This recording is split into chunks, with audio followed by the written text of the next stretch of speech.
Hey everyone, welcome back to Crazy Hermione. Get ready for an amazing tale. What if Harry walked into Gringotts at age 6 and the Goblins bowed because he owned their entire bank? Smash that like button and subscribe for more. Here we go. Chapter 1. The smallest shareholder. The boy was small for 6. That was the first thing anyone noticed about him, if they noticed him at all. He stood barely 3.5 feet, swallowed inside a gray t-shirt that had once belonged to his cousin and now hung past his knees like a dress. His shoes were held together with electrical tape. His hair stuck up at every angle, black and wild, as if it had given up on being tamed around the same time he'd given up on asking for breakfast. He was standing on the corner of Charing Cross Road, and he was completely, utterly lost. Uncle Vernon had said, "Stay by the car," in that voice that meant a bruise was coming if he didn't. Aunt Petunia had dragged Dudley into some electronics shop, already cooing over a new video game system her precious boy was pointing at through the window. Harry had stayed by the car. He'd been good, but then the parking warden had come, and Uncle Vernon had gone purple and started shouting, and the car had lurched away from the curb with all 3 Dursleys inside and none of them looking back. That had been 2 hours ago. Harry pressed his back against a brick wall and watched the crowd flow past him. Nobody looked down. Nobody ever did. He'd learned that a long time ago, small children were invisible in London unless they were screaming or bleeding, and Harry had been taught not to do either in public. His stomach made a sound like a rusty gate hinge. He'd last eaten yesterday. A slice of toast he'd swiped from Dudley's plate when no one was looking. His fingers ached where the knuckles had been wrapped with the back of a wooden spoon as punishment when Aunt Petunia caught him. He started walking, not in any particular direction, just moving, because standing still felt like giving up, and Harry was not very good at giving up. It was maybe the only thing about himself he actually liked. The street was packed. Saturday shoppers jostling bags and strollers, taxis honking, a busker on the corner murdering a Beatles song with more enthusiasm than talent. Harry threaded through legs and around pushchairs with the practiced ease of someone used to being underfoot. He was heading north, or what he thought was north, trying to remember which direction Privet Drive was when the world shifted. It was like a hiccup in his vision. One moment he was passing a perfectly ordinary stretch of wall between a bookshop and a record store. The next, there was a door there. A dark, grubby little door with a sign above it that swung gently in a breeze Harry couldn't feel. The Leaky Cauldron. Harry stopped. He stared. A woman in a business suit walked past him and didn't even glance at the door. A man with a briefcase brushed right by it, his eyes sliding from the bookshop to the record store as if the pub between them simply didn't exist. But Harry could see it. The door was right there, solid and real, and through the grimy window he could see the warm glow of candles and the suggestion of movement inside. He looked back down the street. Nobody was coming for him. Nobody was going to come for him. The sun was already sliding behind the buildings, and the air had that gray, chilly dampness that meant a cold night ahead. The pub had candles. Candles meant warmth. Harry pushed open the door. The smell hit him first. Pipe smoke and something yeasty and rich that made his stomach cramp with want. It was dark inside, the kind of comfortable dark that pubs cultivated on purpose, all worn wood and flickering flame. A few patrons hunched over drinks at scattered tables. A barman with a face like a friendly walnut was wiping glasses behind the counter. Nobody looked up when Harry walked in. He was used to that. He padded across the sticky floor, keeping close to the wall, eyes darting from table to table. There were plates of food in front of some of the patrons. Thick stew, bread with actual butter on it. Harry's mouth flooded and he had to swallow hard. A woman at the nearest table was eating soup and reading a newspaper. Harry couldn't help staring at the newspaper because the pictures on the front page were moving. A man in a pointed hat was waving at him from the photograph, grinning like an idiot. Harry blinked, looked again. The man in the photograph waved harder. He backed away from the table and bumped into a coat rack that growled at him. Harry stumbled sideways, caught himself on the edge of the bar, and looked up into the face of the barman. "Well now," the man said, peering down. "Bit young for a pint, aren't you?" "Sorry," Harry said automatically. Apologizing was a reflex. "I'm lost." "Lost, eh?" The barman, Tom, according to the little nameplate on his apron, leaned over the bar and squinted at Harry with watery eyes. "Where are your parents, lad?" "Dead," Harry said, because that was what the Dursleys had told him, and it was easier than explaining. "I live with my aunt and uncle, but they've gone." "Gone where?" "Just gone." Tom made a sympathetic clucking noise. "Well, you can't stay here on your own, can you? Tell you what, there's some lovely shops out back. Diagon Alley, plenty of people about who can help sort you out. Ministry liaison office just past the Quidditch supply shop. They'll get you where you need to go." Harry didn't know what a ministry liaison was, or what Quidditch meant, or why the newspaper photographs moved, or why the coat rack had growled. But out back sounded like not here, and not here sounded like further from the Dursleys, which at this particular moment sounded like the best thing in the world. "Okay," he said. Tom came out from behind the bar, led Harry to a small courtyard behind the pub, and tapped a sequence of bricks in the wall with a stick he pulled from his back pocket. The wall opened. Harry stood very still. The alley that stretched before him was narrow and cobblestoned and impossible. It twisted and wound between buildings that leaned together at the top, like old friends, sharing secrets. Shop windows blazed with color, towers of books that rearranged themselves, cauldrons that simmered without fire, broomsticks that hovered in display cases. Witches and wizards in robes of every color thronged the walkway, and overhead, owls swept between the rooftops carrying letters and packages in their talons. Harry walked through the opening and the wall sealed behind him. He should have been scared. Some part of him knew that. A 6-year-old alone in a place that shouldn't exist, surrounded by people doing things that weren't possible. But the fear didn't come. Instead, something else rose in his chest, a feeling he had no name for, like the hum of a plucked string, like the world was vibrating at a frequency that matched something deep inside him. This place felt right. He drifted down the alley in a kind of daze, head turning left and right, trying to absorb everything at once. A shop selling eyeballs in jars. A woman haggling over dragon liver. A cluster of children pressed against the window of a store called Gamble and Japes, laughing at something inside that was producing enormous quantities of purple smoke. Nobody paid him any attention.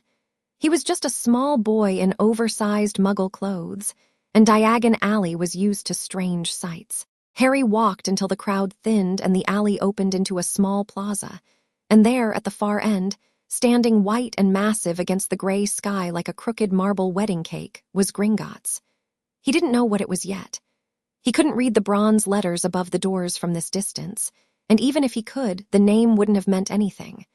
But the building pulled at him. That same humming feeling, stronger now, almost a tug behind his breastbone.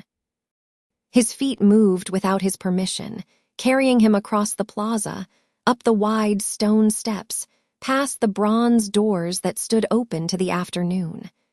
There were guards at the door, short, sharp-faced creatures in gold and scarlet uniforms, holding long spears. They had pointed ears and dark, clever eyes and teeth like little knives, and Harry thought they were the most interesting things he'd ever seen. He walked right past them. They didn't stop him. Their eyes tracked him, narrowing, but their spears stayed upright and their mouths stayed shut. Through the bronze doors was a second set, silver this time, with words engraved upon them. Harry was close enough to read these. "Enter, stranger, but take heed of what awaits the sin of greed. For those who take, but do not earn, must pay most dearly in their turn. So if you seek beneath our floors a treasure that was never yours, thief, you have been warned, beware of finding more than treasure there." Harry read the poem twice, sounding out the longer words under his breath. Then he shrugged and pushed through the silver doors. The hall beyond was vast.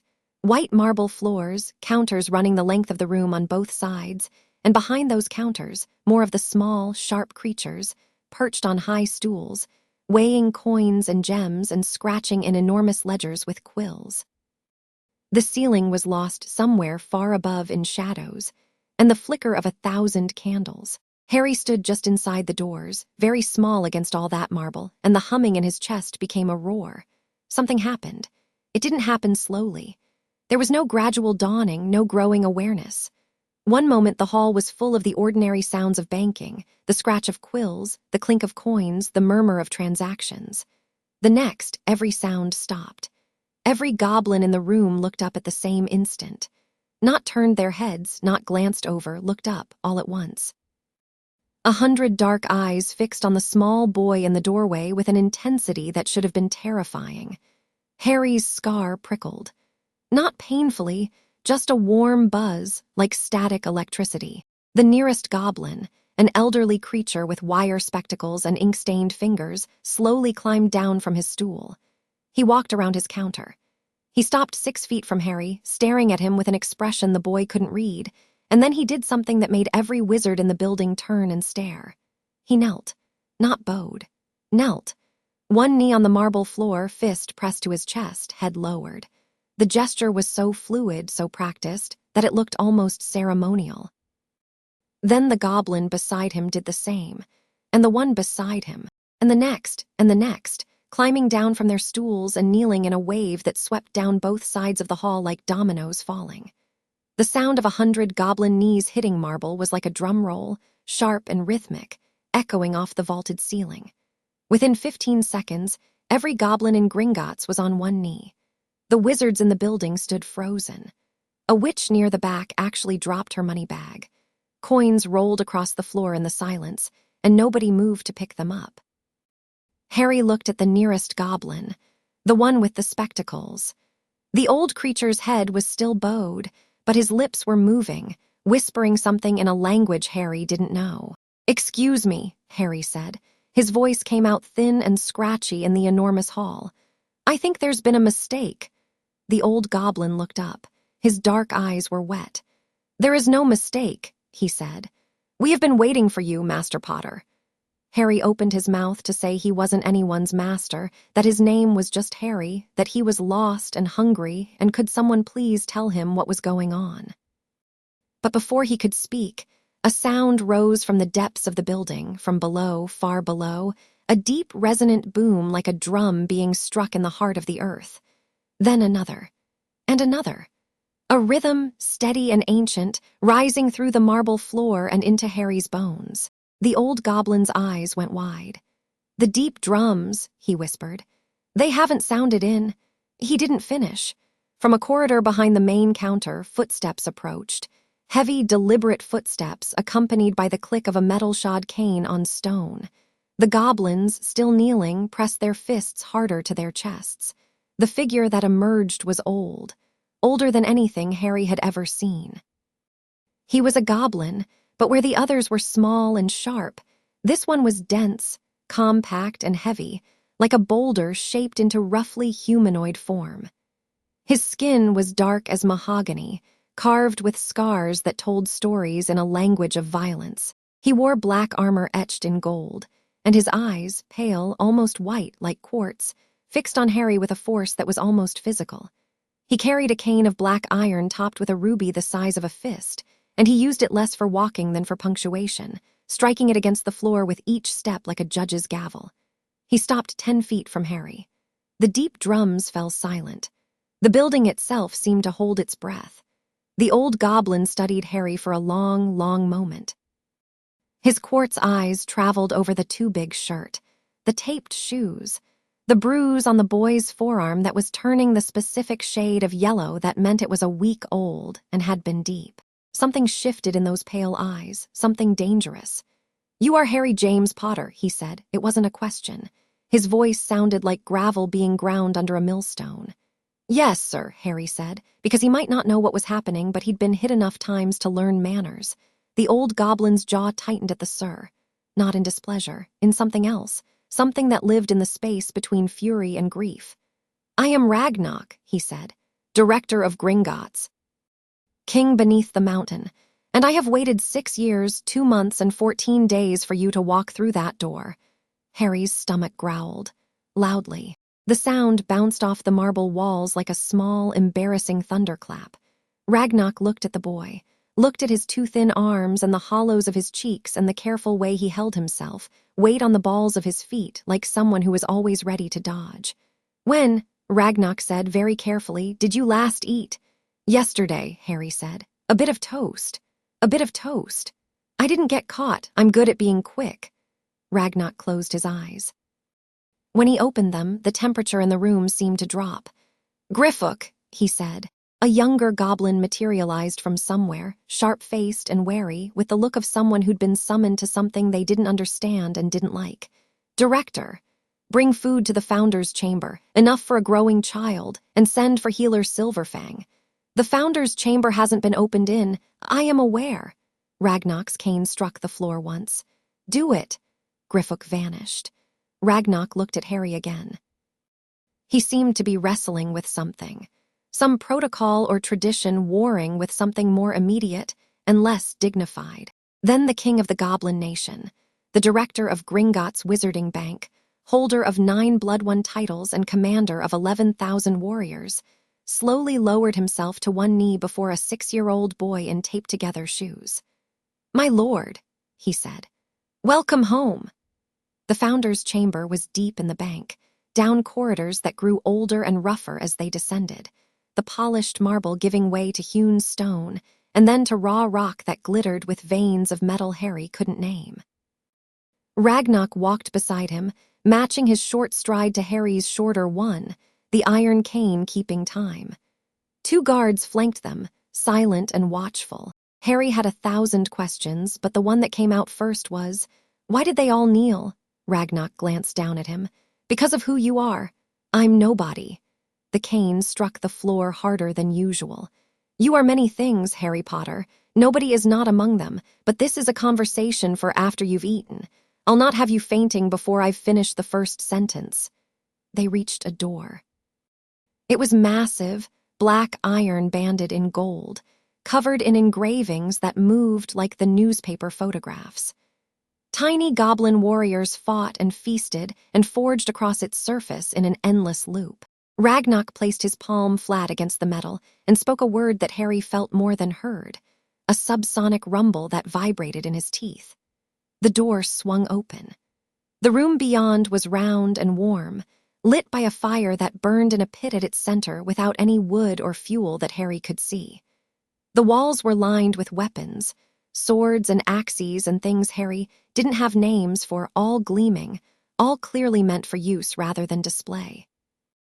A round table of dark wood sat near the fire, and as Harry watched, dishes began appearing on its surface. Not carried in, not placed, simply appearing one after another: bread, roasted chicken, potatoes, soup, a tureen of something that smelled like heaven had a kitchen. Harry's eyes went round. "Sit," Ragnar said. "Eat." Harry sat. He reached for the bread, then stopped, fingers hovering. He looked at Ragnar.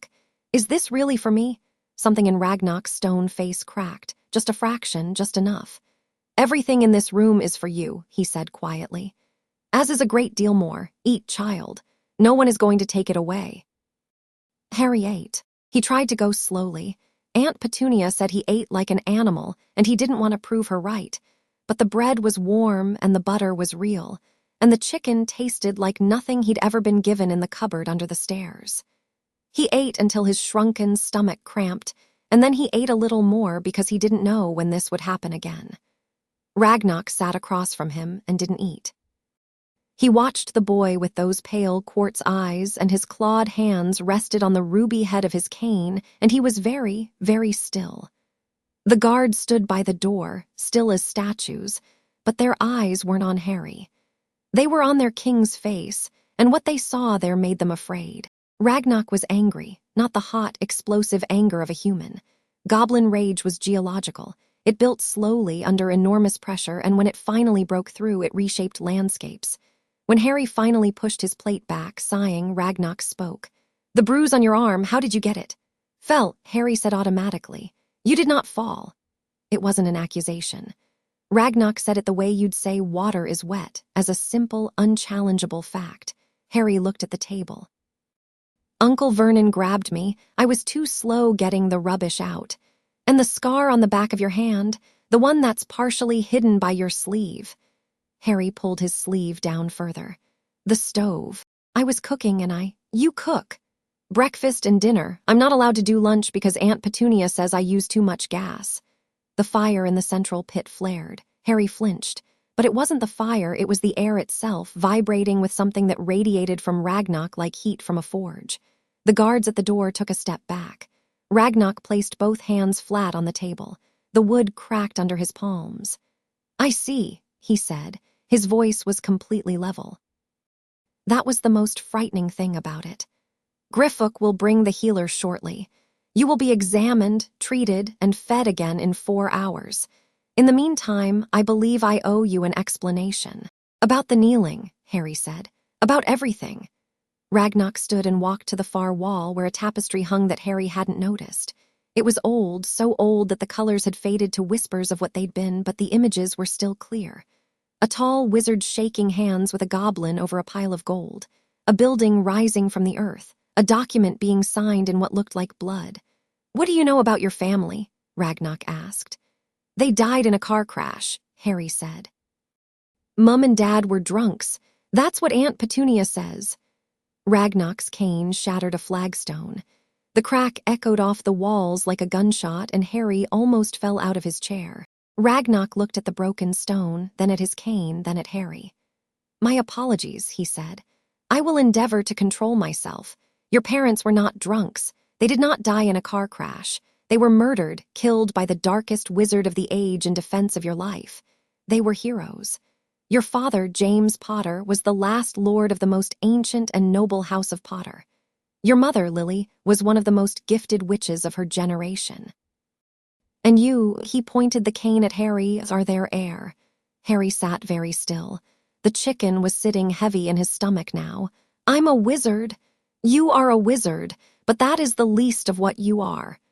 Ragnok turned to the tapestry. This bank, Gringotts, was founded in 1474 by a goblin named Gringott I. He was brilliant. He was also broke. The goblin nation had just lost the rebellion of 1473, and we had nothing, no gold, no standing, no future. Gringott had a vision for a bank that would serve both wizard and goblin kind, but he needed something no goblin had, legitimacy in wizard eyes. His claw traced the image of the tall wizard on the tapestry. He found it in Hadrian Potter, your ancestor, 14th generation back. Hadrian was wealthy, respected, and unusually for a wizard, not a bigot. He provided the gold, the political cover, and the charter that allowed Gringotts to operate under wizard law. In exchange, the Potter family received a 60% controlling stake in the bank and its holdings. Permanent, irrevocable, written in blood and bound by goblin magic which cannot be broken by any force on this earth. Harry stared. 60% of the bank. Of the bank, of the vaults, of the mines beneath them. Of every tunnel, forge, and hall the goblin nation has built in the 5 centuries since. The Potter family owns the majority share of the entire goblin financial empire. But that's yours. It's your bank, your tunnels. Ragnok looked at him. Something shifted in those quartz eyes. Yes, he said. It is our bank, and you own most of it. These two facts have coexisted for 500 years. Some of my predecessors resented it. I do not. Your family has never once, not in 5 centuries, exercised their controlling stake to harm us. They have never interfered with our governance, never demanded access to our forges, never tried to claim our mines. The Potters have been silent partners, content to draw a modest dividend and leave us to our work.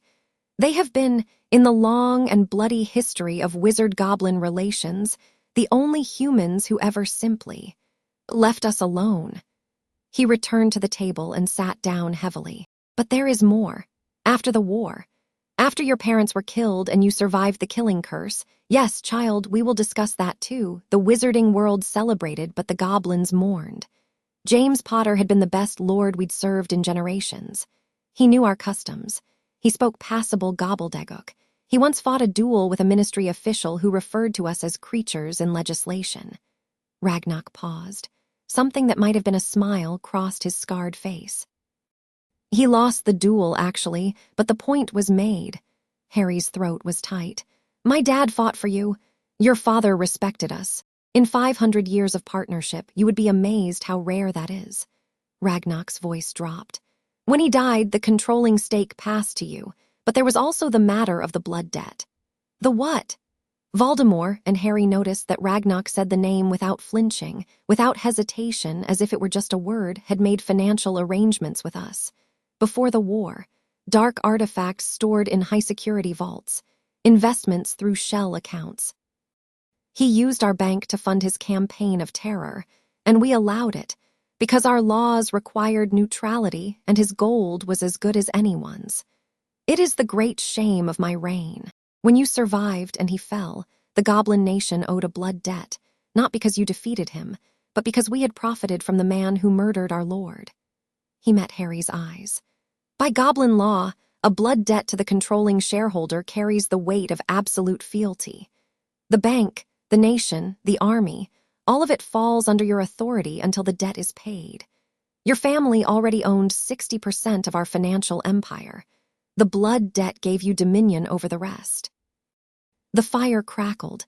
Somewhere far above, Harry could hear the faint rumble of London traffic, ordinary and oblivious.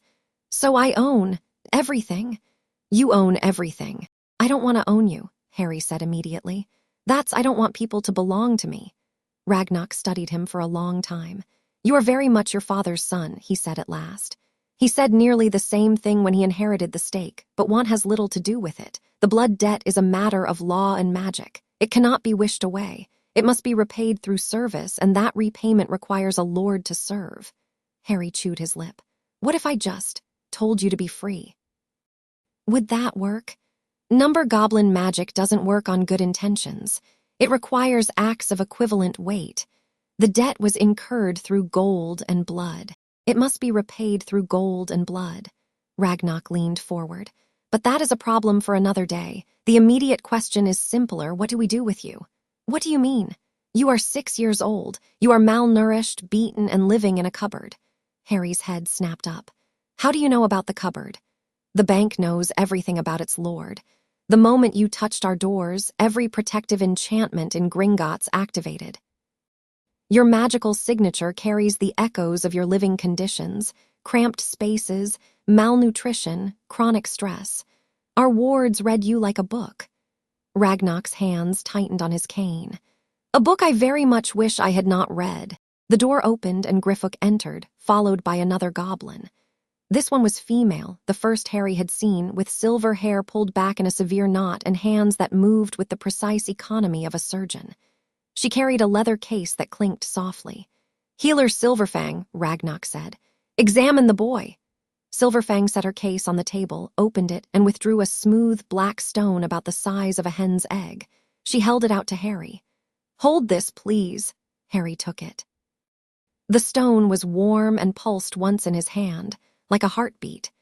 Silverfang's eyes went distant, reading something Harry couldn't see. Her expression didn't change, but her jaw set tighter with every passing second. After perhaps a minute, she placed the stone back in its case and looked at Ragnar. Malnutrition, chronic. Growth stunted by approximately 18 months. He should be 4 inches taller and 12 pounds heavier. Vitamin deficiency across the board. Healed fracture in the left wrist. Healed poorly without magical or medical treatment. Scarring on the palms and forearms consistent with burns. Bruising in multiple stages of healing across the torso and upper arms. Mild myopia, correctable. She paused. And the scar. What about it? Ragnar asked. There's something behind it. Something that shouldn't be there. I'd need to do a deeper examination to identify it, but it's dark, very dark. Ragnar held up a hand. The scar can wait. Fix what you can fix tonight. I want him healthy. Silverfang nodded and turned to Harry. From her case, she produced a series of small crystal vials filled with liquids of different colors. These will taste terrible, she said. Drink them anyway. Harry drank them. They did taste terrible. The green one tasted like lawn clippings and misery. The silver one burned going down and made his fingers tingle. The blue one tasted like nothing and then hit his stomach like a bomb, and suddenly warmth was flooding through his whole body, into his bones, into the places that always ached and never stopped. He gasped. His spine straightened. His vision sharpened, the blurriness he'd lived with his whole life snapping into focus so abruptly that he blinked and almost cried. "I can see," he breathed. "You could always see," Silverfang said. "You were just doing it wrong. The rest will take time. You'll need nutrient potions daily for at least 6 months, and the bone in that wrist should be rebroken and set properly. But that can wait until tomorrow." Harry was still staring around the room in wonder, seeing the fine details for the first time. The individual scales on the dragon engraved on the far wall, the grain of the wooden table, the precise, intricate patterns of Ragnar's armor. Everything was so sharp, so clear, so unbearably beautiful that his eyes stung. Silverfang packed up her case and left with a nod to Ragnar. Griffook lingered, fidgeting. "Director," Griffook said, "there are already inquiries. 2 wizards in the main hall are asking questions about the disturbance. Let them ask. And the wards have registered an external probe. Someone is searching for the boy magically. The signature is unusual, very old, very powerful." Ragnar's eyes narrowed. "Dumbledore. Almost certainly. Raise the blood wards to full. No one enters or leaves the lower levels without my authority. And send word to Ironjoe in the legal division I want the custodial claim documents drawn up before midnight." Griffook hesitated. "A custodial claim? For a wizard child? Director, the ministry will. The ministry will learn about it when I decide they learn about it. The boy is our lord and he is being abused. Every statute, every treaty, every accord between our nation and theirs grants us the right to protect our own. Harry Potter is our own. Draw up the papers." Griffook left. He moved quickly, and Harry noticed his expression had changed, the wariness replaced by something harder, something that looked almost like purpose. "Dumbledore," Harry said. "Who's that?" "Albus Dumbledore, headmaster of Hogwarts School, chief warlock of the Wisengamot. He is considered the most powerful wizard alive, and he is the one who placed you with your aunt and uncle after your parents died. He chose to put me there. He did. Did he know what they were like?" Ragnar's silence answered that more effectively than words could have. Harry looked at his hands. They'd stopped shaking, the potions had seen to that, and for the first time he noticed how steady they were, how solid the table felt under his palms, how warm the fire was, not as a contrast to the cold of his cupboard, but just as a fact, just warmth, just something he was allowed to have. "What happens now?" he asked. "That depends on you." Ragnar folded his arms. "I have no right to keep you here against your will. If you wish to return to your relatives, I will have you escorted back tonight, though I will not pretend to approve. If you wish to stay here in Gringotts under goblin protection, then you may, and I will defend that decision against anyone who challenges it, including Dumbledore, including the Ministry of Magic, including the Dark Lord himself, should he return. You'd fight for me. We would go to war for you," Ragnar said simply. "You are our lord. But more than that, and this I say not as your servant, but as someone who has lived a very long time and seen a great deal, you are a child who has been hurt, and that is enough reason for any decent creature to fight." Harry's eyes burned. He blinked hard, because Dursleys didn't cry, and even though he wasn't a Dursley, he'd been raised as one, and the training went deep. "I don't have anywhere else to go," he said. "You have here. The Dursleys won't miss me. They might not even notice. They'll notice when our lawyers arrive," Ragnar said, and there was a cold satisfaction in his voice that made the fire gutter.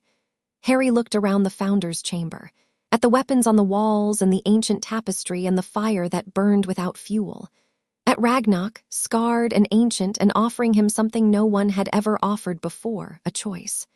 "I want to stay," Harry said. "Please." Ragnar nodded once. "Then you will stay.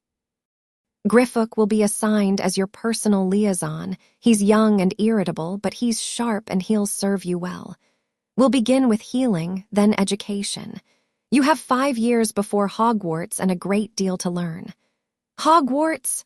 "Wizard School. We'll discuss it another day." Ragnar stood.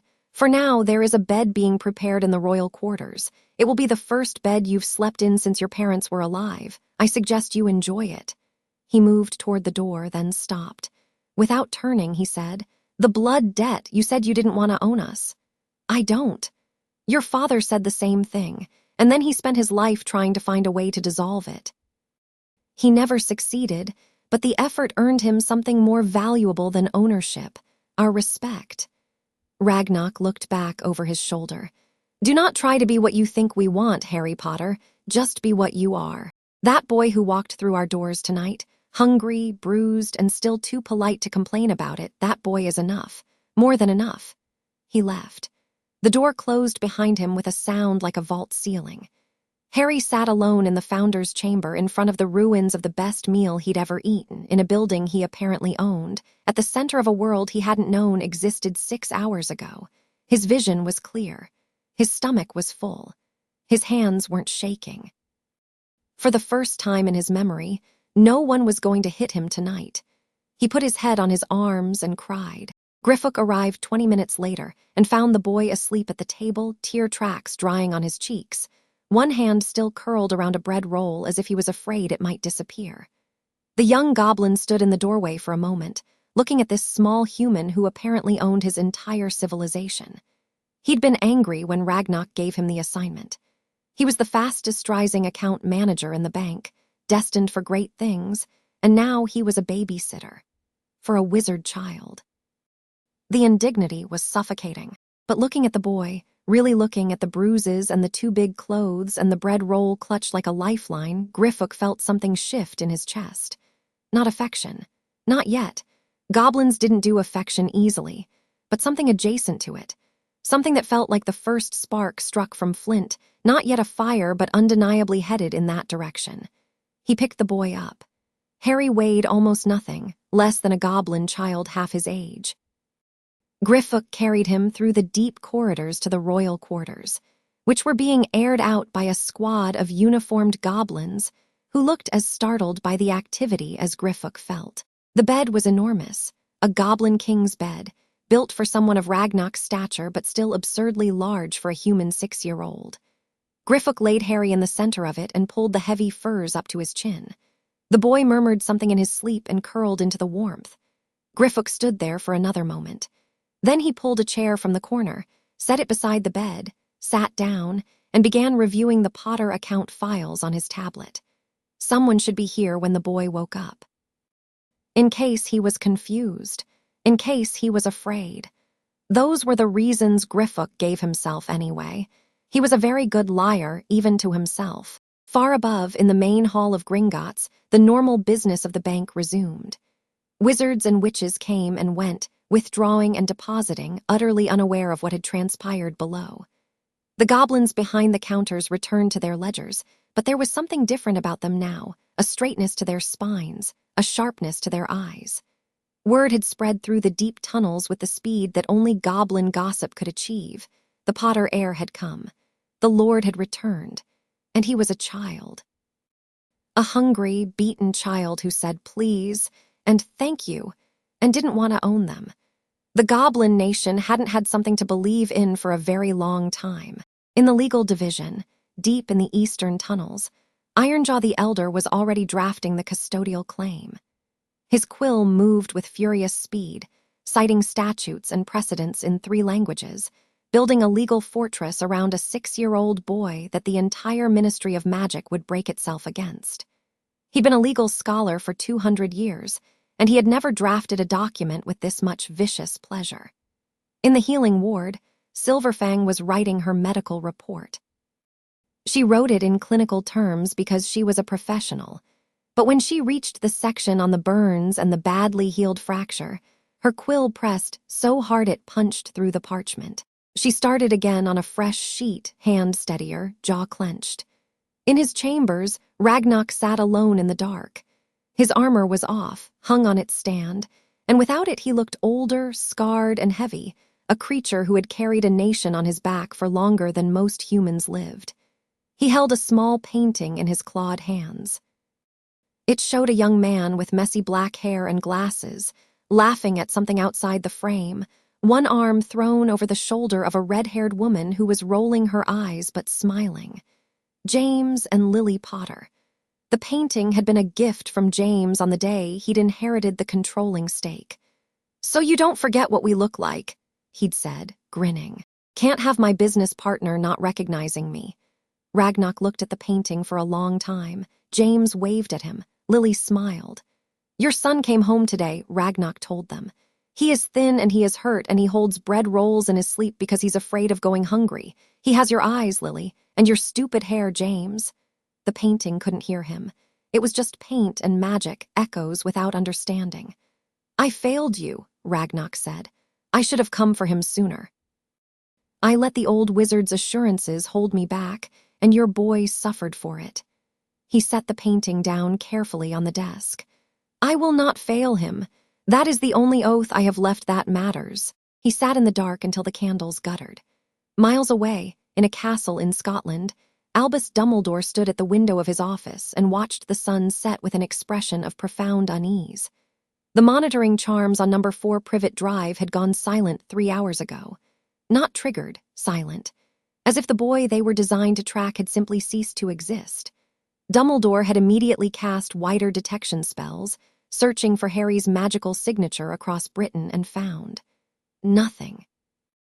Or rather, not nothing, a void. A space where the signature should be, blocked by wards so old and so powerful that his spells slid off them like water off stone.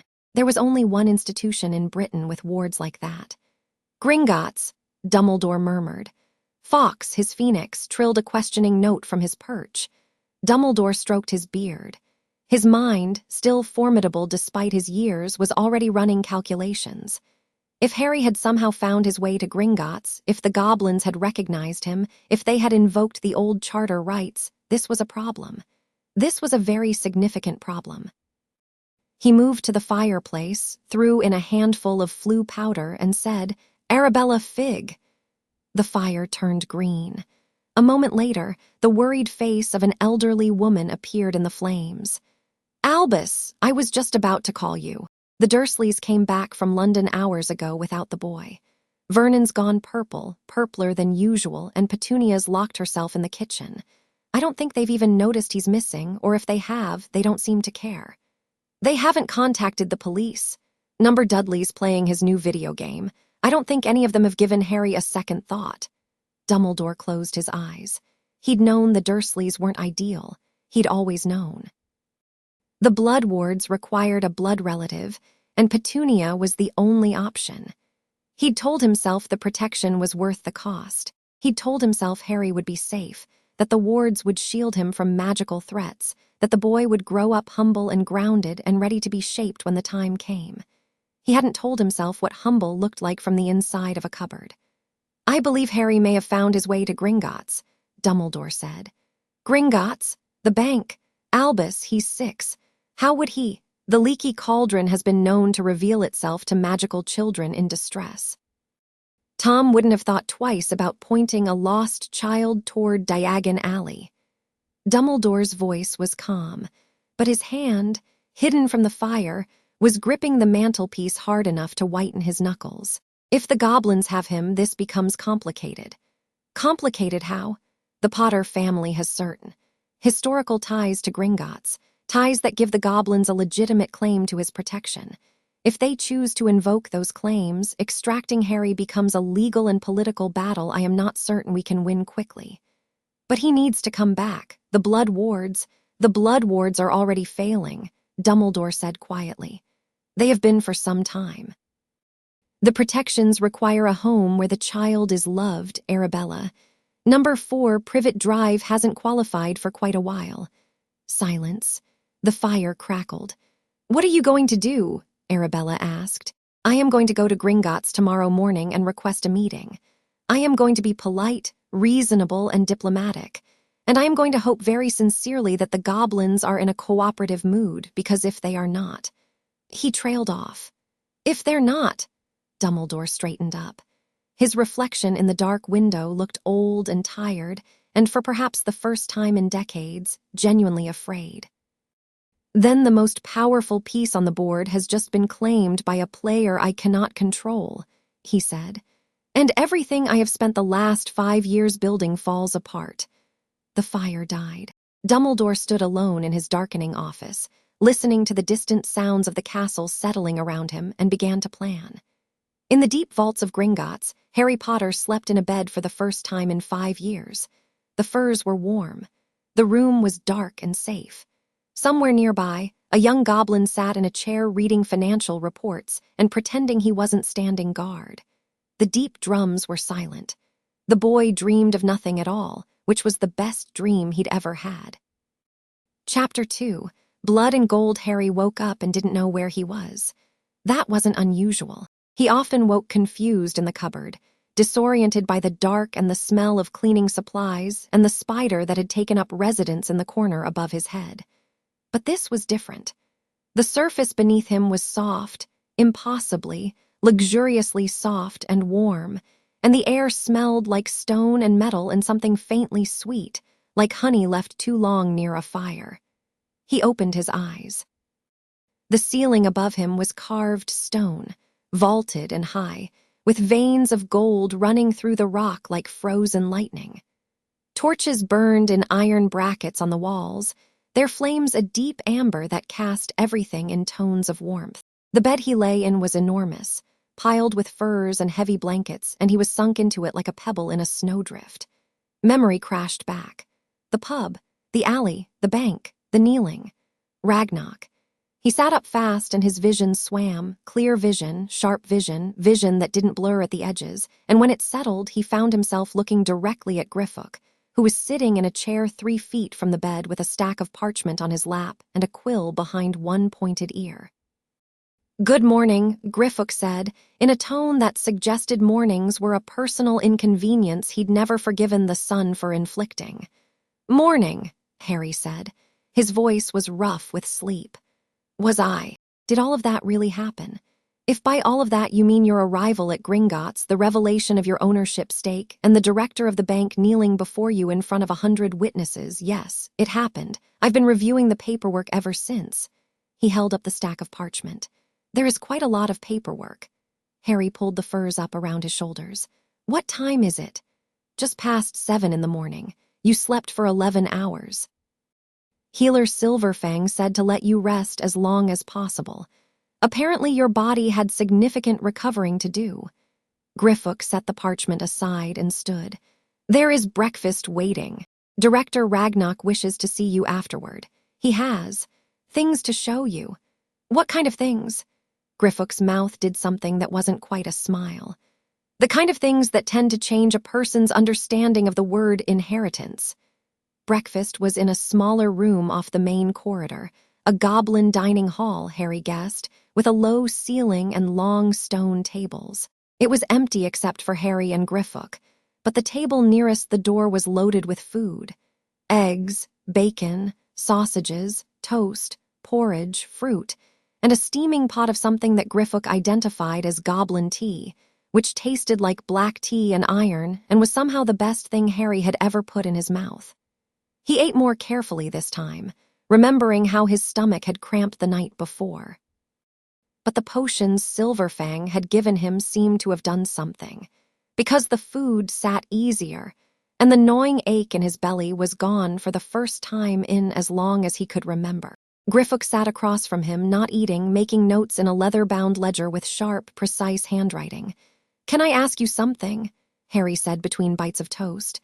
"You're my lord, you can do whatever you want." "Don't call me that." Griffook looked up. His dark eyes were unreadable. "It's your title." "My name is Harry." "I'm aware." "Then use it, please."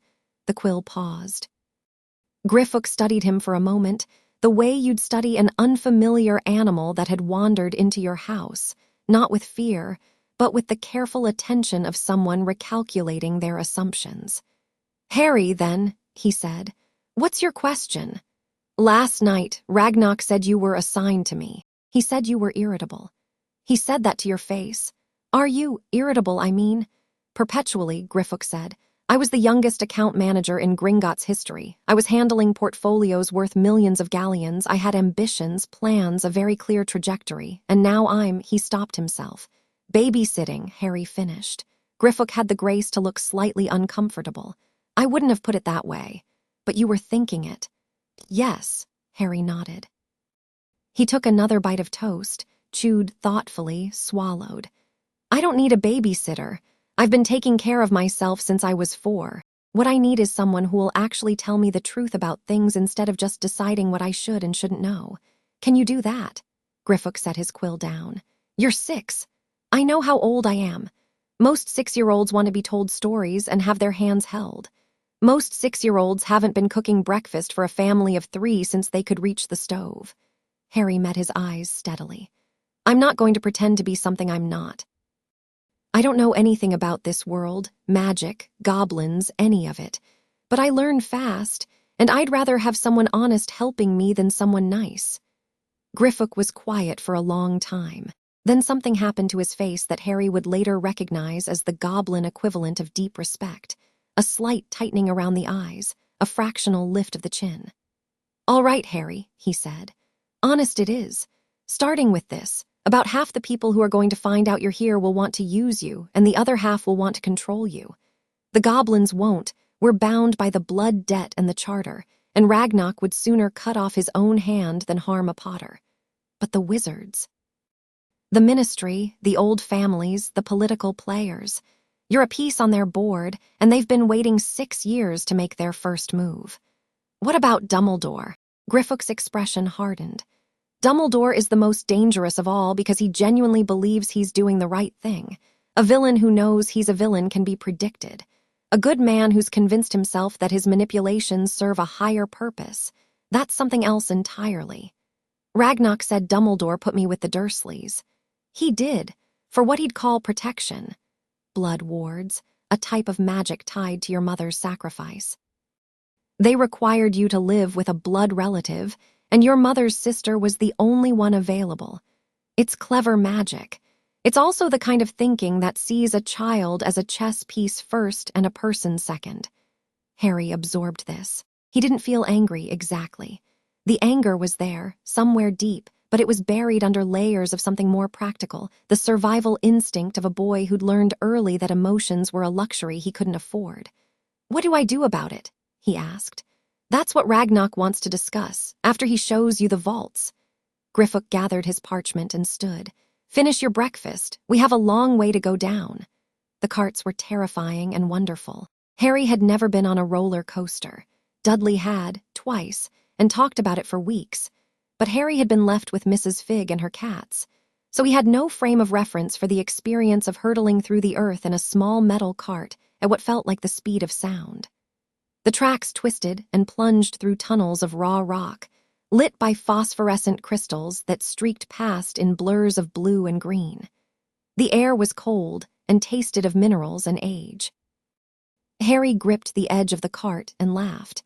It was the first time Griffook had heard him laugh. The sound bounced off the tunnel walls, startled and bright, and the young goblin found himself gripping his parchment a little tighter against the unexpected squeeze in his chest. They descended for what felt like miles. The tunnels widened and narrowed, split and merged, passed through caverns where Harry caught glimpses of things that shouldn't exist, an underground lake, black and still as glass, a forge where goblin smiths hammered at something that glowed white-hot, a sleeping dragon curled around a stalactite, its scales reflecting the crystal light in shimmers of bronze. How deep are we? Harry called over the rush of air. Deep enough that we're no longer under London, Griffook called back. The upper vaults, the ones wizards see, go down about 200 feet. We passed those 10 minutes ago. Below that are the ancient vaults, the treasury reserves, the forge halls, and the goblin city. We're currently at about 3,000 feet and descending. There's a city down here. There's a nation down here. 11,000 goblins live and work beneath Gringotts. Most wizards don't know. Most wizards don't ask. The cart slowed, banked through a wide curve, and emerged into a cavern so vast that Harry's mind simply refused to process its scale for several seconds. It was like standing inside a mountain that someone had hollowed out and filled with light. The walls rose hundreds of feet on all sides, studded with openings, tunnels, walkways, bridges, connected by a web of stairs and platforms carved directly into the rock. Torches burned at every level, and everywhere Harry looked, goblins moved. Working, talking, carrying tools and weapons and ledgers, living their lives in this impossible underground world. At the base of the cavern, arranged in concentric rings like the growth rings of a tree, were the vaults. Not the brass-doored compartments of the upper levels. These were massive, each one the size of a house, sealed with doors of dark metal covered in glowing runes. Guards stood at intervals, armed and armored, and somewhere in the depths, Harry heard the rumble of something large and alive. "The deep vaults," Griffook said. "The oldest in Gringotts. Only 17 families have ever held vaults at this level. The Potters are one of them." Ragnarok was waiting for them at the bottom of the cavern, standing before a vault door that was larger than the others, and older, too, the metal black with age, the runes carved into it pulsing with a slow, heartbeat rhythm that Harry felt in his sternum. "You slept well," Ragnarok said. "It wasn't a question." "Best sleep I've ever had," Harry said honestly. "Good, you'll need your energy." Ragnarok turned to the vault door. "This is Vault 1, the Potter Ancestral Vault. It has not been opened since your grandfather Fleamont Potter deposited the family's war reserves in 1978, shortly before his death. Your father never opened it. He used the family's secondary vault, number 687, in the upper levels. He said this one was too much for a Tuesday and never came back. What's in it? That is what we're here to find out. The vault is blood-locked. Only a Potter can open it. Place your hand on the door." Harry stepped forward. The door loomed above him, 3 times his height, and the runes pulsed faster as he approached, their light shifting from amber to gold. He reached up, standing on his toes, stretching, and pressed his palm flat against the metal. The world rang. It was the only word for it. A single, clear note, like a bell being struck in the heart of the earth, so pure and resonant that it made Harry's teeth vibrate and his eyes water. The runes blazed white. The metal beneath his hand grew warm, then hot, then, somehow, welcoming, as if the vault itself was greeting him. The door swung open. The interior was dark for a moment. Then, one by one, torches ignited along the walls, and Harry saw what his family had left him. The vault was the size of a cathedral. The ceiling was lost in shadow above, and the floor stretched away into dimness on all sides. And everywhere on shelves, on tables, in chests and cases, and simply piled in gleaming heaps, was gold. Mountains of gold. Galleons stacked in columns that reached Harry's shoulders, filling the vault like a dragon's hoard from a fairy tale. But the gold was almost an afterthought, because scattered among it were things. Objects, artifacts, a suit of armor that shimmered with enchantments so dense the air around it warped, a rack of swords, each one humming with a different pitch, shelves of books bound in leather and metal, and what looked like dragon hide, a glass case containing a cloak that seemed to be made of liquid silver, chests of gemstones in colors that had no names, a telescope that tracked something invisible across the ceiling, a portrait of a man who looked so much like Harry that Griffook drew a sharp breath. Harry stood in the doorway, 6 years old, in clothes held together by tape, and stared at a fortune that could buy a country. "How much is all this?" he asked. His voice was very small. "In galleons." Griffook had produced his ledger and was already calculating, his eyes darting from pile to pile with the practiced assessment of a professional valuer. The liquid assets, gold, gems, tradable commodities, approximately 412 million galleons. The artifacts, depending on the market. He trailed off, squinting at the suit of armor.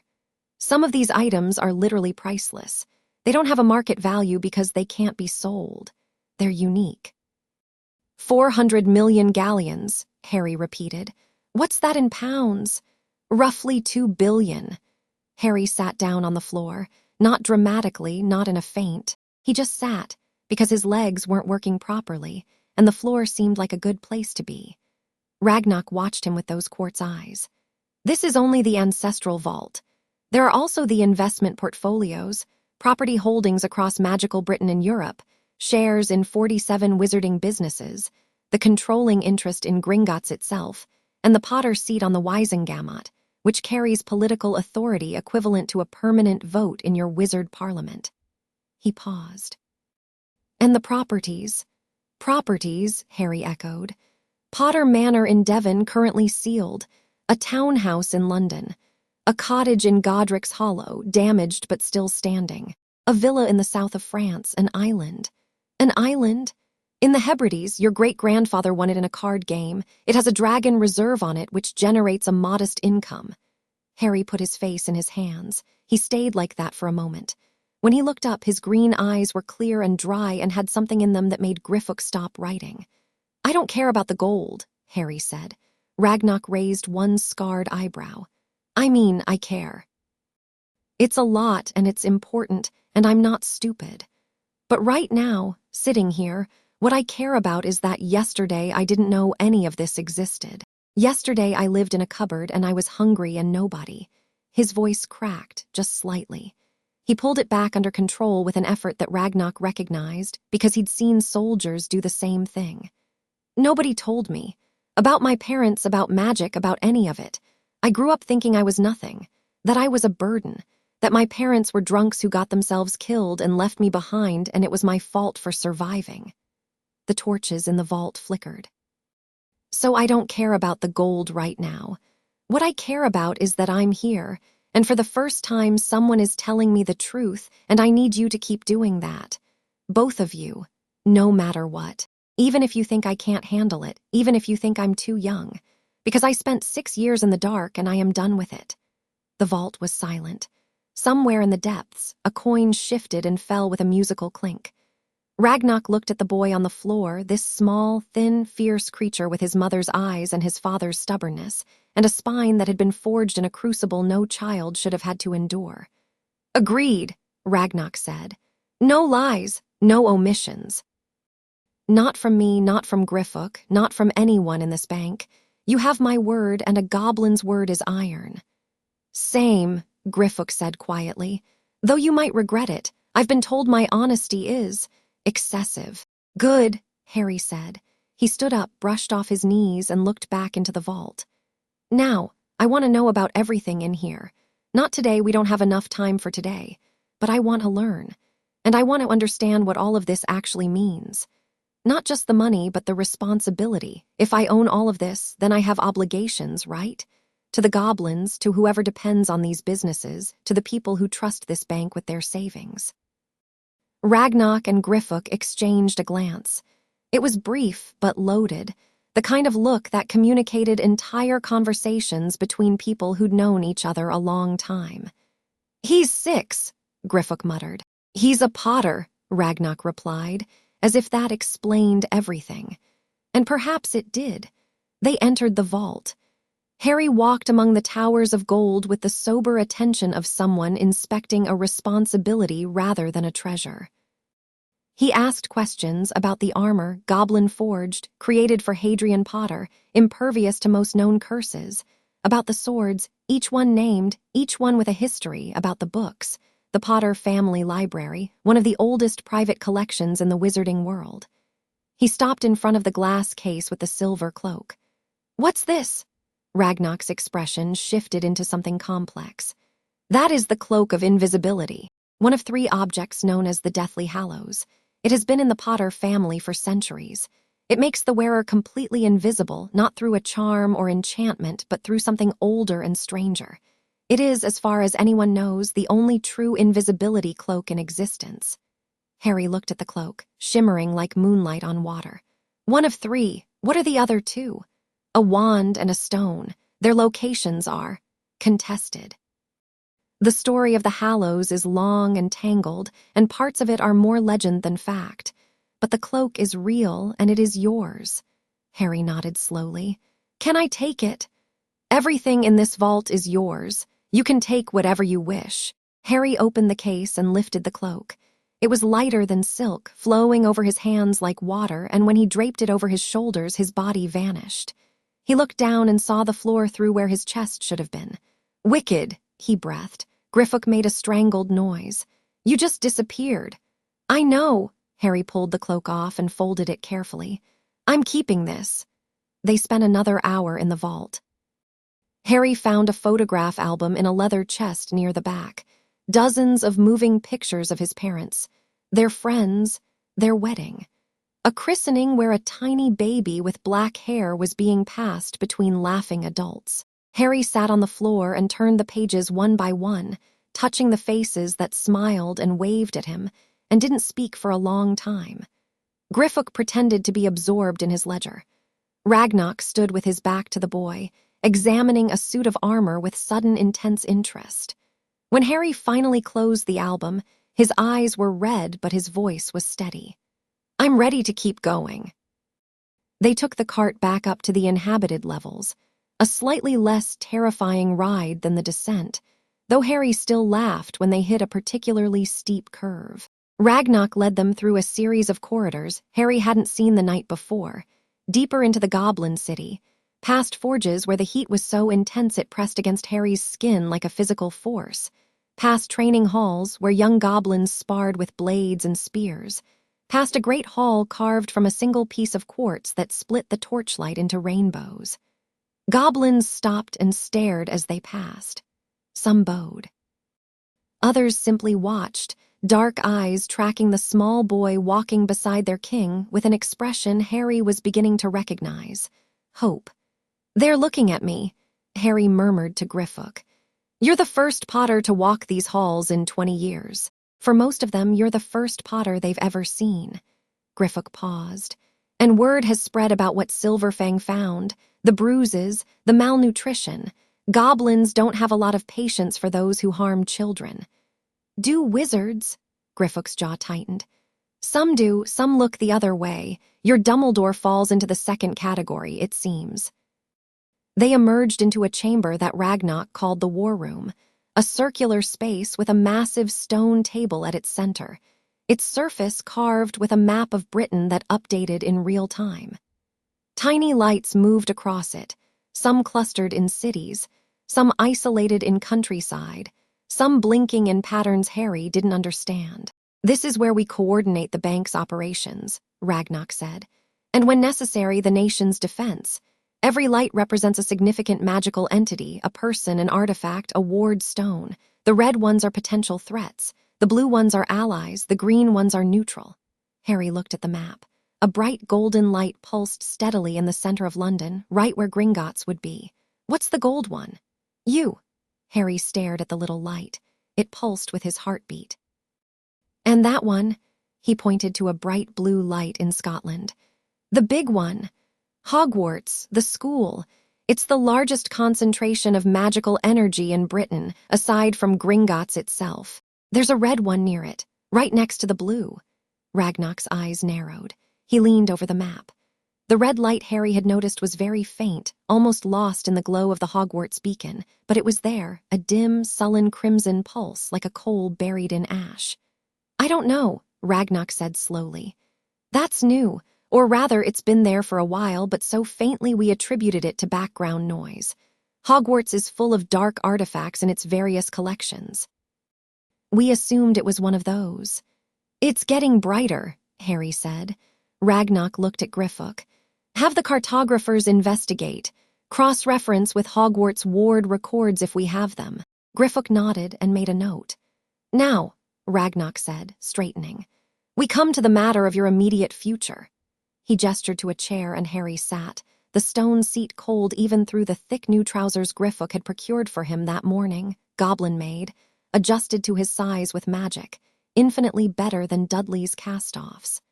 "The custodial claim is nearly complete. By this afternoon, Gringotts will formally notify the Ministry of Magic that you are under goblin protection." "Do you understand what that means?" "It means you're telling the wizarding government that I live here now. More than that, goblin protection is an ancient legal status. It was part of the Treaty of 1612, which ended the last Goblin Rebellion. Under its terms, a goblin clan may extend sovereign protection to any individual who holds a recognized position within the goblin nation. As our controlling shareholder and the holder of a blood debt, you qualify several times over. Once the claim is filed, no wizard authority, not the Ministry, not the Wisengamot, not Dumbledore, can remove you from our care without your explicit consent." "They'll try, though," Ragnock smiled. It was not a comforting smile. It was the smile of something very old and very patient that had been fighting bureaucrats since before bureaucracy was invented. They will try, they will fail, but the attempting will be unpleasant. Are you prepared for that? Well, I have to go back to the Dursleys, over my dead body, and I am very, very difficult to kill. Then I'm prepared. Ragnar's smile widened fractionally. There is one more thing. Iron Joe in the legal division has also drafted an abuse complaint. When the custodial claim is filed, a copy of Silverfang's medical report will be submitted to the Department of Magical Law Enforcement. The head of that department is a woman named Amelia Bones. She is, by all accounts, incorruptible and competent, a dangerous combination in a government official. If anyone in the ministry will take the report seriously, it's her. What happens to the Dursleys? That depends on wizard law, which is not my area of expertise. But I imagine having a documented case of child abuse delivered to the head of magical law enforcement by the Goblin Nation's legal team, a team that has not lost a case in 340 years, will create certain difficulties for them. Harry thought about Uncle Vernon's purple face, about Aunt Petunia's pinched disapproval, about Dudley's fists and the cupboard door that locked from the outside, and the sound of the family eating dinner while he lay in the dark with his stomach growling. "Good," he said. It came out harder than he intended, but he didn't soften it. "There's something else we need to discuss," Ragnar said. His tone shifted, still steady, but with an undercurrent of gravity that made Griffook look up from his notes. "Healer Silverfang mentioned something during her examination. Your scar." Harry's hand went to his forehead automatically, tracing the lightning bolt shape through his fringe. "She said there was something dark behind it." "She did." "I want to have it examined more thoroughly, but not today. Today we secure your legal position and begin your healing regimen. The scar is..." He paused, choosing his words with care. "The scar is a problem that requires more information before we act. I have sent for our oldest curse breakers. They will arrive within the week." "Is it dangerous?" "Possibly, but you've lived with it for 5 years and it hasn't killed you yet, so I think we have time." Ragnar stood, signaling the end of the conversation. "For now, eat, rest, heal. Griffook will begin your education this afternoon. You'll learn goblin history, wizard law, and the basics of magical theory. You have 5 years before Hogwarts, and I intend to make every one of them count." The letter arrived at the Ministry of Magic at precisely 2 o'clock that afternoon. It came not by owl but by goblin courier, a uniformed runner who marched through the atrium of the ministry with the rigid bearing of a soldier on parade, ignoring the stares and whispers that followed him. He bypassed the reception desk, bypassed security, walked directly to the office of the Minister of Magic, handed a sealed scroll to the minister's secretary, and left without a word. Cornelius Fudge opened the scroll, read it, and went the color of old cheese. The scroll was written in 3 languages, English, gobbledygook, and legal, and it said, in essence, Harry James Potter, the boy who lived, last surviving heir of the most ancient and noble house of Potter, majority shareholder of Gringotts Wizarding Bank, had been found in a state of abuse and neglect by the Goblin Nation, and was now under the sovereign protection of Director Ragnar pursuant to Article 17 of the Treaty of 1612. All inquiries regarding Mr. Potter's welfare were to be directed to the Gringotts Legal Division. Any attempt to remove Mr. Potter from Goblin protection without his expressed and freely given consent would be treated as an act of aggression against the Goblin Nation. Attached was a medical report that detailed, in clinical and devastating precision, every bruise, every burn, every healed fracture, every vitamin deficiency, and every marker of chronic malnutrition found in the body of a 6-year-old child who had been placed in the care of his Muggle relatives by Albus Dumbledore. Fudge read the medical report twice. Then he summoned his undersecretary, his head of the Department of International Magical Cooperation, and 3 bottles of fire whiskey. He did not summon Amelia Bones because he was not an idiot, but someone in the mailroom had already made a copy of the scroll, and by 3 o'clock, a duplicate was sitting on Amelia's desk. She read it without fire whiskey. She read it with a jaw locked so tight her teeth ached and a fury so controlled it could have cut diamond. Then she stood, put on her monocle, and walked to the Department of Magical Law Enforcement's Enforcement Division. "I need a team," she said. 4 Aurors. Discreet, competent, and able to operate in Muggle areas without causing an incident. "For what, ma'am?" "We're paying a visit to a family in Surrey. And someone get me every file we have on the placement of Harry Potter." Dumbledore arrived at Gringotts at 9:30 the following morning. He came alone, wearing robes of deep purple, his silver beard tucked into his belt, his half-moon spectacles perched on a nose that had been broken at least twice. He looked, as always, like a kindly grandfather, the sort of man who kept sweets in his pockets and told stories by the fire. Only his eyes betrayed him. Sharp, calculating, and currently running contingency plans the way a general runs war games. The main hall of Gringotts was busy with morning commerce. Wizards and witches lined up at the counters, conducting their business with the bored efficiency of people who'd done this 1,000 times. The goblins behind the counters worked with their usual sharp precision. None of them looked at Dumbledore. This was unusual. Dumbledore was accustomed to being noticed. He was the most famous wizard in Britain, possibly the world, and his entrances tended to generate a certain amount of respectful attention.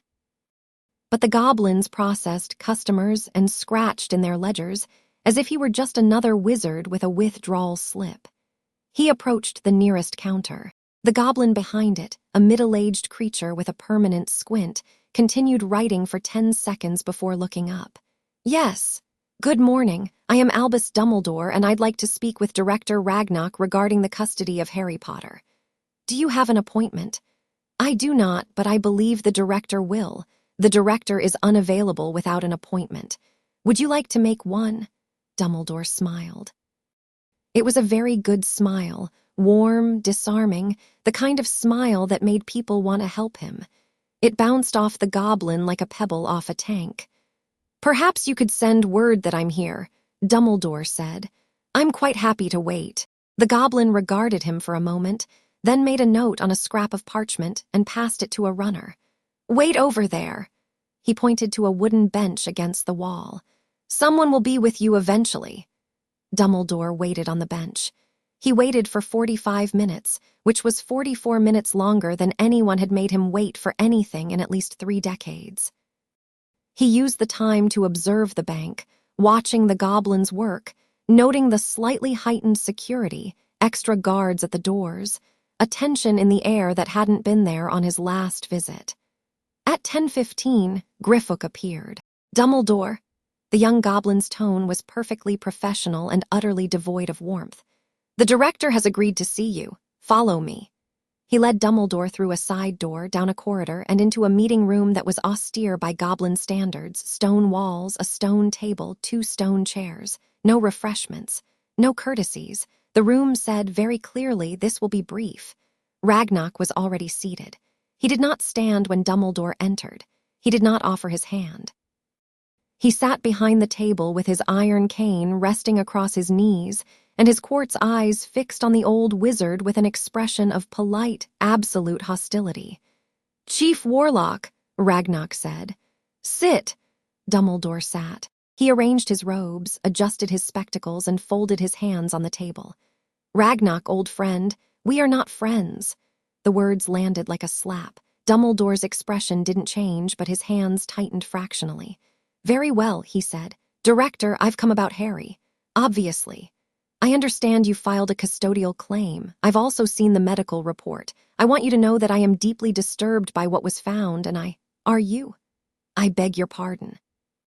"Deeply disturbed." Ragnarok's voice was flat. "You placed a child with those people.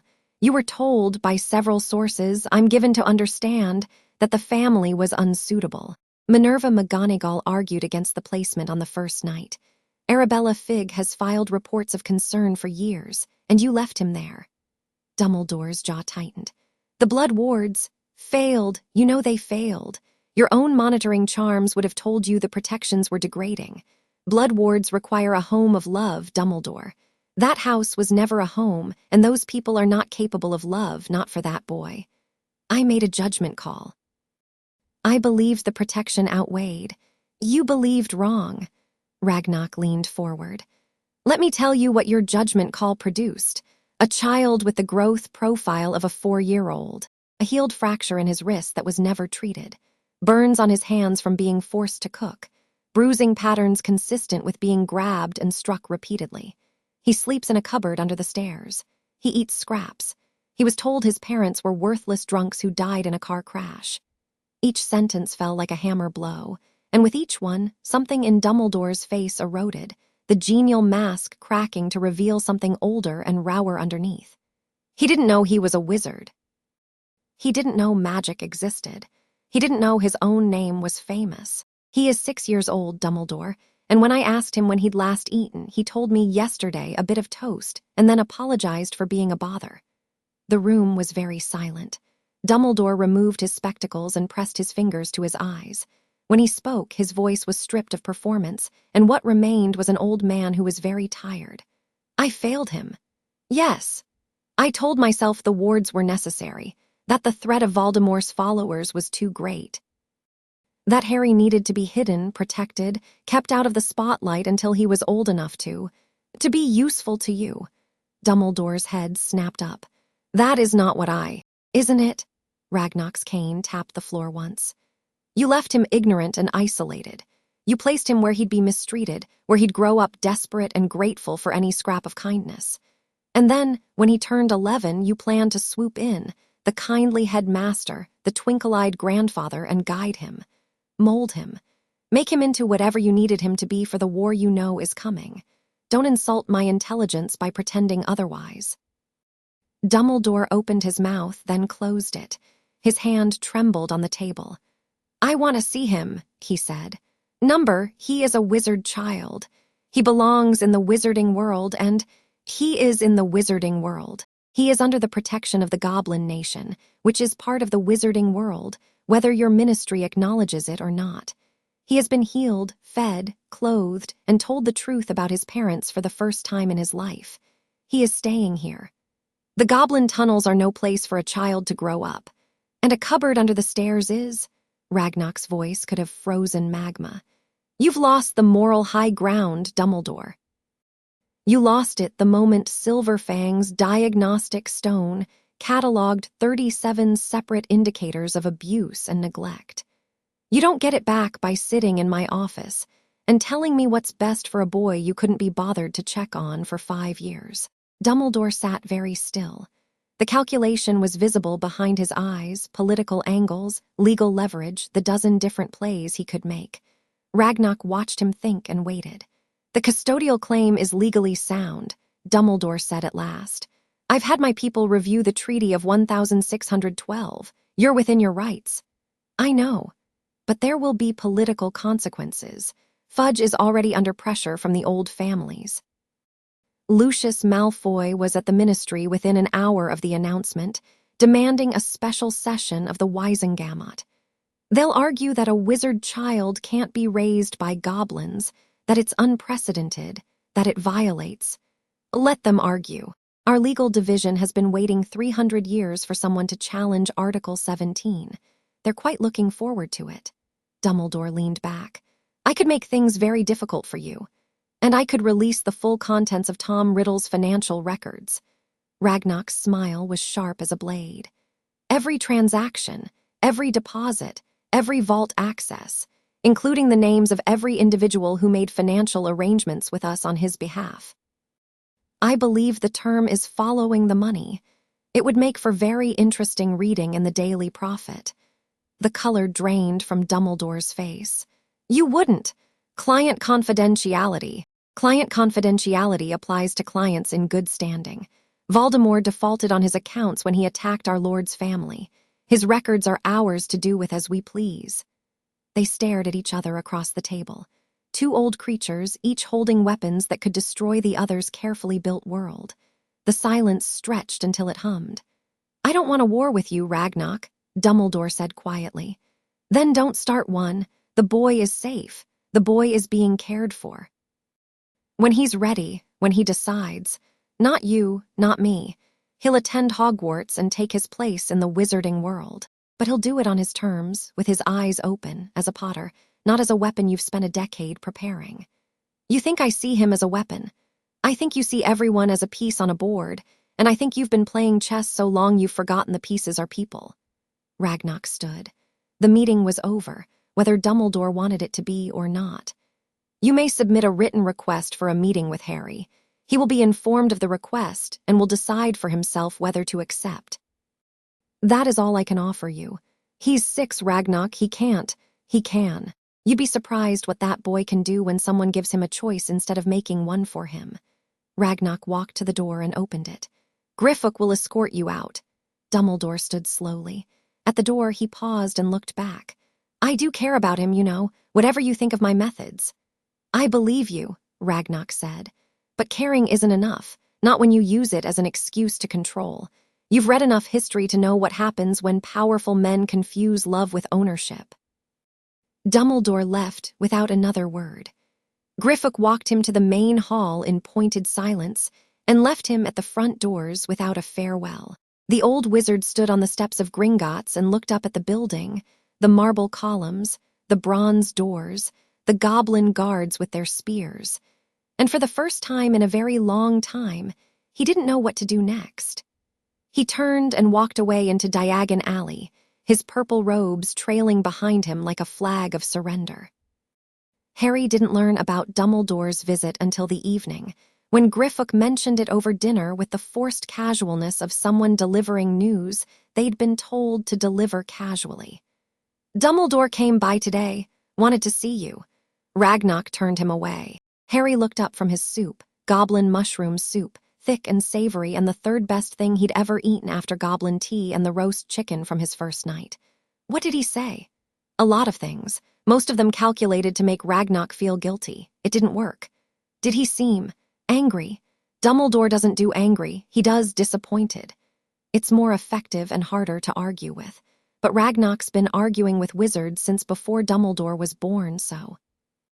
Griffook shrugged. Harry ate another spoonful of soup. I want to meet him. Griffook's quill stopped. You want to meet Dumbledore. He put me with the Dursleys. He made decisions about my life without asking me. I want to look him in the eye and I want him to explain. Harry's voice was calm, but his jaw was set in a way that Griffook was beginning to recognize as the precursor to immovability. Not today, not until I know more, but eventually. I'll tell Ragnock. Tell him it's not a request. Griffook raised an eyebrow. Then he made a note in his ledger, and if his handwriting was slightly more deliberate than usual, as if he was recording something he thought might be historically significant, well, Harry didn't notice. The days took on a rhythm.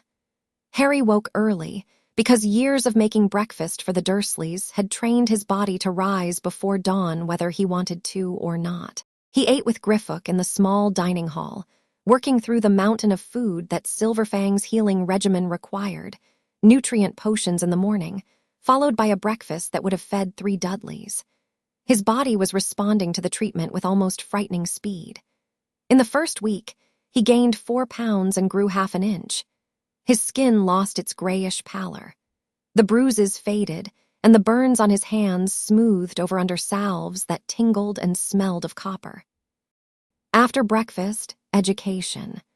Griffook took the lead here, and he was a merciless teacher, patient enough to explain a concept twice, but contemptuous of laziness and allergic to excuses. He started with the basics, the structure of the wizarding world, the functions of the ministry, the major families and their allegiances. He taught Harry to read goblin runes, because the bank's records were kept in gobbledygook and Harry would need to review them eventually. He taught him wizard history, focusing not on the sanitized version taught at Hogwarts, but on the real thing, the wars, the betrayals, the laws that had been written in blood and the ones that had been bought with gold. Harry absorbed it like a sponge dropped in an ocean. His mind, starved of stimulation in the Dursley household where asking questions was a punishable offense, lit up at the first contact with genuine education. He asked questions constantly, not idle curiosity but sharp, pointed queries that often made Griffook pause and think before answering. Why are goblins not allowed to carry wands? Because wizards passed a law forbidding it after the rebellions. Is that fair? Number. Then why do you accept it? Griffook had looked at him for a long moment. Because the alternative is another war, and wars cost gold and lives, and we've spent too much of both already. We work within the system while the system works against us. It's not fair. It's not just, it's what we have. What if I change the law? You're 6. I won't always be 6. Griffook had written something in his ledger then, just a single word, and Harry hadn't asked what it was. Years later, when Griffook finally showed him, Harry would see that the word was hope. Afternoons were physical. Ragnarok had insisted on it. The mind is nothing without the body, he'd said, and arranged for Harry to train with the goblin youth in their combat halls. The training was adapted for his size and age, but it was not gentle. Goblin children began martial training at 4, and the instructors saw no reason to coddle a human child just because he was their lord. Harry learned to fall without breaking anything. He learned footwork, balance, the basics of movement in a fight. He was terrible at first, clumsy and slow, his malnourished body protesting every demand. But he didn't complain, and he didn't quit, and the goblin children, who had been suspicious of the strange human boy in their training hall, began to thaw when they saw him take a hit, get up, and get back in line without a word. A young goblin named Bloodfist, 2 years Harry's senior and the best fighter in the youth cohort, knocked Harry flat on the 3rd day and then offered him a hand up. "You're slow," Bloodfist said. "I know. And your guard is terrible." "I know that, too. But you don't give up, that's something." Bloodfist pulled him to his feet. Again! They became something like friends after that. Bloodfist was blunt, aggressive, and utterly unimpressed by Harry's titles, which Harry found refreshing. When they sparred, Bloodfist didn't hold back, and when Harry managed to land a hit for the first time, a week in, a clumsy jab that caught Bloodfist on the shoulder, the young goblin grinned with all his pointed teeth and said, "There, now you're fighting." Evenings were quieter. Harry ate dinner with Griffook, reviewed what he'd learned, and then retreated to the royal quarters, where he read from the books Griffook selected for him. His favorites were the histories, not the dry recitations of dates and treaties, but the stories. The Goblin Rebellion of 1612, and the general who held a bridge for 3 days against 1,000 wizards. The founding of Hogwarts by 4 friends who couldn't agree on anything except that children deserved to learn. The rise of Voldemort and the war that had claimed his parents. He read about his parents constantly, every account he could find.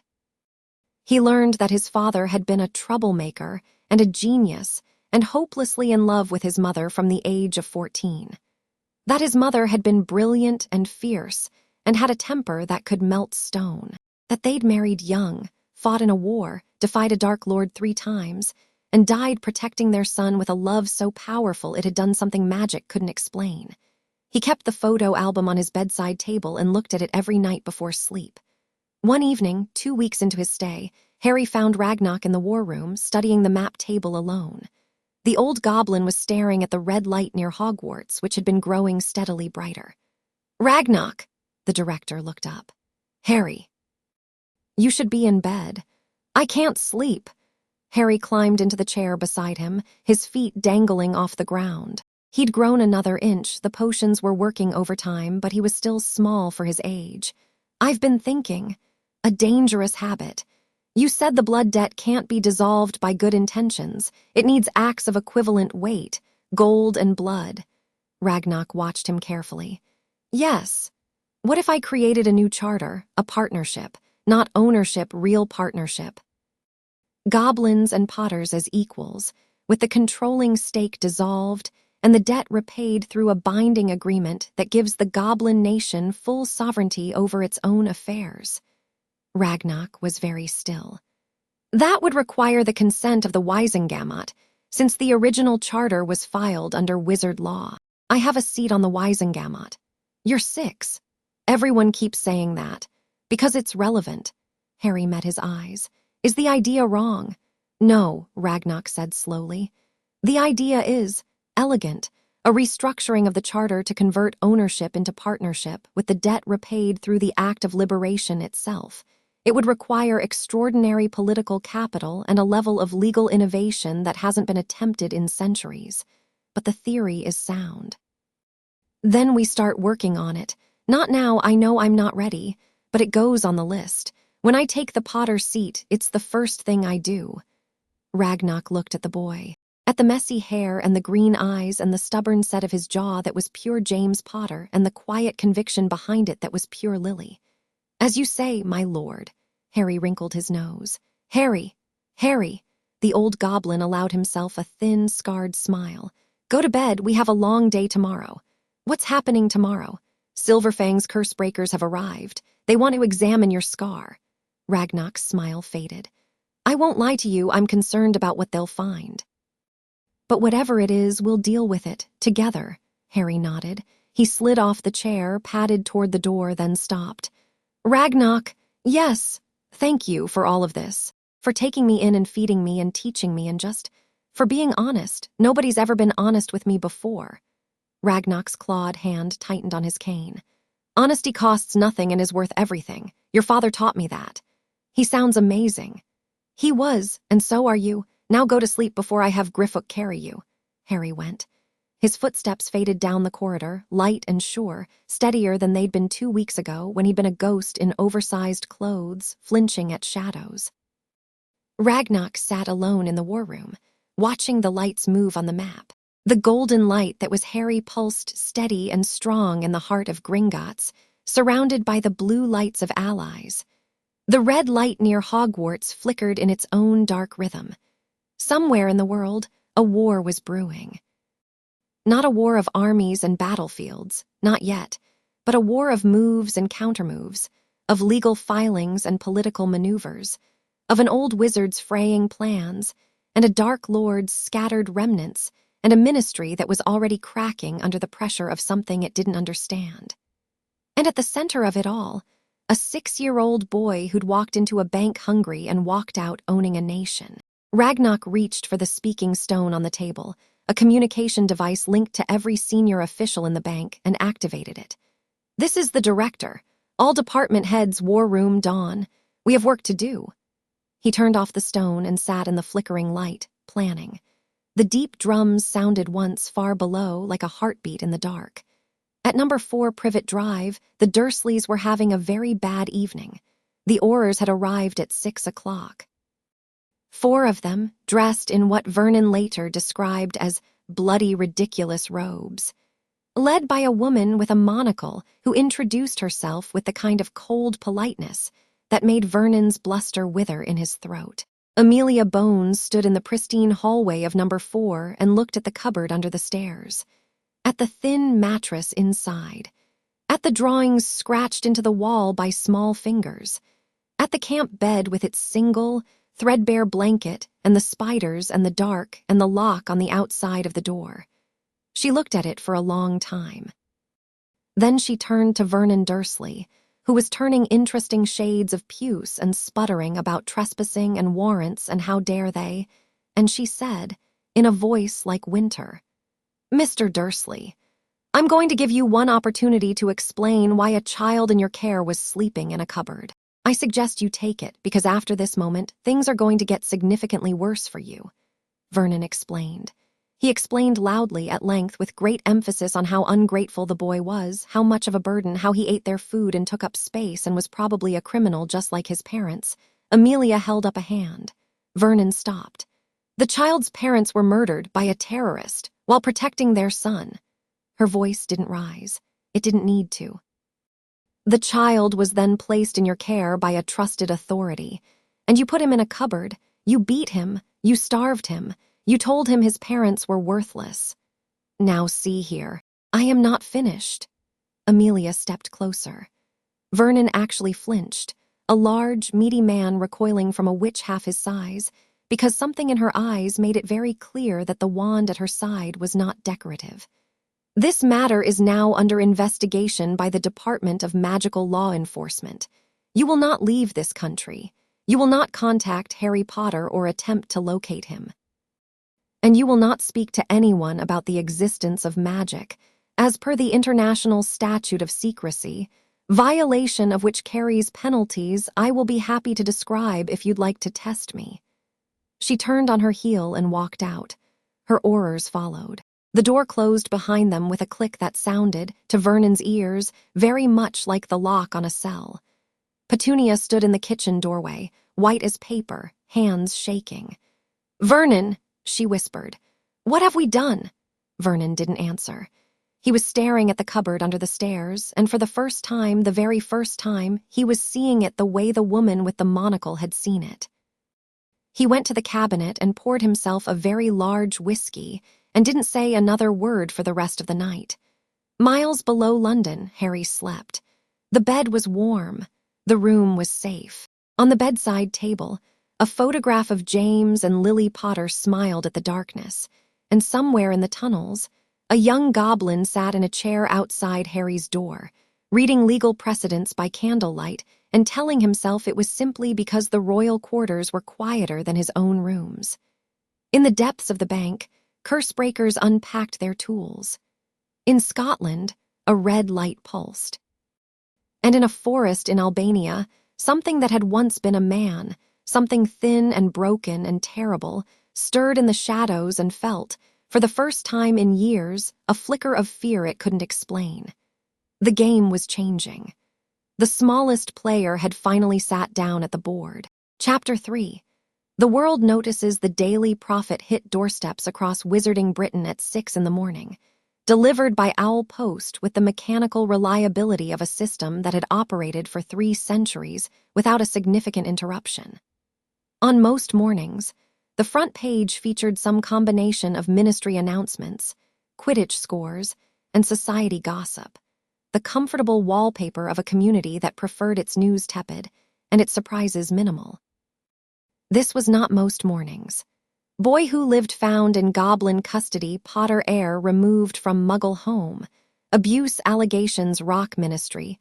The story took up the entire front page and most of pages 2 through 5. It had been written by a reporter named Darius Fenwick, who was competent and fair, which meant the story was mostly accurate, a fact that made it significantly more damaging than any sensationalized version could have been. The facts, laid out in cold newsprint. Harry Potter, the boy who lived, savior of the wizarding world, had been living in a cupboard under the stairs at his Muggle relative's home. He had been malnourished, beaten, and kept entirely ignorant of his magical heritage. He had wandered into Gringotts by accident and been claimed by the Goblin Nation under ancient treaty rights. A medical report, excerpts of which had been leaked by someone in the ministry, almost certainly Amelia Bones, documented injuries consistent with years of systematic abuse. Dumbledore was named as the person who had arranged the placement.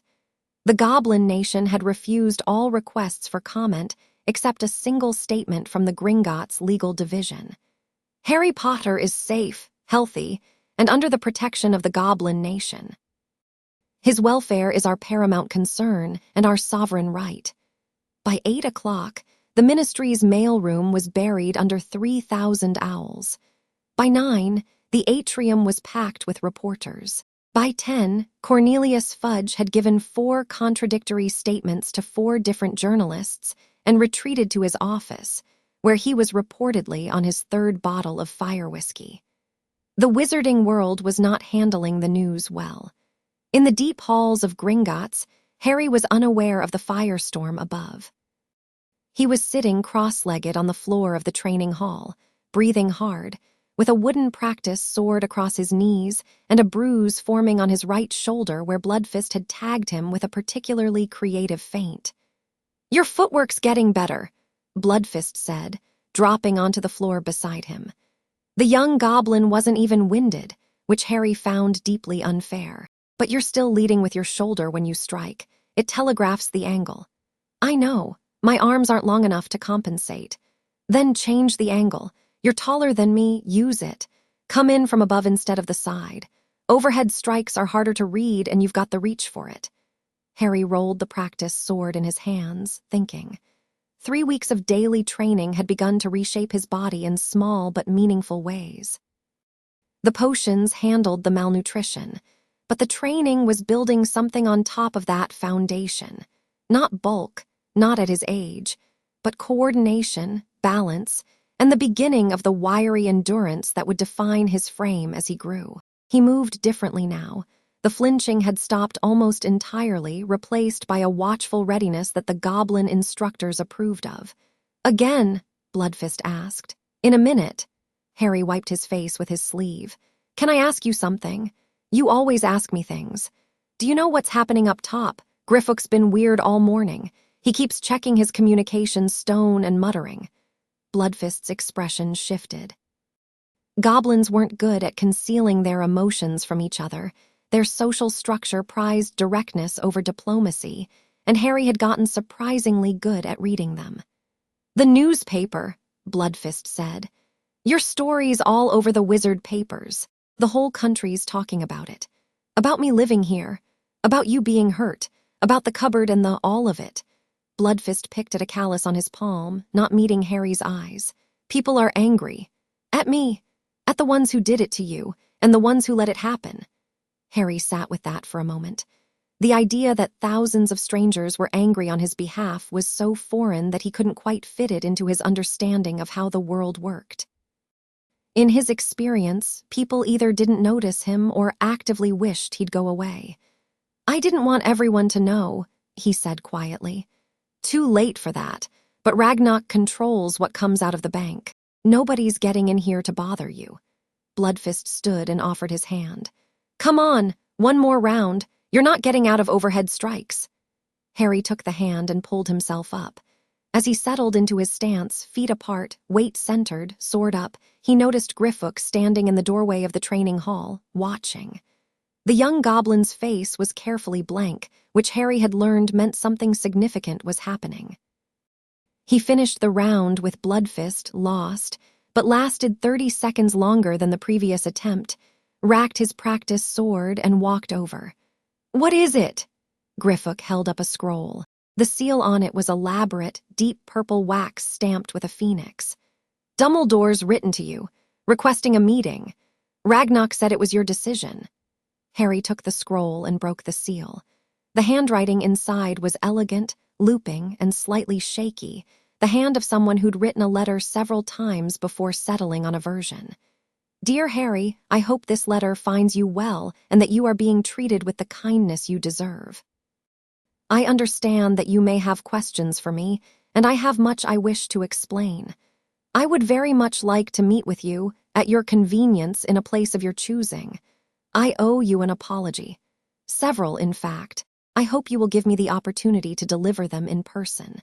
With sincere regret, Albus Dumbledore." Harry read it twice. He folded it and put it in his pocket.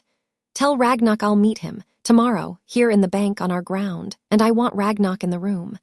"Are you sure? You don't have to." "I know I don't have to. I want to. He made choices about my life, and I want to hear him explain them to my face." Harry's voice was steady. "But not today.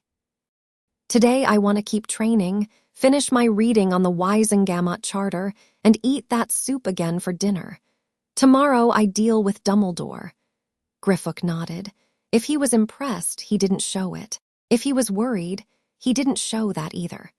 But he made a note in his ever-present ledger, and when he returned to the communications room to relay Harry's response, he walked a little faster than usual. The owl carrying Harry's response had barely left the bank when another visitor arrived at Gringotts' front doors, one who had not been expected and had not sent advance notice.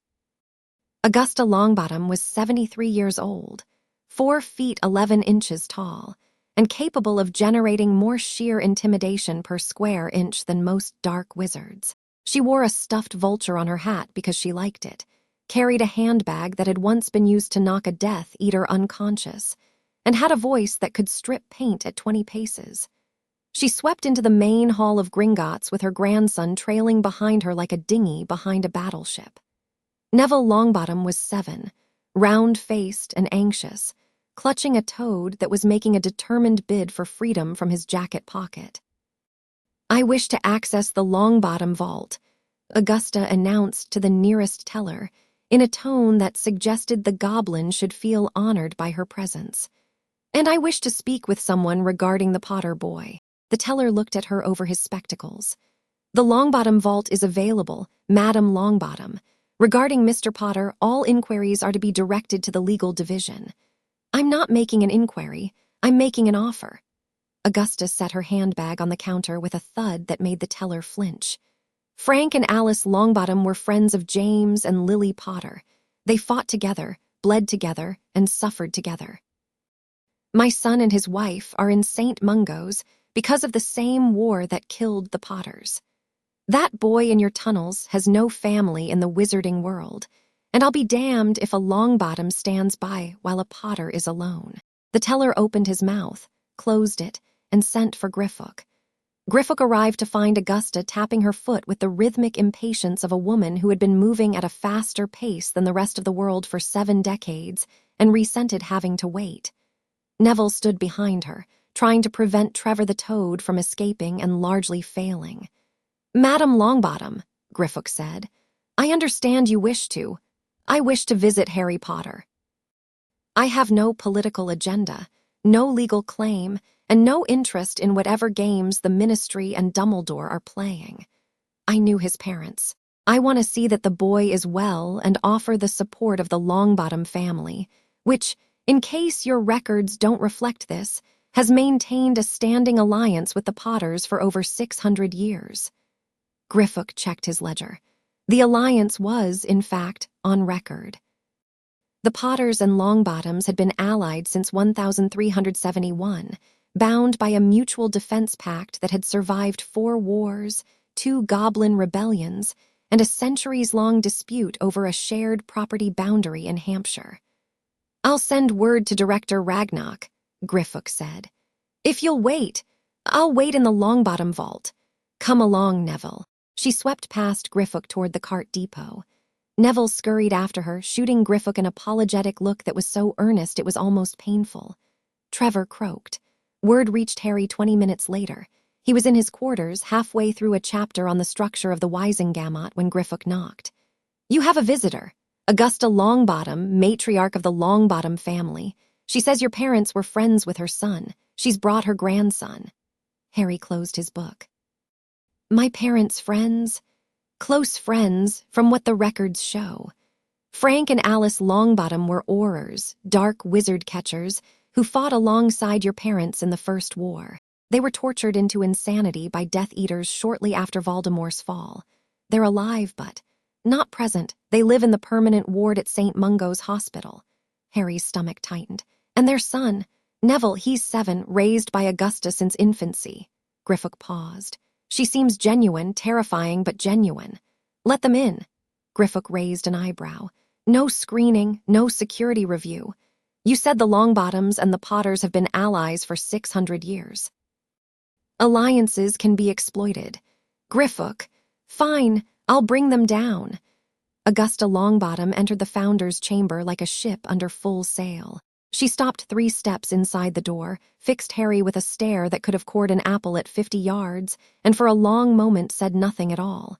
Then her face did something complicated. The steel softened.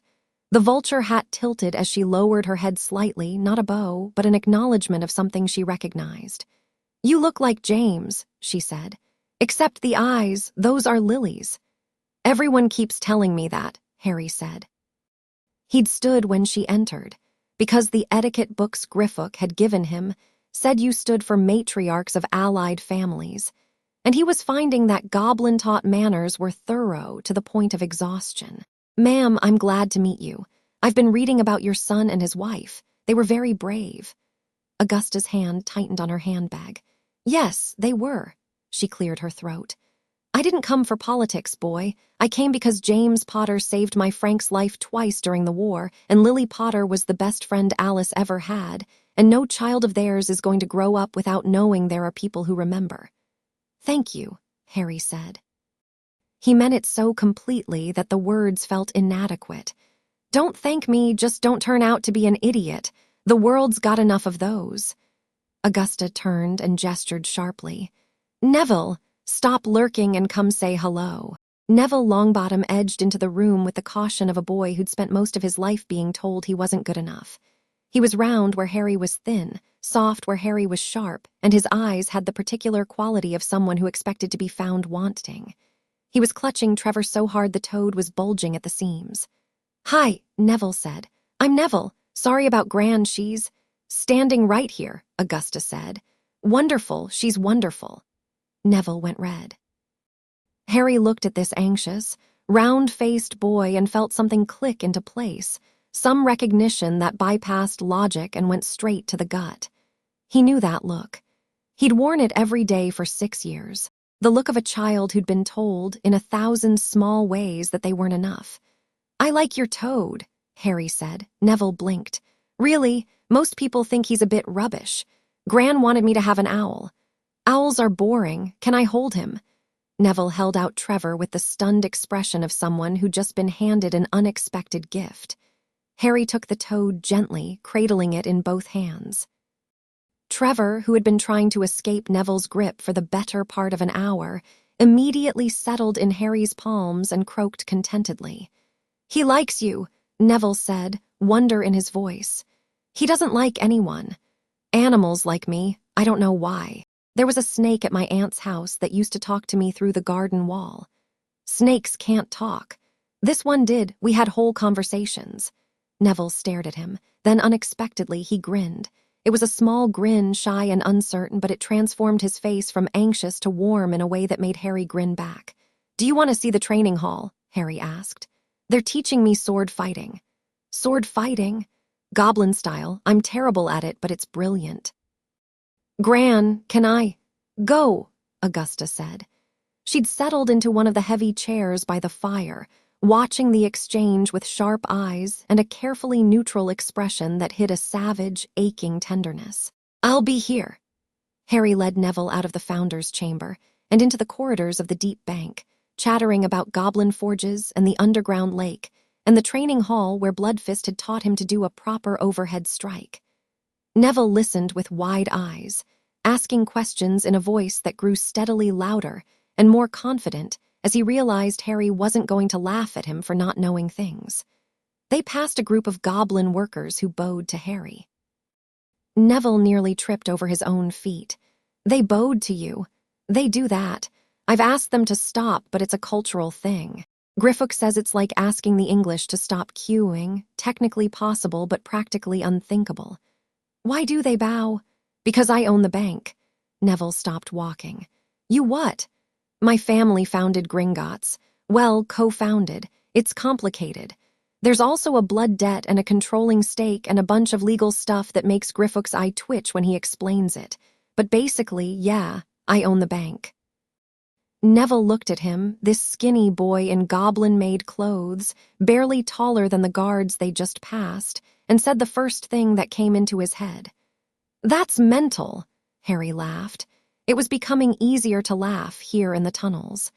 "Yeah, it is a bit." They reached the training hall. Bloodfist was there, working through forms with a practice blade, and he looked up when Harry entered with the human boy. "Who's this?" "Neville Longbottom. He's a friend." The word came out easily, naturally, as if it were a thing Harry said all the time.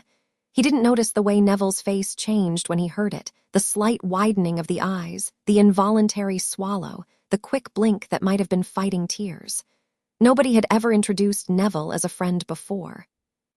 His family's status and his own perceived inadequacy had kept him isolated. And at 7 years old, he'd already begun to accept that isolation as permanent. Harry noticed none of this because he was busy handing Neville a practice sword and showing him the basic grip. "Hold it like this. No lower. If your hand's too high, you lose control on the swing. Yeah, like that. This is heavier than I expected. Everything is at first. Watch Bloodfist, he makes it look easy." Bloodfist demonstrated a basic combination, low guard to middle strike to high block, with the fluid precision of someone who'd been training since he could walk. Neville watched with his mouth open. "I can't do that," Neville said. "Not yet," Bloodfist said. "But you've got good hands. Wide palms, strong fingers, herbologist's hands." Neville looked down at his own hands as if seeing them for the first time. "I do like plants. Plants are good. Growing things takes patience, and patience is the foundation of every fighting art. Bloodfist twirled his practice blade and settled into a teaching stance. Come, I'll show you the first form. They trained for an hour. Neville was clumsy and slow and apologized every time he did something wrong, which was constantly, until Harry pointed out that apologies cost time and time cost positions, and if he said sorry one more time, Bloodfist was going to hit him with the flat of the blade. That's not a joke, Bloodfist confirmed. I absolutely will. Neville stopped apologizing. He also stopped being quite so terrible, because underneath the self-doubt was a stubbornness that Harry recognized, the same quiet refusal to quit that had kept Harry functional through 6 years with the Dursleys. It manifested differently in Neville, less sharp, more yielding, like a tree that bends in the wind but doesn't break. But it was there, and both Harry and Bloodfist saw it.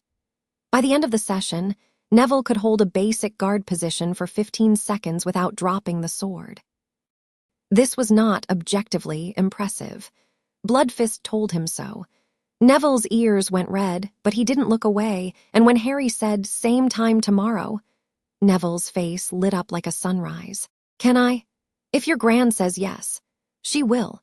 She's been trying to get me to do something physical for years. She'll probably build Bloodfist a statue.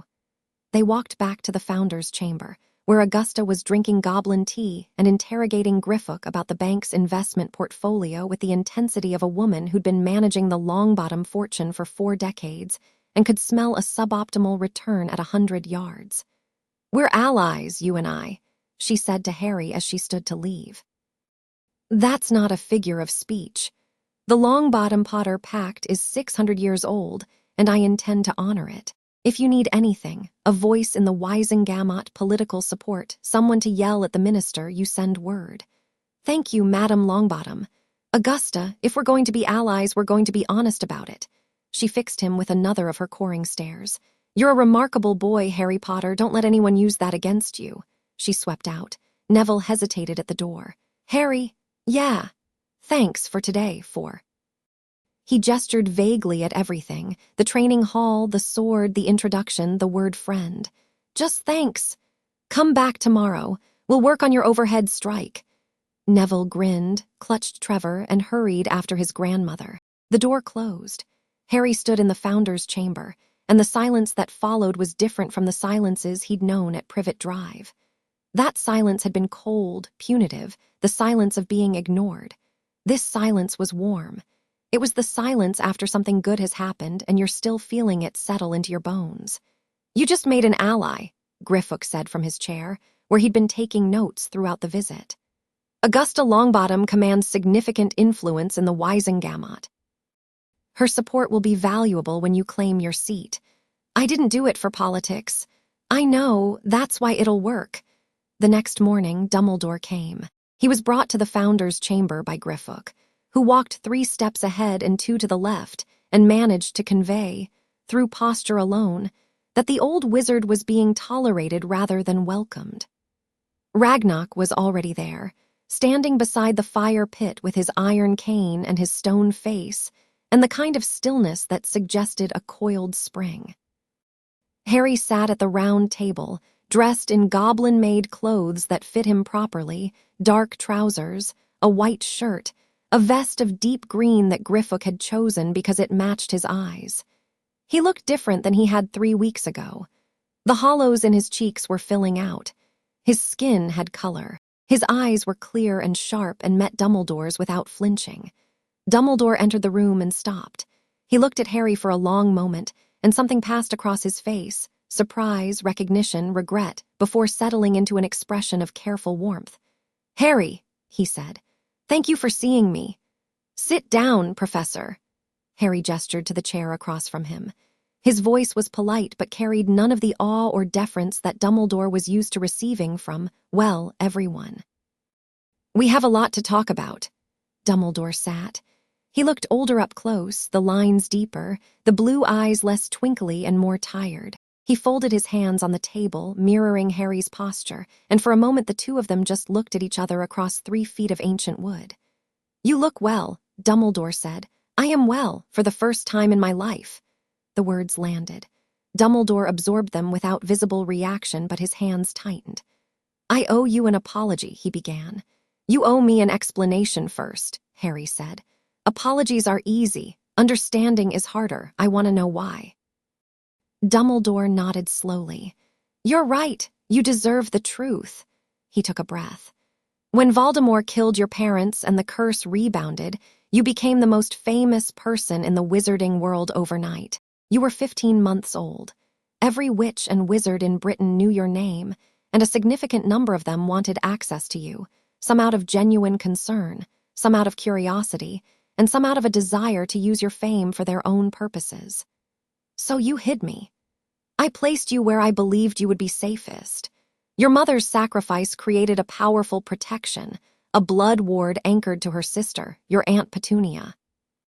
As long as you lived with a blood relative who shared Lily's blood, the ward would shield you from magical threats.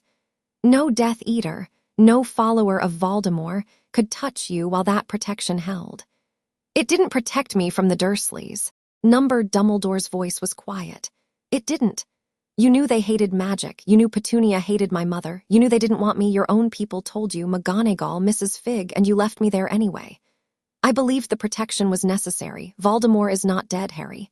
The room went very still. Ragnar's hand tightened on his cane. Griffook, standing by the door, stopped writing. "I know," Harry said. "Ragnar told me. He's out there somewhere, weakened but alive. The Goblins tracked his financial movements before he fell. They know he made preparations for survival." Dumbledore blinked. Twice. Harry watched the old man recalculate, watched him adjust to the reality that the ignorant, grateful child he'd expected to find was not the child sitting across from him.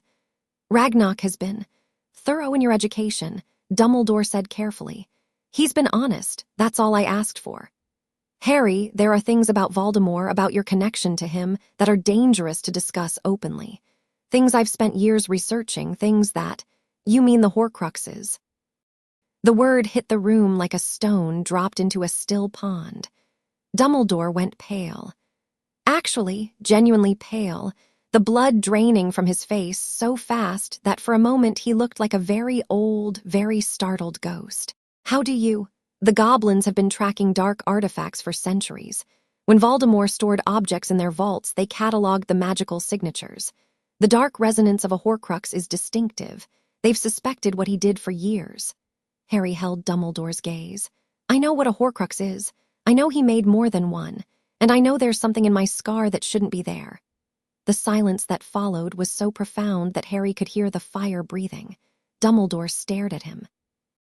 The masks were gone, the twinkle, the warmth, the grandfatherly performance. What was left was a man confronting the complete and catastrophic failure of a plan he'd spent 5 years building. "You were supposed to learn about this at Hogwarts," he said. "Carefully, gradually, when you were old enough to be manipulated into accepting it," Ragnar said from beside the fire. "That is not what isn't it?" The Goblin King's voice was soft, which was worse than if he'd shouted. "You planned to reveal these things to a child who'd been kept ignorant and dependent, who would look to you as his first mentor, his guide into a world he didn't understand. You would have been the one to tell him about Horcruxes, about his scar, about whatever role you've decided he needs to play. And he would have trusted you completely because you would have been the first person in his life to show him kindness." Dumbledore said nothing. His jaw worked, but no words came. "That's not going to happen now," Harry said. He didn't say it with anger. He said it with the simple finality of someone closing a door. "I'm not going to be anyone's weapon or anyone's chess piece. I'm going to learn everything I need to learn. And I'm going to deal with Voldemort because he killed my parents and apparently stuck a piece of his soul in my head, and both of those things are personal. But I'll do it my way with people I trust on my terms." He paused, and when he spoke again, his voice was different, softer, with a crack of something vulnerable underneath the steel. "You could have checked on me, even once, in 5 years. You could have visited or sent someone or just looked. And you would have seen the cupboard and the bruises, and you could have taken me out. But you didn't, and I need to know why." Dumbledore was quiet for a long time. When he finally spoke, his voice was stripped bare. "Because I was afraid. Not of what I'd find. I knew on some level that the situation wasn't ideal. I was afraid that if I intervened, if I took you out of that house, the blood wards would fall and you'd be vulnerable. And I was afraid that if I met you, if I looked you in the eye, I wouldn't be able to leave you there. So I didn't look. You were afraid of your own conscience. Yes. Harry studied the old man across the table. He saw the regret. It was real. He was almost sure of that. He saw the guilt. But he also saw, beneath both, the iron architecture of a mind that processed people as variables and emotions as obstacles. Dumbledore was sorry. He was not, Harry suspected, changed. I'm going to say something and I need you to really hear it, Harry said. I don't hate you. What you did was wrong and it hurt me and I'm going to be angry about it for a long time. But I don't hate you. I've spent 6 years with people who hated me and I know what it looks like and you don't look like that. Dumbledore's eyes glistened. But I don't trust you either, and I'm not going to pretend to. If you want to help, if you actually want to do right by me instead of just managing me, then you can start by telling me everything you know about Voldemort's Horcruxes. Every piece of research, every theory, every lead. You give it to me and to Ragnarok openly, without conditions. No games, no drip-feeding information to keep me dependent on you. All of it right now. Harry, some of this information is extraordinarily dangerous. If it fell into the wrong hands, I'm sitting in the most secure building in magical Britain, surrounded by a goblin nation that would go to war to protect me. There are no wrong hands here. Harry leaned forward. Professor, you came here to apologize. This is what an apology looks like. Not words, actions. Show me you mean it. Dumbledore looked at Harry, looked at Ragnarok, who stood like a monument beside the fire, offering nothing, looked back at Harry. Then slowly, like a man setting down a weight he'd carried for too long, Albus Dumbledore began to talk. He talked for 2 hours. He told them about Tom Riddle, the brilliant, damaged orphan who'd become the darkest wizard in history. About the obsession with immortality, the discovery of Horcruxes, the systematic splitting of a soul that had been fracturing since childhood. He told them about the diary, a Horcrux disguised as a blank book, given to Lucius Malfoy for safekeeping. About the ring, hidden in the ruins of the Gaunt family home. About the locket, the cup, the possibility of others. He laid out his research, his theories, his best guesses about what the objects might be and where they might be hidden. And he told them about the scar. I've suspected since the night it happened, Dumbledore said. His voice was hoarse from 2 hours of talking, and he looked like he'd aged a decade in the telling. The curse that rebounded didn't just destroy Voldemort's body. It shattered an already unstable soul. I believe a fragment attached itself to the only living thing in the room, you. The scar is the anchor point. The Goblins' curse breakers are arriving this week, Ragnarok said. They'll examine it. Goblin curse breaking is powerful, but a Horcrux is something else entirely. The soul fragment is parasitic. It's woven itself into Harry's magical core over 5 years, removing it without killing the host. Dumbledore trailed off. Is exactly the kind of problem our people have been solving for 1,500 years, Ragnarok finished. We broke the curses on the pharaoh's tombs. We unraveled the binding of Morgana. We shattered the chains of Griselda the Mad. A piece of a shattered soul in a boy's forehead is not beyond us. I hope you're right, Dumbledore said. I truly do. Hope is irrelevant. Skill is what matters. Ragnarok tapped his cane. We'll share our findings with you if Harry agrees. Harry nodded. I agree, but the information flows both ways. Anything you learn, anything you find, you bring to us first. Not the Ministry, not the Order. You know about the Order. Dumbledore looked startled.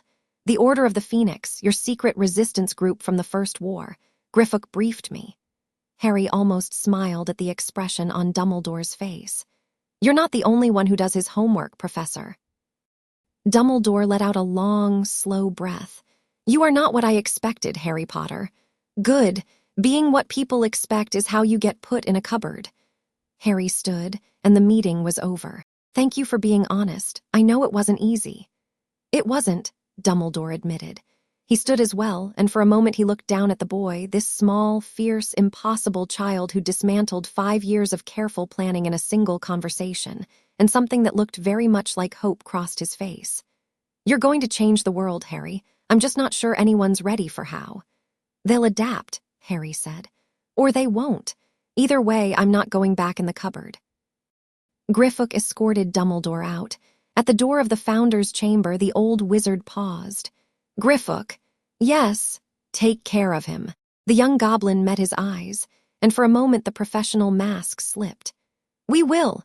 We always take care of our own. Dumbledore nodded and walked away down the corridor, purple robes trailing, shoulders slightly bowed. He looked, for the first time in a very long time, like an old man who'd been outplayed by a 6-year-old and wasn't entirely sure how to feel about it. The fallout from the Daily Prophet story continued to spread. 3 days after the initial article, Darius Fenwick published a follow-up that focused on the Wisengamot's response, or lack thereof. 27 members had called for an emergency session. 14 had called for Harry to be made a ward of the state.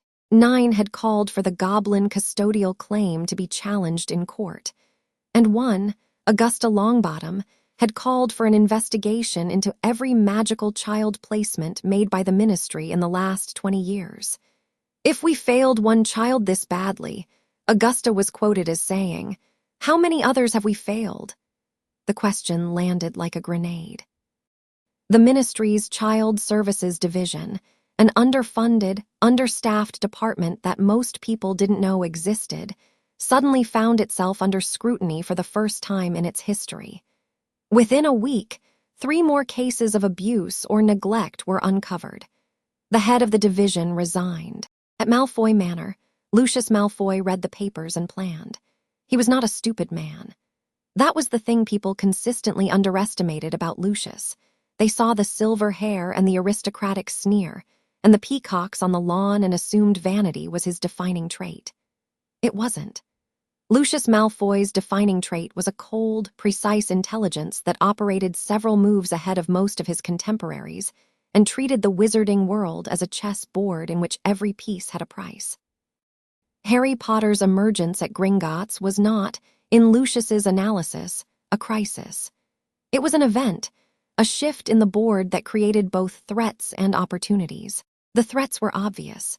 A Potter heir with goblin backing and public sympathy could destabilize the financial architecture that kept old pureblood families, the Malfoys chief among them, in positions of dominance.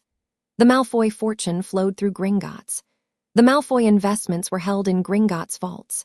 The Malfoy political leverage depended, in significant part, on the economic influence that Gringotts services provided. A 6-year-old now held the leash, but the opportunities were also real. Public outrage over Harry's treatment was currently directed at Dumbledore and the ministry, not at the pureblood establishment. If Lucius played this correctly, if he positioned the Malfoy family on the right side of the narrative, he could use the situation to weaken his enemies while insulating himself. He poured a glass of wine and summoned his wife. Narcissa Malfoy was, in her own way, as formidable as her husband. She had a black family instinct for survival, a social intelligence that could read a room the way a general reads a battlefield, and a pragmatism that occasionally left Lucius feeling outmaneuvered in his own home. She was also, beneath the Ice Queen exterior, a mother, and the medical report on Harry Potter had affected her in ways she wasn't entirely comfortable examining. I want to reach out to the Potter boy, Lucius said. Discreetly. Narcissa raised an eyebrow. Reach out how? An expression of concern, family to family, nothing overt, perhaps a gift, something for the child, something appropriate. A signal that the Malfoy family bears no ill will. And what would be the purpose of this signal? The purpose would be to establish a channel. The boy controls Gringotts. He'll claim the Potter seat within years. He's going to be the most powerful individual in Wizarding Britain by the time he's 15, and I'd rather have a line of communication than a wall of antagonism. Narcissa studied her husband. You want to use an abused child as a political asset. I want to survive. There's a difference. Is there? Lucius sipped his wine. You disapprove. I think approaching a child who's just escaped one set of manipulators with another set of manipulations is unlikely to succeed. Narcissa sat in the chair opposite him, smoothing her robes with practiced precision. The goblins aren't fools, and from what I've read, neither is the boy. Any overture that smells of calculation will be rejected. Then what do you suggest? Let me handle it. Woman to woman, mother to mother, or in this case, mother to orphan. I'll go through proper channels, make no political demands, and bring Draco. Draco? The boy is 6. He needs friends his own age, not political allies. If Draco can befriend him genuinely, the political benefits follow naturally. She paused. And it wouldn't hurt our son to spend time with someone who's faced actual hardship instead of being told the world owes him everything. Lucius set down his wine glass and regarded his wife. You're not just doing this for political advantage, are you? I'm a mother. I read a medical report describing a child sleeping in a cupboard with untreated fractures. If you think that doesn't affect me, you know me less well than you think. She stood and left the room before Lucius could respond, which was, he reflected, very much her way of winning an argument.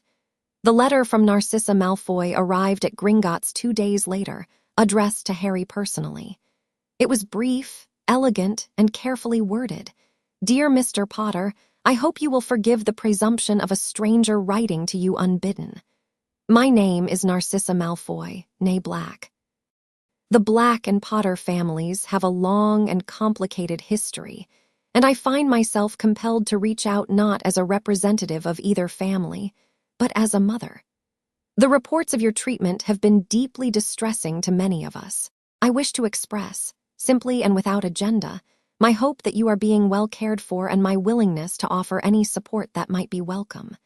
My son Draco is near your age. If you should ever wish for company beyond the admittedly excellent but perhaps socially limited society of goblins, we would be honored to receive you, or to visit at your convenience. With genuine regard, Narcissa Malfoy. Harry read the letter twice and handed it to Griffook. What do you think? Griffook read it with the careful attention of someone diffusing a bomb. It's well crafted. The mention of the Black family is deliberate. You're technically a Black heir through your grandmother, Doria Black. And the line about without agenda is exactly what someone with an agenda would say. But it's also possible she means it. Narcissa Black was always considered the most rational of the 3 Black sisters. She married Lucius for politics, but she's not her husband. Our intelligence suggests she's been quietly distancing herself from the old guard for some time. He set the letter down. What do you want to do? Harry thought about it. He thought about Lucius Malfoy, whose name appeared in Griffook's briefings on pureblood politics with the regularity of a recurring headache. He thought about the Death Eater connections, the financial maneuvering, the cold intelligence that Ragnarok had described with grudging respect and deep wariness. And he thought about a woman who'd read a medical report about a child in a cupboard and written a letter. Write back, Harry said. Thank her. Say I appreciate the kindness and I'd be open to a visit sometime in the future, but I'm focused on settling in right now. Keep it warm but non-committal. Griffook nodded. And Lucius? What about him? He's been assembling a coalition in the Wisengamot. 12 families so far, all with significant vaults at Gringotts, all nervous about what a Potter-controlled bank means for their financial privacy. He hasn't made a public move yet, but the private conversations are. Pointed. Harry leaned back in his chair. He was 6 years old, and he was thinking about political coalitions and financial privacy with the focused intensity of someone twice his age. The disconnect between his size and his mind was something Griffook had stopped finding unsettling and started finding fascinating. What's his leverage? Harry asked. Fear. The old families are terrified that you'll audit their vaults, expose their secrets, use the bank's records as political weapons. Malfoy is positioning himself as the protector of financial privacy, the voice of reason against goblin overreach. Then take the weapon away. How? Draft a statement. From me, as controlling shareholder of Gringotts. A formal guarantee that the bank's confidentiality policies will remain unchanged. No audits, no political use of financial records, no interference with private vaults. Make it binding. Have Ironjaw put it in legal language that can't be wiggled out of. Griffook stared at him. You want to voluntarily surrender your most powerful leverage. I want to make a promise and keep it. If the old families are afraid I'll use their secrets against them, the best move isn't to hold the threat over their heads, it's to remove it entirely. They'll either trust me or they won't, but they won't be able to claim I'm a tyrant. And Malfoy's coalition falls apart. He's selling protection against a threat. If the threat disappears, so does his market. Harry picked up a bread roll and bit into it. Also, it's the right thing to do. People's banking records should be private. Using them as weapons is exactly the kind of thing Voldemort would do. Griffook wrote for a long time in his ledger. When he looked up, his expression had shifted into something Harry hadn't seen before. Not respect, exactly, though that was part of it. Something more like the recognition of a fellow professional encountering unexpected competence. You know, Griffook said slowly, when Ragnarok assigned me to you, I thought it was the end of my career. And now I think it might be the beginning of something else entirely. He stood, gathering his papers. I'll have the statement drafted by morning. Ironjaw will hate it. He was looking forward to holding the records over people's heads, but he'll do it. Tell him I'll make it up to him. He'll want that in writing. Done, Harry grinned. It was the grin of a boy who was beginning to understand the shape of his own power. Not the power of gold or threats or inherited titles, but the simpler, stranger power of someone who meant what he said and did what was right and let the consequences arrange themselves. The statement was published 3 days later. Not in the Daily Prophet, which would have looked political, but as a formal notice from the Gringotts Board of Directors, posted in the main hall of the bank and distributed to every vault holder via owl post. It was short. Harry James Potter, as controlling shareholder, formally and irrevocably guaranteed the sanctity of client confidentiality at Gringotts Wizarding Bank. No private financial records would be disclosed, audited, or used for political purposes. This guarantee was binding upon the Potter family in perpetuity and was backed by the full weight of Goblin law. The reaction was immediate.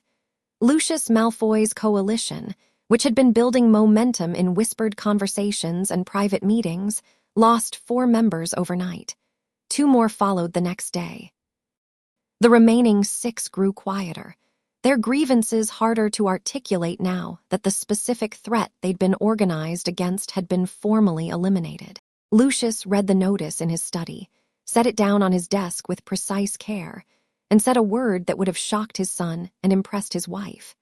Then he poured another glass of wine and began recalculating. At the ministry, Amelia Bones read the notice and allowed herself a thin smile. She'd been watching the Malfoy coalition with professional concern, not because she sympathized with their cause, but because political blocks built on fear tended to metastasize into something uglier.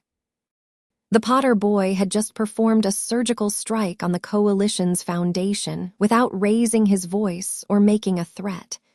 She made a note in her file, Potter, watch carefully. Not what we expected. At Hogwarts, Dumbledore read the notice and sat back in his chair with an expression that hovered between admiration and dismay. He's 6 years old, Fawkes, he said to his phoenix. He just outmaneuvered Lucius Malfoy, diffused a political crisis, and strengthened his own position, all by doing the right thing. When I was 6, I was setting curtains on fire. Fawkes trilled. Yes, I know, I'm not in a position to complain. Dumbledore picked up the notice and read it again. He's going to be extraordinary. The question is whether the world will let him be, or whether it'll try to break him first. The phoenix ruffled his feathers and said nothing, because some questions don't have answers, only outcomes. In the deep halls of Gringotts, Harry stood in the training hall after another session with Bloodfist and Neville, who was visiting for the 3rd time that week and had progressed from catastrophically terrible to merely bad with a determination that made Bloodfist grudgingly approving. You're getting better, Harry told Neville. I fell on my face twice. Yesterday it was 4 times. That's a 50% improvement. Neville laughed, a real laugh, full and unguarded, the kind of laugh that Harry was learning to prize because it meant his friend was forgetting, even briefly, to be afraid of himself. They sat on the stone floor of the training hall, sharing a flask of water, and for a moment they were just two boys catching their breath after exercise, in that simple, uncomplicated space where friendship lives before the world gets complicated. "Harry," Neville said. "Yeah. Are you scared?" "Of all of it, the ministry, the politics, everything." Harry considered the question honestly, the way he considered everything now that he'd been given the space to think instead of just survive. "No," he said. "I was scared at the Dursleys, scared every day. Scared of Vernon's hands and Petunia's voice and the dark in the cupboard. That was real fear, the kind where you can't do anything about it, where you're just small and helpless and the people who are supposed to take care of you are the ones hurting you." He paused. "This is different. This is big and complicated and I don't understand all of it yet. But I'm not helpless anymore. I have people who'll fight for me. I have you. I have Ragnarok and Griffook and Bloodfist. And I have a say in what happens to me. That's not scary. That's just hard. And hard I can do." Neville looked at his friend, this strange, quiet boy with two sharp eyes and two old words, who'd been through things no child should endure and come out the other side not broken but sharpened, and felt something shift inside himself. A loosening, a release, like a plant that had been growing in the dark suddenly finding light. "Hard I can do too," Neville said. "I think." "You can," Harry said. "I've seen your guard position. It's getting solid." Neville smiled, and the two boys sat in comfortable silence in the deep halls beneath London, listening to the distant sound of goblin forges and the rhythmic pulse of the deep drums. And the world above them churned and plotted and argued. But down here, for now, it was quiet and safe and good. Tomorrow, the curse breakers would examine Harry's scar. Tomorrow, things would change again. But tonight, Harry walked Neville to the cart station, waved goodbye, and returned to his quarters where he ate dinner with Griffook, reviewed the day's correspondence, and fell asleep in his enormous bed with the photo album on the nightstand and a sense of belonging that was still so new it felt fragile, like a soap bubble he was afraid to touch in case it burst. It didn't burst. It held. And in the dark of the royal quarters, the boy who owned everything slept deeply and peacefully, and the nation that served him kept watch through the night. Chapter 4. The Wisengamot Harry turned 7 on the 31st of July, and the goblins threw him a party. This was, by goblin standards, an extraordinary event. Goblins did not celebrate birthdays. They celebrated victories, promotions, successful forgings, and the occasional particularly devastating legal ruling. But the mere fact of having survived another orbit around the sun was not, in goblin culture, considered noteworthy. You were alive. Good. Get back to work. But Griffook had mentioned the date in passing to Bloodfist, who had mentioned it to the training hall instructors, who had mentioned it to the forge masters. And somewhere in the chain of whispered communication that constituted goblin gossip, the information had reached Ragnarok, who had said, "The boy has never had a birthday party," in a tone that made everyone within earshot suddenly very interested in party planning. The result was a goblin interpretation of a human celebration, which meant it was louder, sharper, and more heavily armed than any party Harry could have imagined. The great hall of the Goblin City was decorated with banners, not festive streamers, but actual war banners, ancient and magnificent, hauled out of storage for the first time in decades. The forge masters had created a cake, which was less a confection and more an architectural achievement, 7 tiers of dark chocolate and spun sugar, topped with a golden lightning bolt that actually crackled with tiny sparks.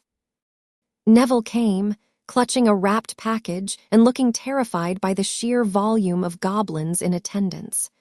Augusta came too, wearing her vulture hat with an air of defiant celebration. Even Bloodfist had cleaned his armor, which was the goblin equivalent of putting on a tie. Harry stood in the doorway of the great hall and stared. "This is for me," he said. "No, it's for the other human child we've been raising in our tunnels," Griffook said. "Yes, it's for you, don't make it weird." "It's a bit weird, there are swords on the table."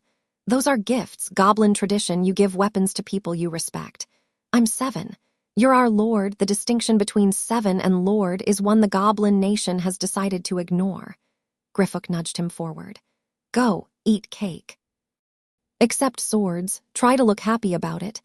Harry didn't have to try. The happiness hit him the moment he stepped into the hall, and 100 goblin voices roared a greeting that shook dust from the ceiling.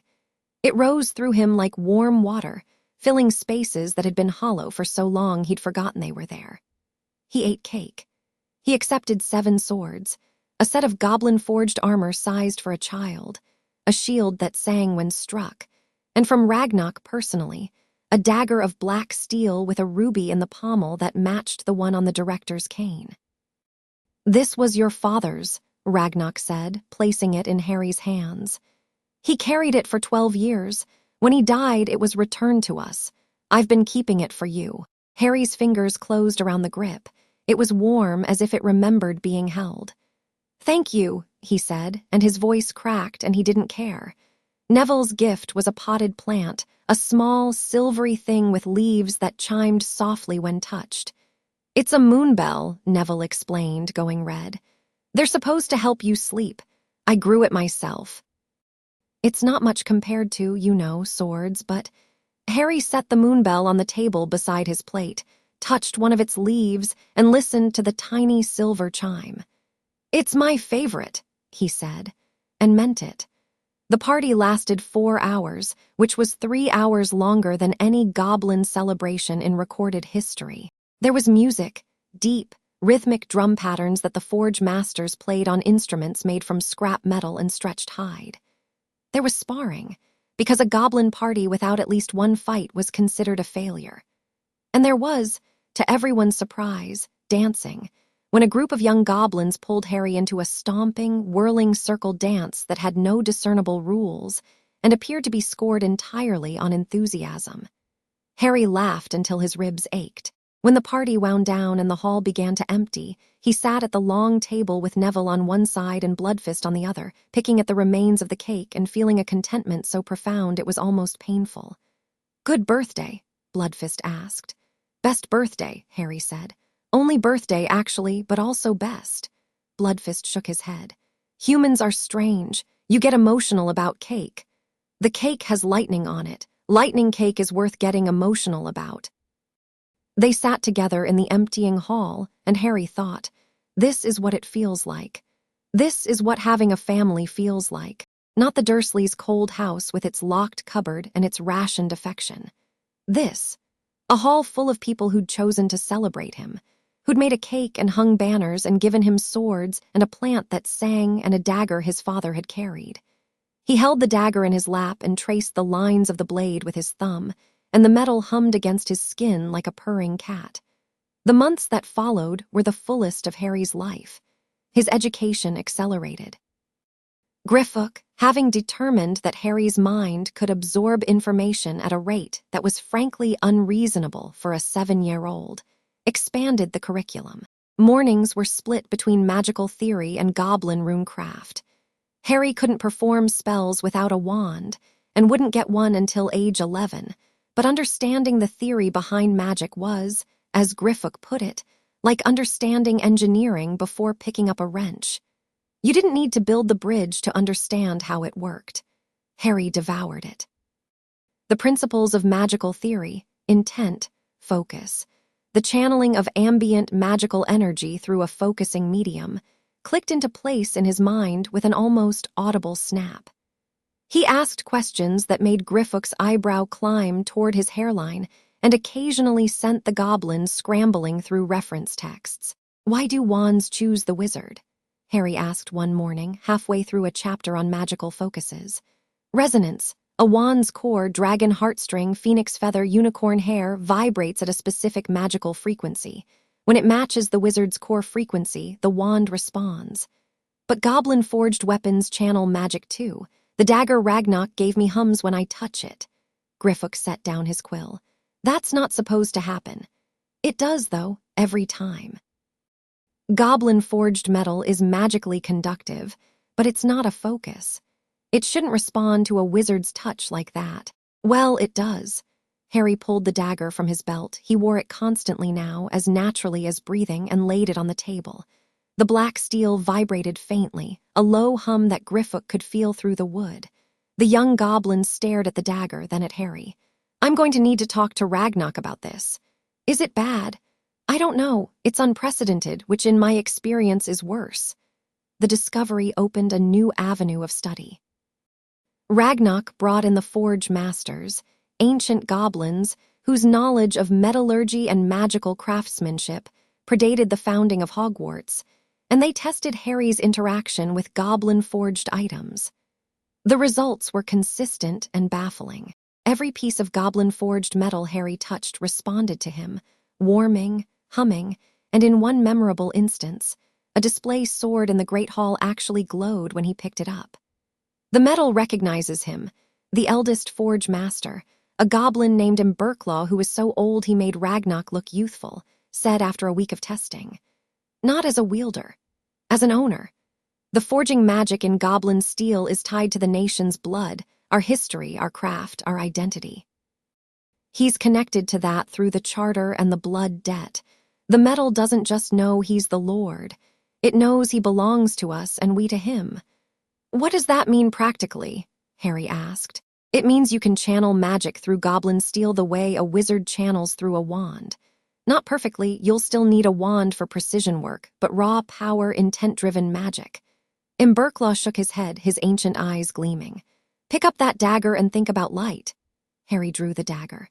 He thought about light, not the concept of it, but the feeling, warmth, the torches in the Great Hall, the way the crystals in the tunnels glowed, the sun on his face the day he'd walked into Diagon Alley. The blade erupted in white fire. Not hot fire, it didn't burn his hand or scorch the table, but the light that blazed from the black steel was so intense that Griffook threw up a hand to shield his eyes and Imberclaw stumbled back, knocking over a chair. The entire chamber lit up like midday, shadows banished, every detail rendered in blazing clarity. Harry stared at the burning blade. The light was coming from him, he could feel it, a current flowing from somewhere deep in his chest, down his arm, through his hand, and into the metal which sang with it, amplified it, sent it roaring into the world. He let go of the thought. The light died. The dagger hummed contentedly in his grip. Told you, Imberclaw said, righting his chair with the dignity of a goblin who had not technically fallen over. Raw power, intent-driven, no wand required. Ragnak, who had watched the demonstration from the doorway, said nothing for a long time. Then he looked at Harry, this 7-year-old boy holding a dagger of light in a cavern a mile below London, and said, "We need to add combat magic to his curriculum." "He doesn't have a wand," Griffook pointed out. "He doesn't need one." The combat training shifted after that. Harry still worked with Bloodfist on physical technique, footwork, blade work, the relentless goblin approach to martial arts that treated the body as the primary weapon and everything else as an extension. But now Imberclaw joined the sessions, teaching Harry to push magic through goblin steel in controlled, intentional ways. It was hard. Harder than anything Harry had done. The dagger responded to emotion and intent, which meant every stray thought, every flicker of feeling, produced an unpredictable result. A flash of anger created a burst of force that cracked the training hall floor. A spike of fear generated a shield that was too brittle and shattered on impact. A moment of joy, genuine, unguarded joy, produced a wave of light so beautiful that the goblins watching stopped what they were doing and simply stared. "Control," Imberclaw said, again and again. "Power without control is just destruction. You have the power, now learn to hold it," Harry learned. Slowly, painfully, through a process of repetition and failure, and the occasional spectacular accident that left scorch marks on the ceiling, and gave Griffook material for increasingly exasperated incident reports. But he learned, and by the time autumn came, he could channel a steady, controlled stream of magic through the dagger, light, force, heat, a basic shield with something approaching reliability. "You're cheating, you know," Neville said during one of his visits, watching Harry practice. "The rest of us have to wait for wands. The rest of you don't own a goblin nation." Fair point. Neville was sitting against the wall of the training hall, Trevor on his lap, watching Harry work through the exercises Imberclaw had assigned. He visited 3 or 4 times a week now, and the transformation in him was almost as dramatic as in Harry. Regular training with Bloodfist had given him confidence in his body, and Harry's straightforward, no-nonsense friendship had given him confidence in himself. He still doubted. That was wired into him too deeply to easily overcome.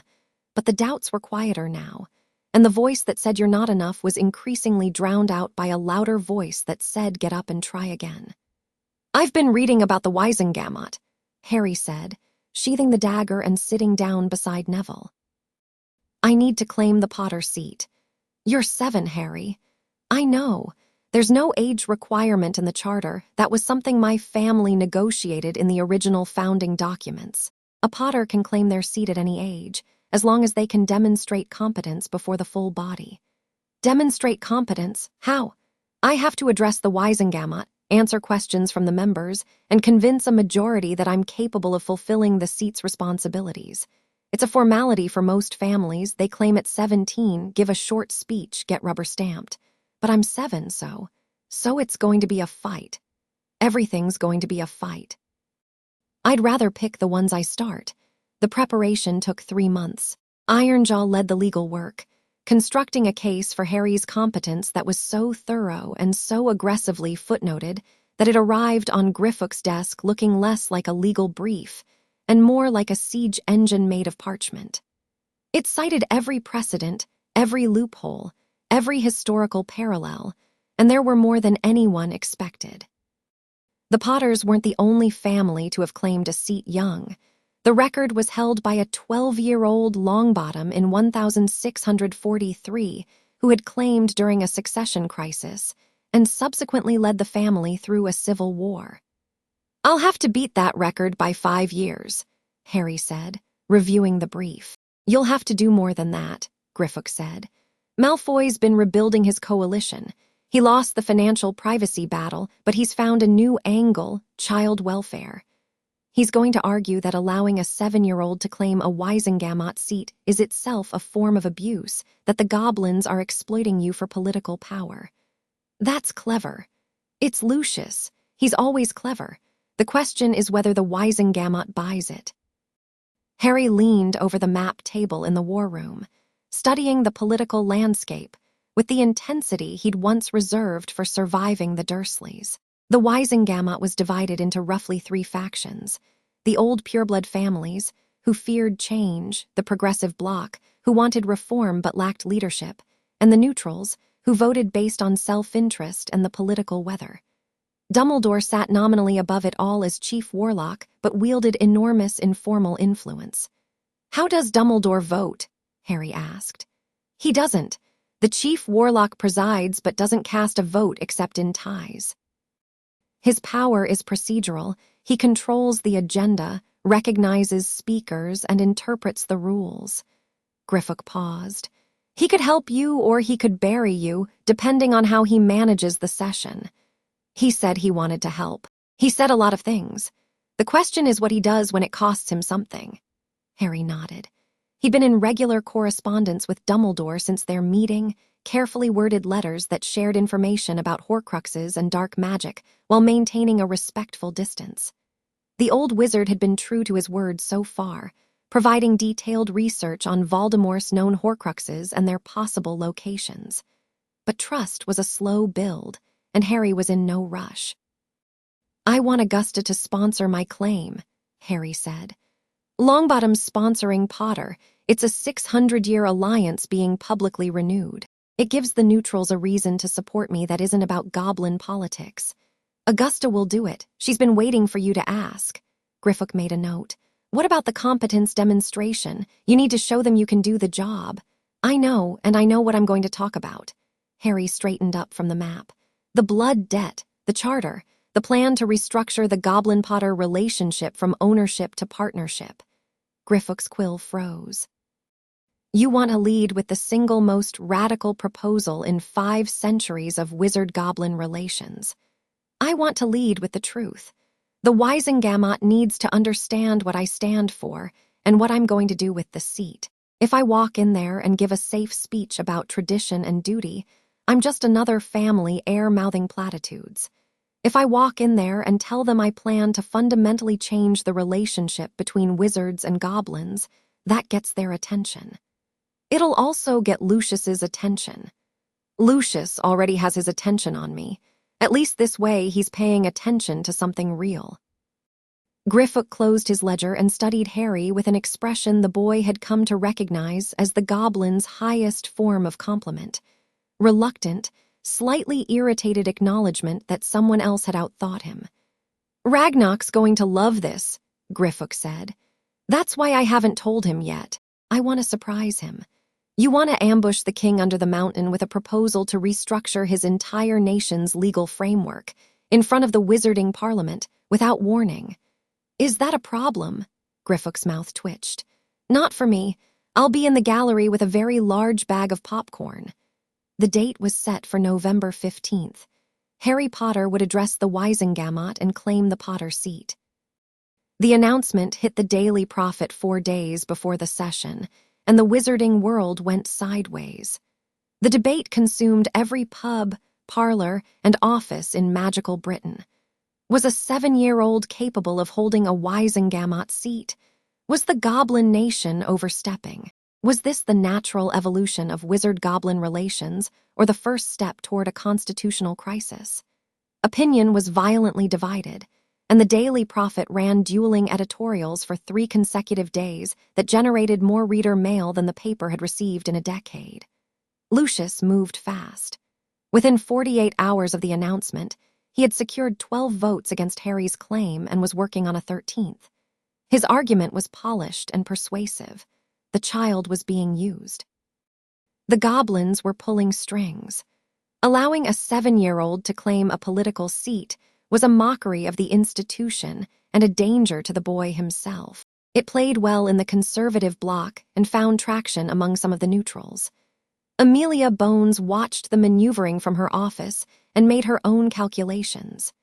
She'd met Harry once, a brief, formal visit to Gringotts to close the abuse investigation, during which the boy had answered her questions with a directness that caught her off guard.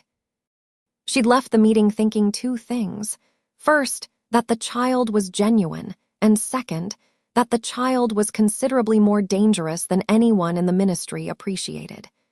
She hadn't decided how she'd use her influence yet, but she'd decided to attend the session, which she rarely did, and that alone sent a signal.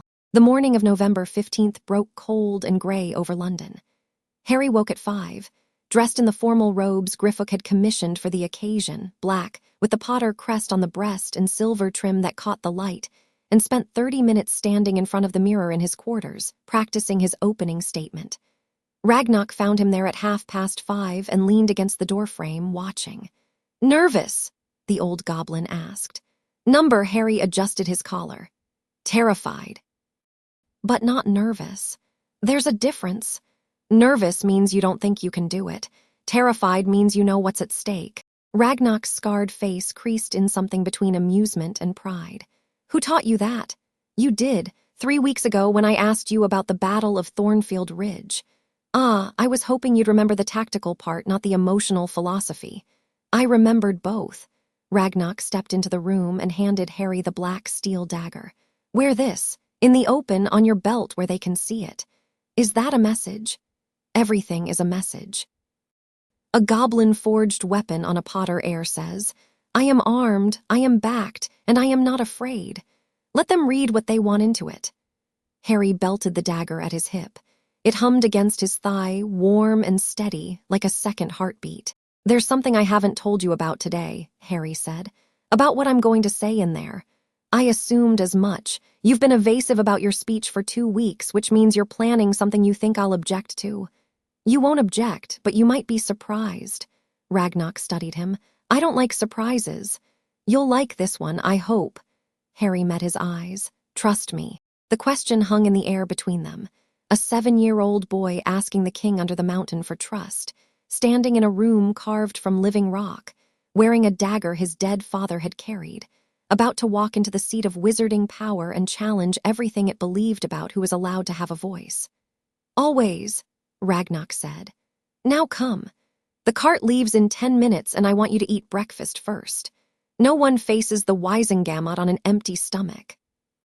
The Wisengamot met in the lowest level of the Ministry of Magic. in a circular chamber that looked like a cross between a courtroom and an amphitheater. Stone benches rose in tiers around a central floor, each seat marked with the crest of the family that held it. The ceiling was enchanted to show the sky above London, gray and heavy, with the promise of rain, which felt appropriate. The gallery was packed. Every seat taken, standing room only along the back wall, and a queue of frustrated reporters being held at the doors by harried ministry security. The story had drawn everyone: political junkies, social climbers, the merely curious, and spotted in the front row of the public gallery, Narcissa Malfoy, elegantly composed, watching the chamber with the sharp attention of a hawk monitoring a field. Harry arrived through the main entrance, flanked by Ragnarok and Gryffindor. The conversations that had been buzzing through the chamber died like candles in a hurricane. He walked down the center aisle toward the floor. Every head turned to follow him. He was small, still small, despite a year of goblin nutrition and healing, and the formal robes made him look both older and younger than his 7 years.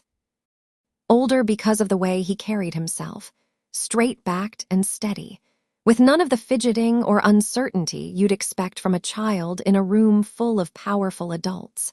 Younger because the robes emphasized just how physically slight he was, how narrow his shoulders, how a boy this size should be in a schoolyard, not a parliament. Ragnarok walked on his right, iron cane striking the floor with measured precision. Gryffindor walked on his left, leather satchel under one arm, face set in an expression of professional composure that masked a buzzing, electric anticipation. Augusta Longbottom was already in her seat, the Longbottom crest behind her. She caught Harry's eye and gave a fractional nod. Neville sat behind her in the family gallery, gripping Trevor hard enough to make the toad wheeze. Lucius Malfoy was seated in the upper tier, silver hair immaculate, robes of midnight blue, an expression of polished neutrality that concealed nothing from Harry's now well-trained eye. The man was ready for battle.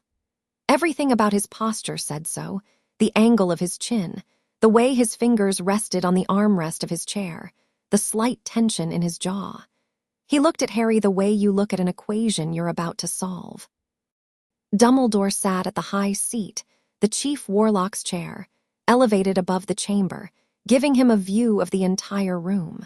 His robes were formal but understated by his standards, deep blue rather than his usual purple, and his expression was carefully, studiously blank.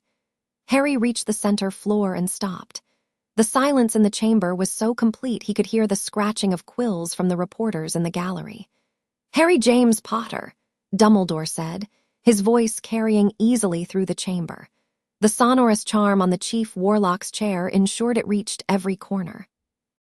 "You come before this body to claim the hereditary seat of the most ancient and noble house of Potter. Is that correct?" "It is, Chief Warlock. The claim is sponsored by Madame Augusta Longbottom on behalf of the most ancient and noble house of Longbottom, pursuant to the alliance between your houses. Is that correct, Madame Longbottom?" Augusta stood. "It is correct. The Longbottom family sponsors the Potter heir's claim and vouches for his character." "Duly noted." Dumbledore looked down at Harry. "Mr. Potter, you are 7 years old. The Wizengamot has no formal age requirement for claiming a hereditary seat, but tradition holds that the body may challenge any claim it deems premature. Several members have indicated their intent to do so. You will be given the opportunity to address the body and demonstrate your competence. Do you understand?" "I do." "Then you may proceed." Harry took a breath. The entire weight of the wizarding world's attention pressed down on him like a physical force, the eyes, the expectations, the fear and the hope and the political calculation, and he let it settle on his shoulders and then stood under it because he'd carried heavier things. "Members of the Wizengamot," he said. His voice was clear. Gryffindor had drilled him on projection, and the acoustics of the chamber were excellent. "I'm 7 years old. I know that. You know that. Everyone in the gallery knows that. I'm not going to stand here and pretend I'm something I'm not. I'm a child. I have a lot to learn. I still can't reach the top shelf in the library without a step stool." A ripple of surprised laughter moved through the chamber. Not much, but enough to crack the tension. But I'm standing here because the Potter seat has been empty for 6 years, and the responsibilities it carries haven't been met. My family helped build the institutions that govern this world. The Potter seat carries obligations to the Wisengamot, to the magical community, and to the Goblin nation, which is bound to my family by a charter older than most of the families in this room. He let that land. A few members shifted uncomfortably. The Potter Gringotts connection was widely known in theory, but rarely discussed in practice, because thinking about it too hard made people nervous. I'm not here to play politics. I don't have a faction or an agenda or a list of enemies. I'm here because the seat is mine and the work needs doing. And if I wait until I'm 17 to start, that's 10 more years of obligations unmet and alliances unhonored. If the young Mr. Potter will permit an interruption, Lucius Malfoy said, standing with the fluid grace of a predator that had decided it was time to move. His voice was silk over steel. I believe several of us have concerns that should be addressed before we proceed further. Dumbledore looked at Harry. Mr. Potter. Of course, Harry said. Lord Malfoy, please. Lucius stepped forward to the rail of the upper tier, positioning himself so that the entire chamber could see him. It was a power move, speaking from above, literally looking down, and it was executed with the practiced ease of someone who'd been dominating rooms since before Harry was born. My concerns are not with the Potter family's right to this seat, Lucius said. They are ancient and distinguished, and the seat is unquestionably theirs by blood. My concern is with the fitness of a 7-year-old child, regardless of how articulate or well-coached, to exercise the duties of a Wisengamot seat. These duties include voting on legislation, adjudicating disputes, and in times of crisis, making decisions that affect the lives of every witch and wizard in Britain. He paused for effect. He was very good at pausing. Moreover, I must express discomfort with the circumstances surrounding Mr. Potter's claim. He is, by his own acknowledgement, being raised by the Goblin nation. His education, his political preparation, his understanding of wizard society, all of it has been filtered through a non-human perspective. I respect the goblins and their contributions to our world. The lie was delivered flawlessly. But I question whether a child raised entirely within their culture can adequately represent wizard interests in this body. Murmurs rippled through the chamber. Harry watched them spread, watched the faces in the upper tiers, read the room the way Griffook had taught him, who was nodding, who was frowning, who was undecided. Finally, Lucius continued, I must address the matter of influence. Mr. Potter controls the majority share of Gringotts' Wizarding Bank. The financial records of every family in this chamber pass through that institution. Granting a Wisengamot seat to someone with that level of economic power over the body's members creates a conflict of interest that this institution cannot ignore. He sat down. It was a good speech, measured, reasonable, framed not as opposition to Harry personally, but as principled concern for the institution. Several members in the neutral bloc were nodding. Harry waited until the murmurs subsided. Then he spoke. Lord Malfoy raises fair points. I'd like to address them. Lucius inclined his head graciously. He looked like a man who was winning and knew it. First, competence. You're right that I'm 7. You're right that I have a lot to learn. But competence isn't about age. It's about preparation, judgment, and the ability to make decisions in the interests of others. I've spent the last year studying the law, the history, and the politics of this institution. I've been taught by the finest legal minds in the Goblin nation, and I've supplemented that education with texts from the Hogwarts curriculum, the ministry archives, and the private libraries of allied families. He didn't look at Augusta, but he didn't need to. Everyone knew. I won't pretend I know everything, but I'll make a promise that most members of this body can't. I'll never vote on something I don't understand, and I'll never be too proud to ask for help. A slight shift in the room. Some of the undecided faces softened. Second, my upbringing. Lord Malfoy suggests that being raised by goblins makes me unfit to represent wizard interests. I'd ask the body to consider this. I was raised for 6 years by wizards.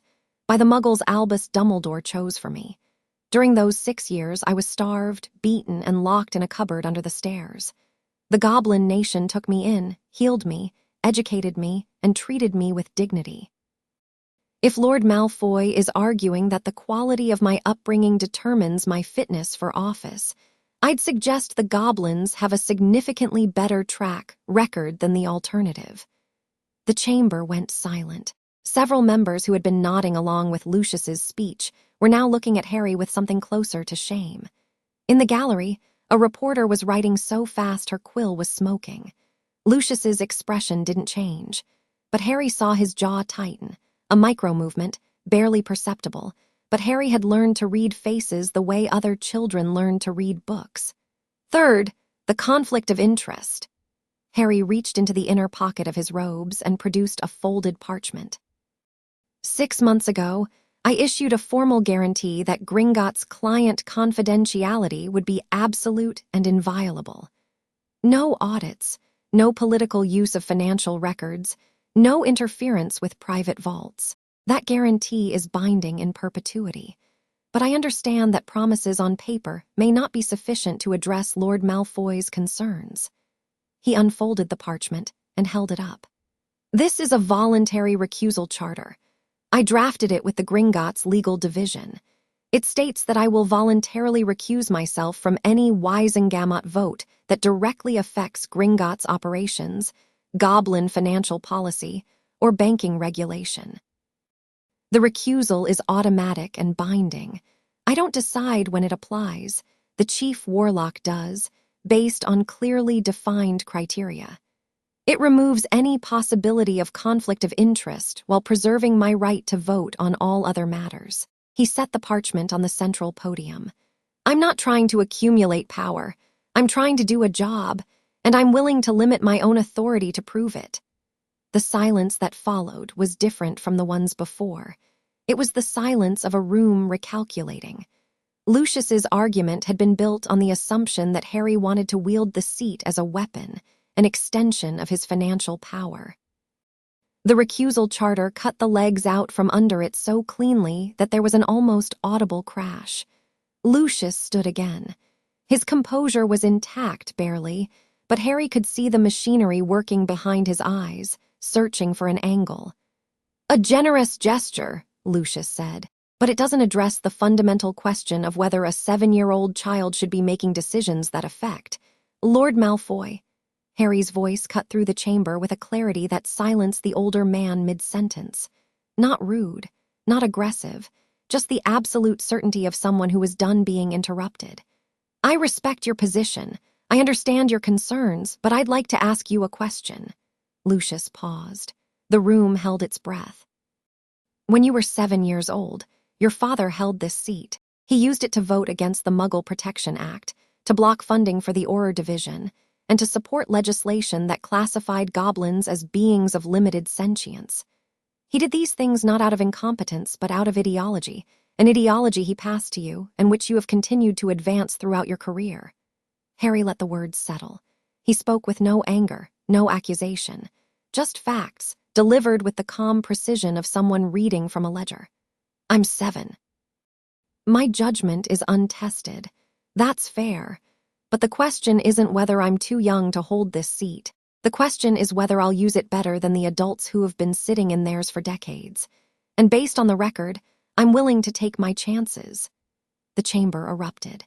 Not in anger, though there was some of that, but in the chaotic, overlapping noise of 100 people reacting simultaneously. Shouts, arguments, a few scattered bursts of applause from the progressive bloc, a furious whispered exchange between Lucius and the members flanking him. In the gallery, reporters were on their feet. Narcissa Malfoy sat perfectly still, watching Harry with an expression that was impossible to read. Dumbledore let the chaos run for 30 seconds, then raised his wand. A sharp crack echoed through the chamber and silence fell. "Order," Dumbledore said. "Mr. Potter, thank you. Are there any further questions from the body?" A witch in the middle tier stood, Griselda Marchbanks, ancient and formidable, head of the Wizarding Examinations Authority and a member of the Wisengamot since before most of the current body was born. "One question for the boy," she said, her voice thin but carrying. "All this talk of competence and conflict, fine, very impressive for a 7-year-old. But I want to know something simpler. Mr. Potter, why do you actually want this seat? Not why you're entitled to it, not why you're qualified. Why do you want it?" Harry looked at her. He'd prepared for attacks, for legal challenges, for Lucius's political maneuvering. He hadn't prepared for sincerity, so he answered with sincerity. "Because my parents died fighting for this world, and the world they died for isn't the one they wanted. They wanted a world where a child wouldn't be placed in a cupboard and forgotten, where a goblin wouldn't be called a being of limited sentience, where power wasn't hoarded by the people who already had too much of it. They died for a better world and they didn't get to build it." His voice was steady, but underneath it was something raw, the bedrock of a grief that would never fully heal but had been shaped into something load-bearing. "I'm 7. I can't build it yet, but I can start. And I'd rather start too early than wait until it's too late." Griselda Marchbanks looked at him for a long moment. Then she sat down and said, "I've heard enough. I vote to confirm." "Seconded," Augusta said immediately. "Call the vote," said Amelia Bones, from the Ministry Observers section, her voice cutting through the chamber like a blade. Dumbledore looked out over the chamber. He met Harry's eyes for a fraction of a second, and something passed between them, not warmth, not yet, but the ghost of something that might become respect. "The question before the body: shall the claim of Harry James Potter to the hereditary seat of the most ancient and noble house of Potter be confirmed? All in favor?" Hands rose. Harry counted them without appearing to count. A skill Griffook had drilled into him until it was second nature. The progressive block was solid. The neutrals, the ones who mattered, were breaking his way, pulled by the speech, the recusal charter, and the simple, devastating force of a child who'd survived a cupboard and come out fighting. Augusta's hand was up. Several families who'd been in Lucius's coalition were voting in favor, their defection visible in the way Lucius's jaw locked. All opposed. Fewer hands. Lucius's, of course, and the hardline purebloods who would have opposed Harry if he'd been 40 and carrying Merlin's endorsement. 8 votes, maybe 9. Not enough. "The claim is confirmed," Dumbledore said. "Harry James Potter is hereby seated as the representative of the most ancient and noble house of Potter. Welcome to the Wisengamot, Mr. Potter." The chamber exploded again, this time in genuine, unrestrained noise. Applause from the progressive bloc, grudging acknowledgement from the neutrals, stony silence from Lucius's corner. In the gallery, Neville was on his feet, pumping his fist, and Augusta was allowing herself a smile that could have powered a Patronus. Harry stood on the central floor and let it wash over him. He didn't smile, not yet, because the day wasn't over. He held up a hand. The noise subsided slowly, reluctantly. "If the Chief Warlock will indulge me," Harry said, "I'd like to make my first statement as a seated member." Dumbledore raised an eyebrow. "The floor is yours, Mr. Potter." Harry turned to face the full chamber. He found Ragnarok in the observers section. The old goblin was seated in the front row, his iron cane across his knees, his quartz eyes fixed on Harry with an intensity that bordered on physical. "For 500 years," Harry said, "the Potter family has held a controlling stake in Gringotts Wizarding Bank. This stake was established by a founding charter that gave my ancestors 60% ownership of the bank and its operations. In addition, a blood debt incurred during the First Wizarding War granted the Potter family dominion over the Goblin nation's sovereign affairs." The chamber was very quiet. This was not public knowledge, or rather, it was the kind of public knowledge that lived in dusty archives and was studiously ignored by everyone who benefited from not thinking about it. "I'm telling you this because it's going to change." Harry's voice didn't waver. "I intend to propose legislation, not today, but soon, that restructures the Potter Gringotts charter from a relationship of ownership to a relationship of equal partnership. The controlling stake will be dissolved. The blood debt will be formally repaid through the act of granting the Goblin nation full sovereignty over its own affairs. Gringotts will remain the Wizarding World's bank, but it will be a goblin institution, governed by goblins, for goblins, without a human family holding a leash. Dead silence. Then a sound from the observers section, a sharp intake of breath, followed by the crack of an iron cane hitting stone. Harry looked at Ragnarok. The old goblin was on his feet. His quartz eyes were wide, wider than Harry had ever seen them, and his scarred face held an expression that Harry had never seen on a goblin before. It took him a moment to identify it, because it was so alien to the hard, proud features he'd come to know. It was wonder. "This isn't charity," Harry continued, turning back to the chamber. "This isn't generosity. This is justice. For 500 years, the wizarding world has depended on goblin labor, goblin craftsmanship, and goblin financial expertise while treating the goblin nation as servants at best and enemies at worst. My family's charter was progressive for its time, but its time was 1474, and we can do better. We must do better." He paused. He could feel the room tilting, some members leaning in, drawn by the vision, others pulling back, repelled by the implications. Lucius's face was a mask, but his knuckles were white on the armrest. "The legislation will be complex and will require extensive negotiation between this body, the ministry, and the Goblin nation. I'm not proposing it today because it's not ready. But I wanted you to know, all of you, what I intend to do with this seat. Not accumulate power. Give it away. Because power you give away freely is the only kind worth having." He stepped back from the podium. The chamber was silent for 3 heartbeats, then 4, then 5. Then Augusta Longbottom stood and began to applaud. Others followed. Not everyone, not nearly everyone, but enough. The Progressive Bloc, some of the neutrals, Griselda Marchbanks with her thin, ancient hands clapping with surprising vigor. In the gallery, the reporters were writing at a pace that bordered on self-harm. Narcissa Malfoy, in the front row of the gallery, was not clapping, but she was watching Harry with an expression that had shifted from analytical to something warmer, something that looked almost like admiration. Beside her, Lucius sat rigidly still, and between them, invisible but as real as the stone beneath their feet, a crack had opened, a hairline fracture in the Malfoy family's unified front that would, in time, become a canyon. Ragnarok hadn't moved. He stood in the observers section, iron cane in one hand, the other hand pressed flat against his chest in the goblin gesture of deepest respect. His lips were moving. Harry couldn't hear the words, but he could read them. "Your father's son." The session adjourned at 4:30. Harry walked out of the Wisengamot chamber into a corridor packed with people, reporters shouting questions, ministry officials hovering, members of the public who'd somehow gotten past security pressing forward for a glimpse. Griffook materialized at his side like a protective shadow. "This way. Side corridor, service exit. The cart's waiting." They moved fast, Harry keeping pace with Griffook's brisk stride. Ragnarok bringing up the rear with 2 goblin guards who'd been stationed outside the chamber. The reporters followed, a pack of quill-wielding wolves, shouting questions that blurred together into a wall of noise. Mr. Potter, how do you respond to Lord Malfoy's, Mr. Potter? Is it true that the goblins, Mr. Potter, can you confirm?" Harry stopped, turned.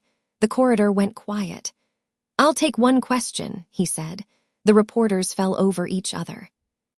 Harry pointed to a young woman in the front, not Fenwick, not one of the established names, just a junior reporter with ink on her nose and wide eyes. "You," Harry said. "Go ahead." The young woman swallowed. "Mr. Potter, you're 7 years old and you just took a Wisengamot seat and announced a plan to restructure the entire goblin-wizard relationship. What do you do now?" Harry looked at her, looked at the crowd of reporters and officials and curious strangers, all watching him with expressions that ranged from awe to suspicion to something that looked like the beginning of belief. "Now," he said, "I'm going home to eat dinner with my friends. It's mushroom soup night, and if I'm late, Griffook gets irritable." "I'm always irritable," Griffook said. Harry grinned at the reporter.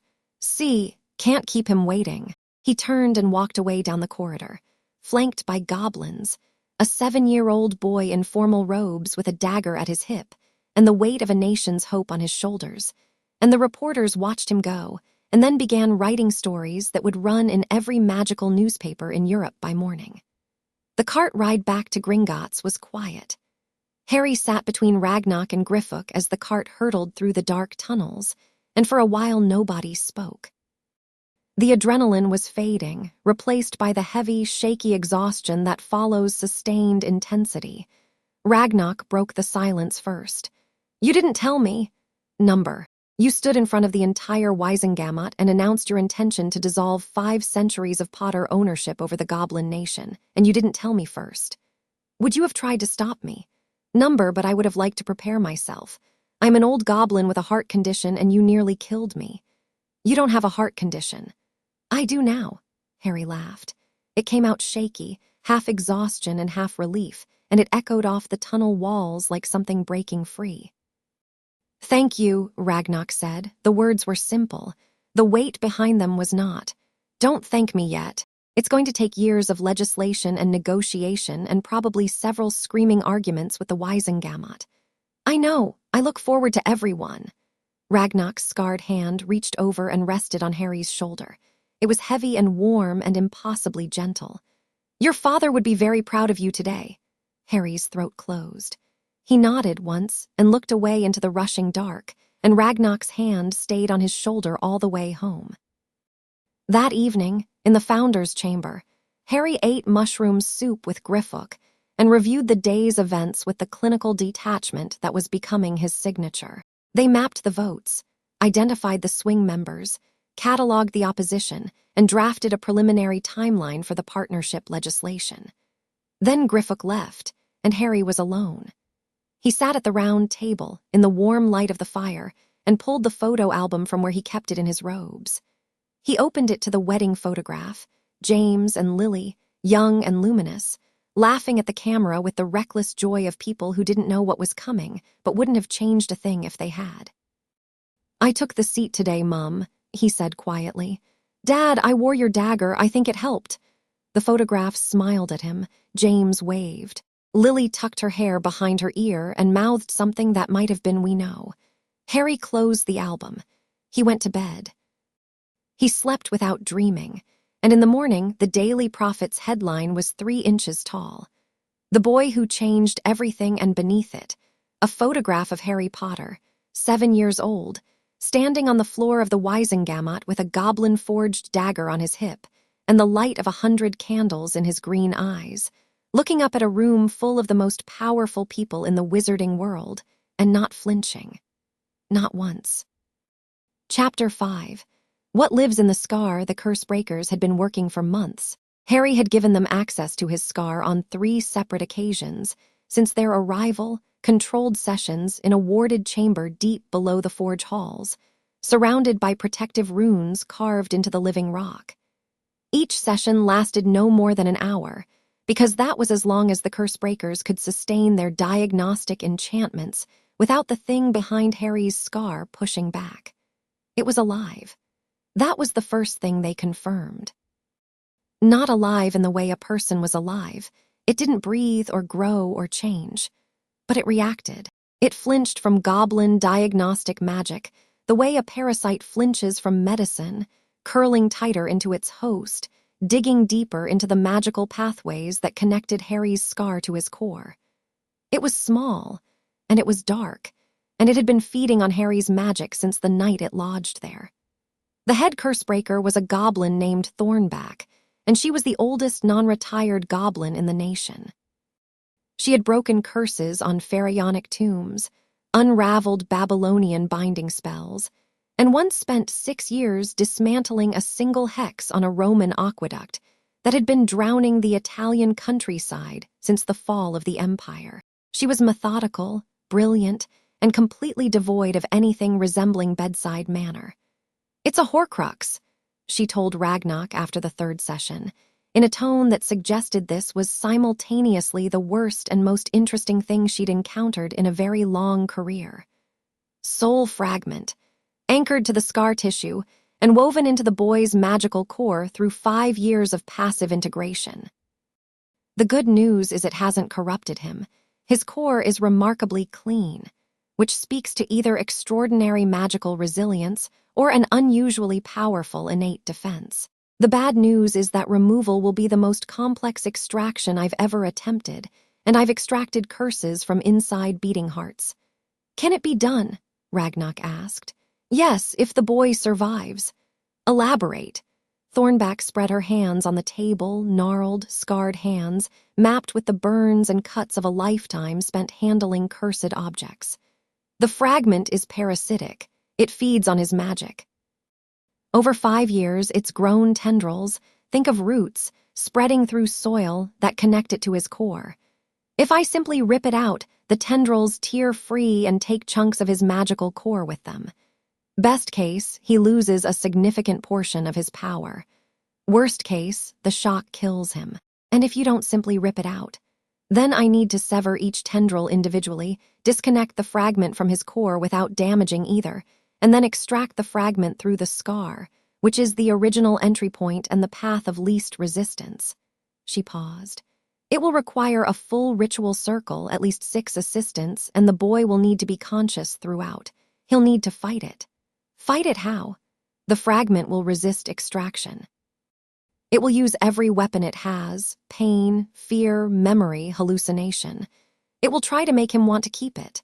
Soul fragments are cunning, Ragnarok. They're not intelligent exactly, but they have the instincts of the soul they came from, and Voldemort's instincts were survival at any cost. Thornback met his eyes. The boy will have to face whatever the fragment throws at him and choose, consciously and repeatedly, to let it go. If he wavers, if he breaks, even for a moment, the fragment will dig in deeper and we'll lose our window.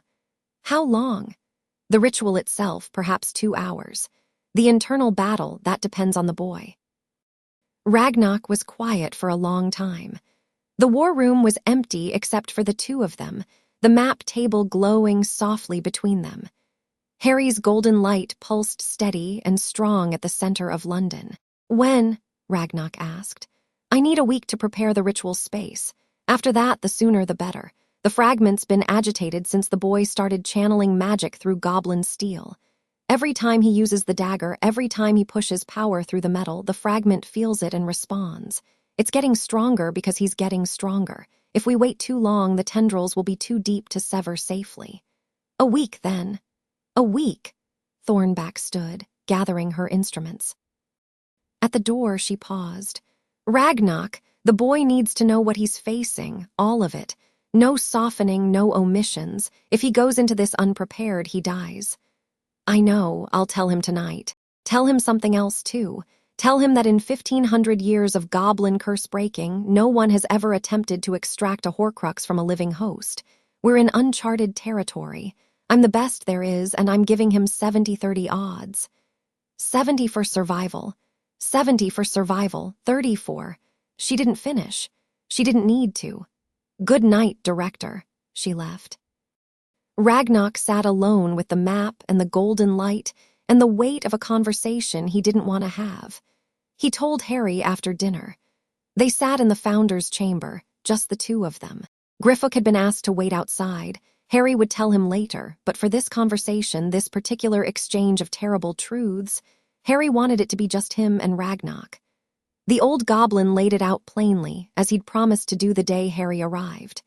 No softening, no omissions. The Horcrux, its tendrils, the ritual, the odds, the fight that would happen inside Harry's own mind. Harry listened without interrupting. He sat in his chair with his hands flat on the table, the way he always sat when absorbing difficult information, grounded, steady, present. His face didn't change as Ragnarok spoke. Not when the word Horcrux was confirmed. Not when the tendrils were described. Not when the 70-30 odds were delivered. When Ragnarok finished, Harry was quiet for a long time. 70-30, he said at last. Thornback is the best. If anyone can shift those odds, it's her. What does the 30% look like? Ragnarok's hands tightened on his cane. Magical shock, core collapse, the fragment tears free and takes too much with it. Death. Yes, Harry nodded. He nodded the way someone nods when they're filing information in a place where it can be accessed but not dwelt on, acknowledged, categorized, set aside. And if we don't do it? The fragment continues to grow. It feeds on your magic, strengthens itself, and eventually, Thornback estimates within 3 to 5 years, it reaches a critical mass where it begins to influence your thoughts, your emotions, your decisions. You become less yourself and more. Him. Voldemort. A shadow of him, an echo, but enough to corrupt everything you are. Harry looked at the fire. The flames danced in his green eyes, reflected and refracted, and for a moment he looked older than 7, older than 17, older than 70, as if the weight of the decision was compressing time around him. "Then there's no choice," he said. "We do it. Harry, there's no choice, Ragnarok. I'm not going to let a piece of him live in my head. I'm not going to spend the next 5 years wondering if my thoughts are mine or his. I'd rather die clean than live corrupted." The words hit Ragnarok like a physical blow. Not because they were dramatic, they weren't. Harry said them with the same matter-of-fact calm he brought to everything.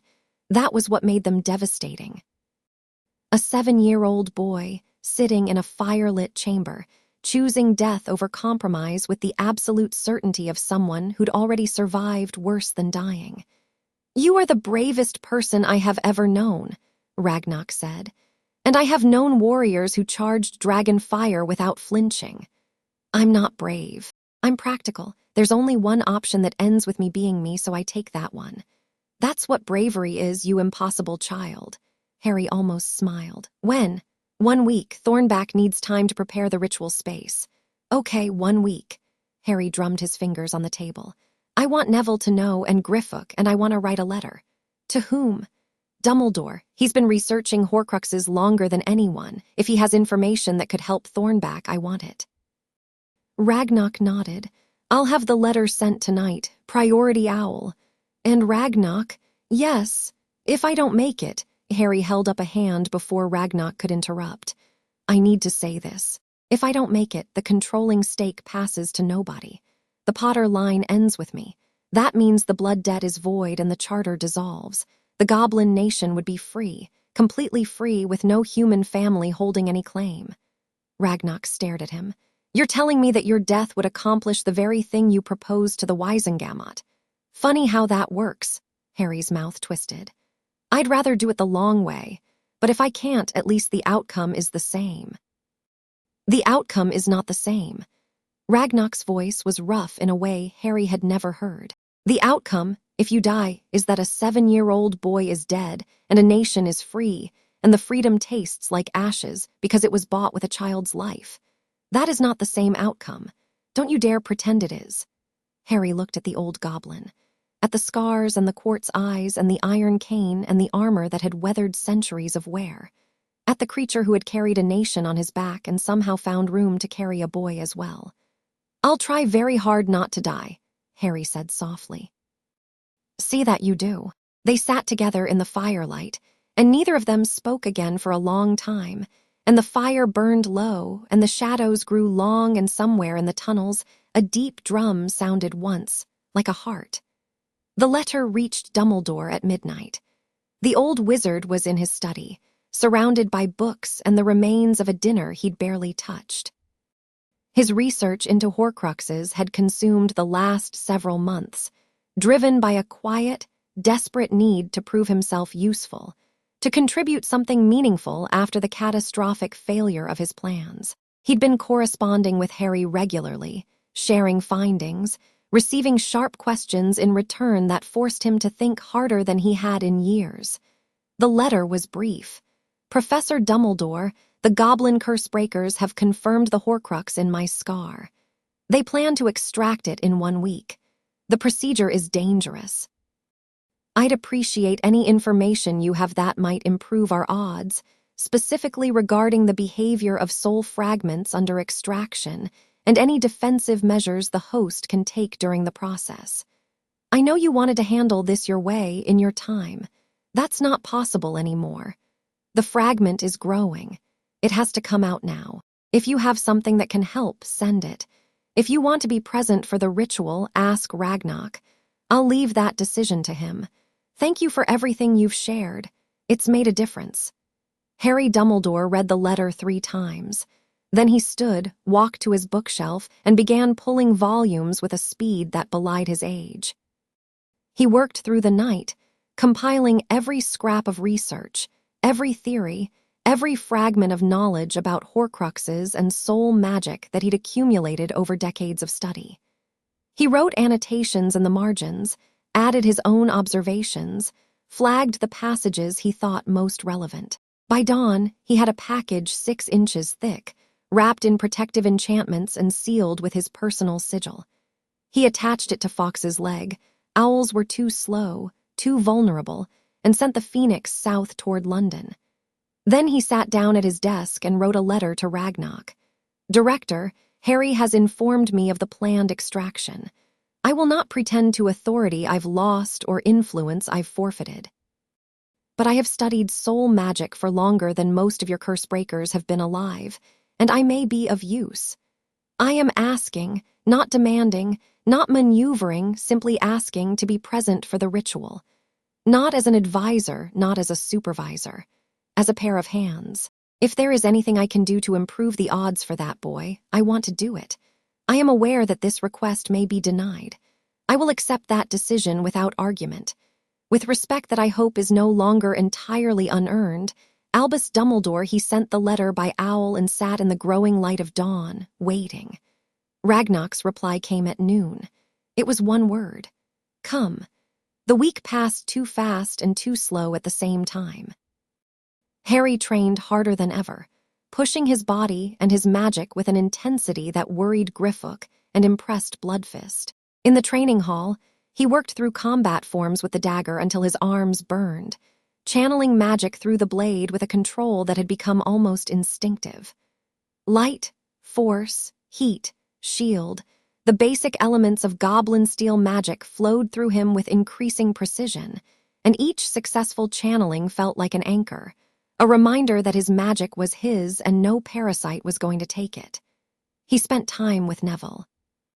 The round-faced boy had taken the news with a gravity that surprised everyone except Harry, who had long since recognized that Neville Longbottom's gentle exterior concealed a core of iron.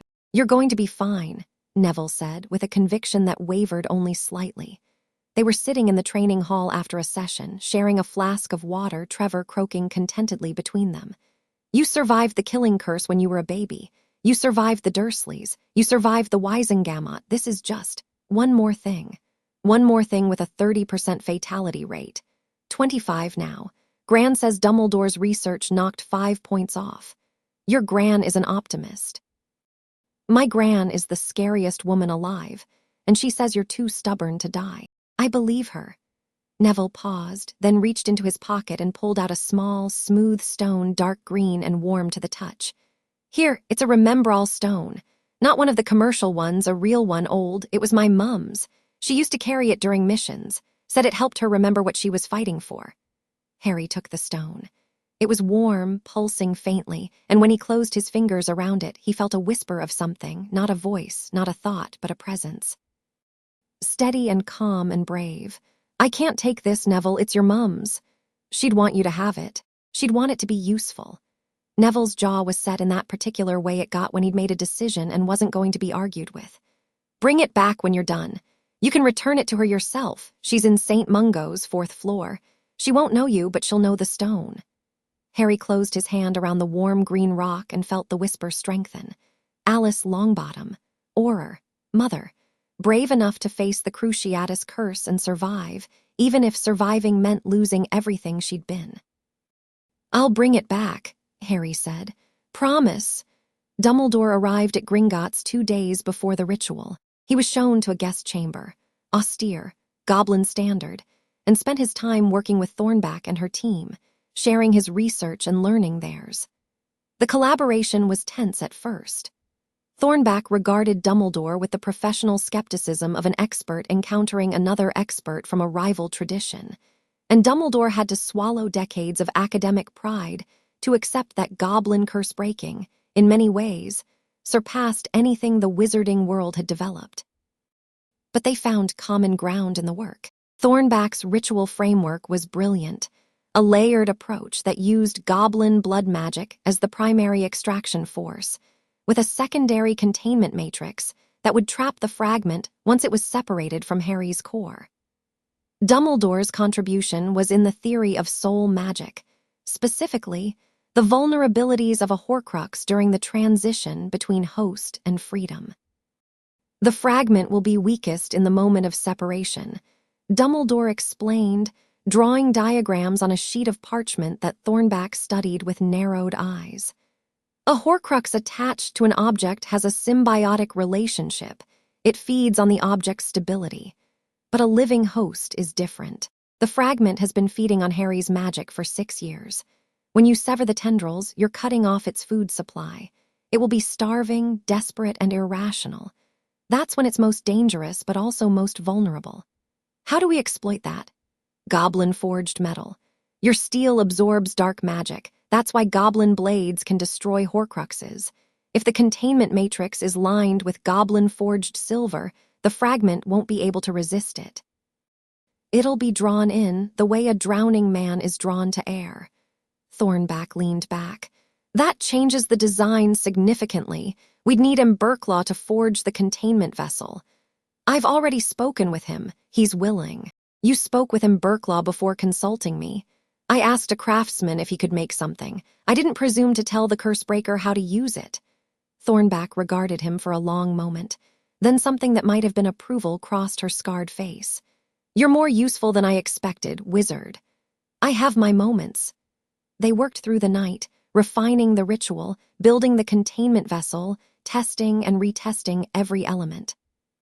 By the morning of the ritual, the preparation was as complete as preparation could be. Harry spent the final evening in the Founder's chamber with the people who mattered. Ragnarok was there, and Griffook and Bloodfist, who had argued his way past the guards with the single-minded determination of a goblin who was not going to let his friend go through something like this without a proper goodbye. Neville was there, quiet and steady, Trevor tucked inside his jacket. Augusta sat in the corner, knitting something with aggressive focus, her needles clicking like distant gunfire. They didn't talk about the ritual. They talked about everything else. Griffook described a particularly satisfying legal victory from his pre-Harry career. Bloodfist told the story of his first real combat bout, which he'd lost spectacularly and hilariously. Augusta recounted a tale of James Potter and Frank Longbottom getting caught trying to enchant the Hogwarts Express to fly sideways, which made everyone laugh and made Harry's chest ache in the good way. Ragnarok said nothing for most of the evening. He sat by the fire with his cane across his knees and watched the people in the room with the quiet attention of someone memorizing a moment. When the evening wound down and people began to leave, Harry walked each of them to the door. He shook Bloodfist's hand. The goblin gripped hard, teeth bared in something between a grin and a snarl, and said, "Don't you dare die. I still owe you a rematch." He hugged Augusta, which startled her so badly she dropped a knitting needle. She recovered with characteristic speed, gripped his shoulders, and said, "You're a Potter. Potters don't quit, remember that." He hugged Neville, who hugged back fiercely and didn't say anything because he didn't need to. Griffook lingered last. The young goblin stood in the doorway, ledger under his arm, face carved in its usual expression of professional composure. But his eyes were different. Something in them had cracked open, and what showed through was raw and unguarded and very afraid. "I'll see you tomorrow," Harry said. "You'd better." Griffook's voice was steady. His hands were not. "I've invested a significant amount of time in your education, and I refuse to have wasted it." "Wouldn't dream of it." Griffook nodded once, sharply, and left. His footsteps receded down the corridor, quick and precise, and Harry listened until they faded. Then it was just him and Ragnarok. The old goblin stood slowly, using the cane more than usual, and crossed the room to where Harry stood. He reached into the folds of his armor and withdrew something small, a ring, gold, with a red stone that glowed faintly in the firelight. "This was your father's," Ragnarok said. "The Potter family signet. He wore it every day. It was returned to us with his effects after the attack. He held it out. It's too large for your finger, but if you wear it on a chain. Harry took the ring. It was warm like the dagger, and when his skin touched the metal, he felt a pulse of something, recognition, welcome home. I was going to give it to you on your 11th birthday, Ragnarok said, but I think you should have it now. In case I don't make it to 11. Because you deserve to carry your father into that room with you. He faced dark magic with that ring on his hand, and he came through. Let it remind you what Potter blood is made of. Harry slipped the ring onto a leather cord and hung it around his neck. It rested against his chest, over his heart, warm and steady. Ragnarok! Yes. If it goes wrong, if the 30% happens, don't blame Thornback. She's doing everything she can, and don't blame Dumbledore, he's trying. I will blame whomever I damn well please. Ragnarok. The old goblin closed his eyes. When he opened them, the quartz irises were bright. Fine, I'll blame Voldemort, he's the one who started this. That's fair. Go to sleep, Harry, you'll need your strength. I don't think I can sleep. Then lie in the dark and rest your body, and let your mind do what it needs to do. Ragnarok reached out and placed his heavy, clawed hand on top of Harry's head. The gesture was rough and tender and achingly parental. Whatever happens tomorrow, know this. You walked into my bank a starving boy in broken shoes, and you gave my nation something it hadn't had in centuries. Hope, purpose, a lord worth serving. Whatever happens, that doesn't go away. That lives in our steel and our stone and our blood forever. Harry leaned into the hand, just for a moment. Just long enough to feel the weight of it, the warmth, the unbreakable solidity of a goblin who would tear the world apart for him. Good night, Ragnarok. Good night, my lord. Harry went to bed. He didn't sleep, but he rested, the ring warm against his chest and the remembrall stone cool in his palm and the moonbell chiming softly on the nightstand. And the hours crept past, and the darkness was deep but not cold, not lonely, not empty. Outside his door, Griffook sat in his chair and didn't even pretend to read. The ritual chamber was in the deepest part of Gringotts, below the vaults, below the forges, below the Goblin City, in a cavern that had been carved from the bedrock of the earth before humans built their first cities above. The walls were raw stone, black and gleaming, veined with gold and silver that pulsed with the deep, ancient magic of the earth itself. The air tasted of metal and time. Thornback had transformed the cavern into something between a surgical theater and a temple. A circle of goblin-forged silver was set into the floor, 20 feet in diameter, inscribed with runes that spiraled inward in a pattern so complex it hurt to look at. At the center of the circle was a stone slab, not an altar. Thornback had been very clear about that. It was a working surface, padded with layers of warded cloth. 6 goblin cursebreakers stood at equidistant points around the circle, each one a master of their craft, each one holding a focus instrument made of goblin silver. Thornback stood at the north point, her scarred hands steady, her ancient eyes sharp with concentration. Dumbledore stood outside the circle to the east. His role was specific. He would maintain a secondary containment field around the circle, a failsafe in case the fragment broke through Thornback's primary containment. He'd argued for a position inside the circle and been firmly overruled. "This is goblin magic," Thornback had said. "You are a guest. Stand where I tell you, and do what I tell you, and we might all survive this." Imberklaw's containment vessel sat on a pedestal at the south point of the circle, a sphere of goblin-forged silver, hollow, lined with runes, designed to trap and contain the fragment once it was extracted. It hummed faintly, hungry. Ragnarok stood at the western edge of the cavern as close to the circle as he was allowed. His cane was gone, his hands were free, clenched at his sides, and he wore no armor. He looked stripped, exposed, like a fortress with its gates open. Harry walked into the cavern in bare feet and simple white clothes. The ritual required no metal on the body except the containment vessel, and even his father's ring and the dagger had been reluctantly surrendered. He carried nothing except Alice Longbottom's remembrall stone, which Thornback had examined and after a long pause allowed. "It's clean," she'd said, "and the resonance might help anchor him. Leave it." He walked to the center of the circle and lay down on the stone slab. It was cold, but the warded cloth softened it, and the runes beneath him hummed against his back like a lullaby sung in a language he almost understood. He looked up. The ceiling of the cavern was lost in darkness, but the silver of the circle cast a pale, cool light that illuminated the faces around him. Thornback, steady and fierce, the Cursebreakers, focused and grim, Dumbledore, pale but resolute, Ragnarok, watching from the edge with eyes that burned. "Harry!" Thornback's voice was clinical, professional. "I'm going to explain what's about to happen one final time. Listen carefully." "I'm listening." "When the ritual begins, you'll feel the diagnostic probes first. That's us mapping the tendrils, finding every connection between the fragment and your core. That part doesn't hurt. Once the map is complete, we begin severing. That part hurts. A lot. The fragment will fight. It doesn't want to die, and it will use everything it has to stay attached. You'll experience pain, fear, possibly hallucinations. The fragment will try to break your will. What do I do? You hold on, you stay you.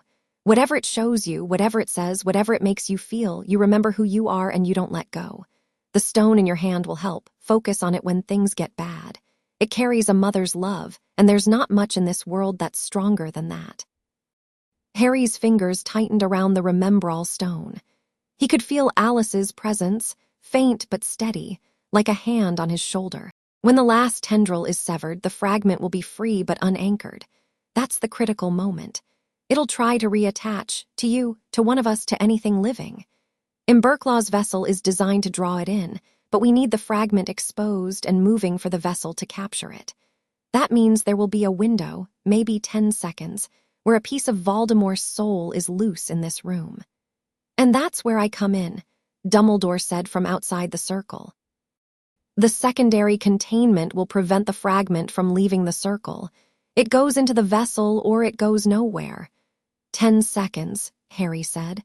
"I can do 10 seconds. You won't be conscious for the capture. Once the last tendril is cut, you'll likely pass out from the shock. That's normal. We handle the rest." Thornback met his eyes. "Any questions?" "Just one. What happens to the piece of soul?"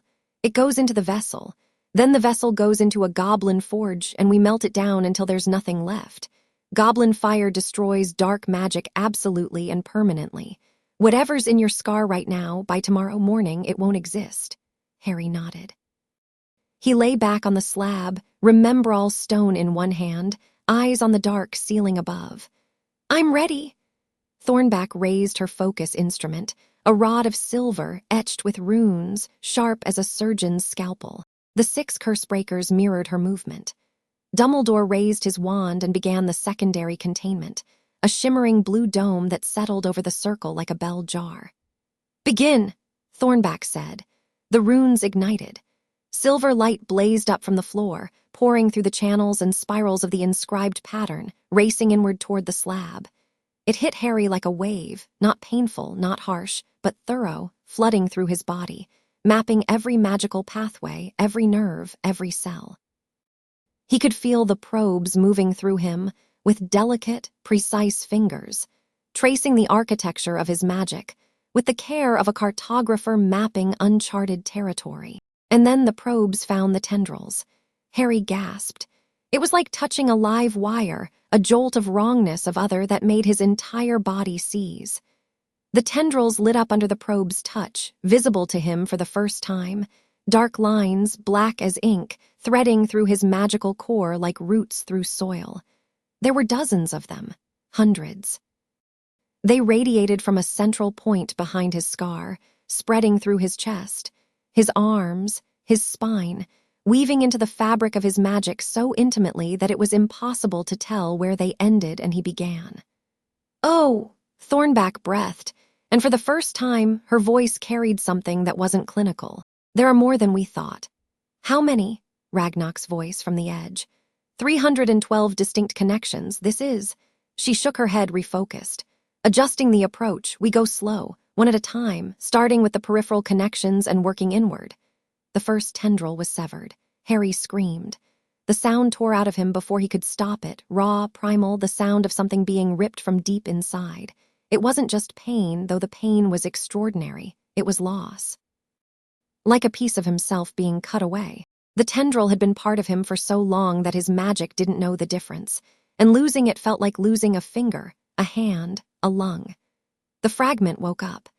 Harry felt it stir behind his scar, not a thought, not a voice, but a presence, cold and ancient and infinitely malicious.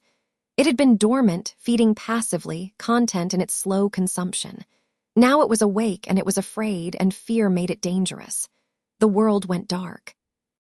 Harry blinked and he was no longer in the ritual chamber. He was standing in a room he didn't recognize, large, dark, lit by a single candle. The walls were stone, the floor was bare, and in the corner on a thin mattress, a boy was sleeping. A boy about Harry's age, thin and dark-haired, with a face that was handsome in a sharp, hungry way. The boy opened his eyes. They were dark brown, nearly black, and they fixed on Harry with an intensity that was electric. "Hello, Harry," said Tom Riddle. Harry's hand went to where the dagger should have been. Empty. His hand went to his chest where the ring should have been. Empty. He was in white clothes, barefoot, with nothing but the remembrall stone in his palm. "This isn't real," Harry said.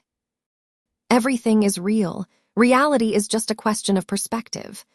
The boy, and he was a boy, no older than Harry, thin and wary and watchful, sat up on the mattress.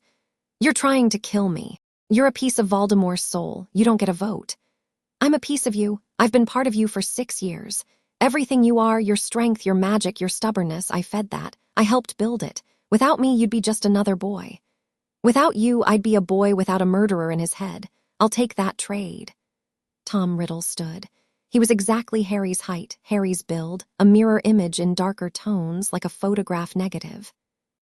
He moved closer, and Harry forced himself to stand still, to not back away, to meet those dark eyes with his own green ones. "They can't do it, you know," Tom said. 312 connections. I'm in every part of you. Cutting me out will leave holes, gaps in your magic, spaces where I used to be. You'll be weaker. Slower, less. Is that what you want, to be less? I want to be me. You are you, you're you and me. We're the same thing, Harry. We've been the same thing since that night in Godric's Hollow. Your mother's spell didn't just save you, it bound us together. We're connected in ways that go deeper than magic. Harry felt the pull. It was subtle, insidious, not a command but a warmth, like the temptation of sleep when you're exhausted. The fragment was offering something. Rest. Acceptance. The end of fighting. Just let it stay. Just let it be part of him. It wasn't so bad, was it? It had always been there. He'd never known anything else. His fingers tightened on the remembrall stone. Alice Longbottom's presence surged through him, not a voice, not a vision, but a feeling. The feeling of a mother who had faced something worse than death, who had been broken and remade, who had lost everything except the love that couldn't be taken because it lived in the marrow of her bones. "You're not me," Harry said. "You're the thing that killed my parents. You're the reason I grew up alone. You're the piece of a monster that's been eating my magic for 6 years and telling itself it belongs." He stepped forward, and Tom Riddle stepped back, an involuntary retreat, a flinch. "I don't care if it hurts. I don't care if it leaves holes. I don't care if I'm weaker. I'd rather be a weak, whole version of myself than a strong version of you." Tom Riddle's face twisted. The boyish mask cracked, and underneath was something else, something old and desperate and viciously, terrifyingly afraid. "You'll die," he snarled. "The extraction will kill you. I'll make sure of it. I'll tear your core apart on the way out. If I'm going, I'm taking you with me." "No," Harry said. "You won't." He held up the remembrall stone. The green light that poured from it filled the room like sunrise, pushing back the darkness, and Tom Riddle screamed, a sound that was less a voice and more a tearing, a rending, the sound of something that should never have existed being confronted with the one force it couldn't corrupt. Love. Simple, stubborn, unbreakable love. A mother's love, stored in a stone, carried by a boy who knew what it meant to survive. The room shattered. In the ritual chamber, Harry's body arched off the slab, every muscle rigid, a scream tearing from his throat that made the silver runes flare so bright they left afterimages on every retina in the room. Thornback worked. Her hands moved with the speed and precision of a concert pianist, her focus instrument flashing as it severed tendril after tendril. The curse breakers around her fed power into the circle, maintaining the framework, keeping the channels open while she cut. Dark smoke poured from Harry's scar, thick, oily, stinking of something rotten, coiling and writhing in the air above him like a living thing. 47, one of the curse breakers called, counting the severed connections. 48, 49. Harry screamed again. His hands clawed at the slab, and the Remembrall stone blazed green in his fist, and his magic surged and crashed like a sea in a storm. "Hold him!" Thornback barked. "Don't let the core destabilize." The curse breakers poured stabilizing magic into the circle. Harry's body shuddered, convulsed, went rigid again. The dark smoke above him thickened, forming shapes, faces, almost twisted and screaming, dissolving and reforming. 100, 101.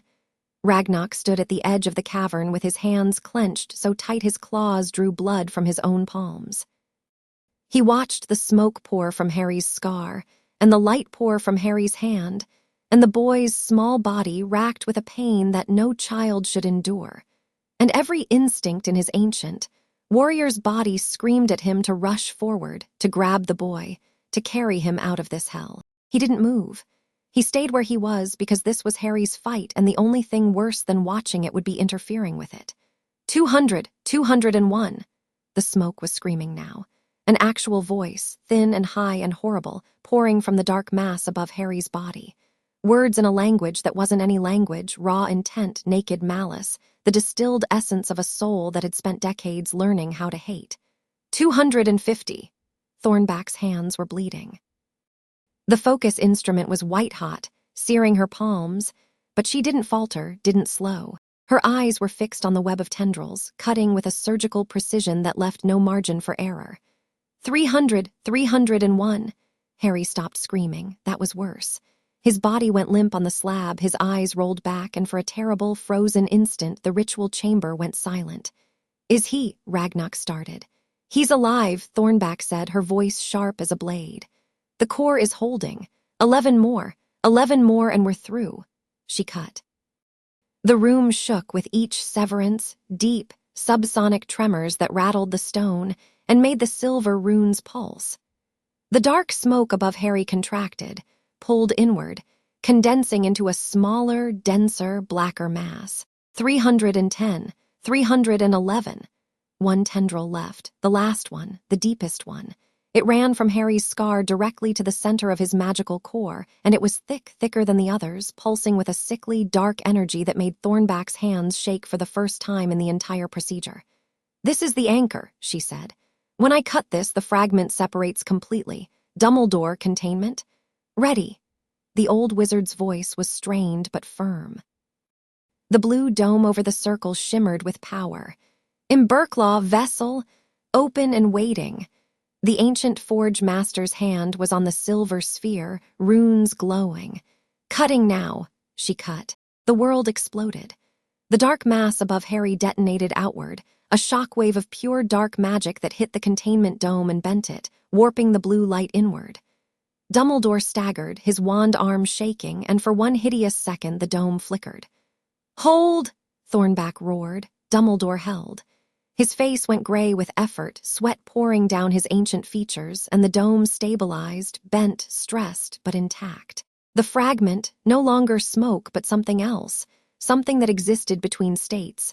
A smear of darkness with a face that was Tom Riddle and Lord Voldemort and every nightmare Harry had never had, hung in the air above the slab, thrashing, screaming, reaching for Harry with tendrils that found nothing to grip. "Vessel!" Thornback commanded. Imberklaw opened the silver sphere. The runes inside blazed, and the fragment, starving, desperate, drawn by the promise of metal that tasted like magic, was pulled toward it. Not fast enough.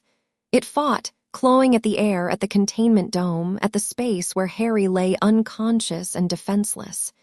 5 seconds. The fragment lunged for Harry. Thornback threw herself between them, her body a shield, and the dark mass hit her and passed through her, and she screamed and fell, but the fragment lost momentum, slowed, and the vessel's pull caught it. 7 seconds. It was dragged sideways, shrieking, toward the silver sphere. The sound it made was beyond sound, a vibration that cracked the stone floor and shattered two of the rune channels and made every goblin in the room feel something they had never felt before. The raw, unfiltered terror of a soul fragment that knew it was about to die. 9 seconds. The fragment hit the vessel. The silver sphere slammed shut. The runes blazed white, then gold, then a red so deep it was almost black, and the screaming stopped. Silence. Total, absolute silence. Then the sound of a child breathing. Slow, steady, alive. Thornback lay on the floor, shaking, her hands pressed to her chest where the fragment had passed through her.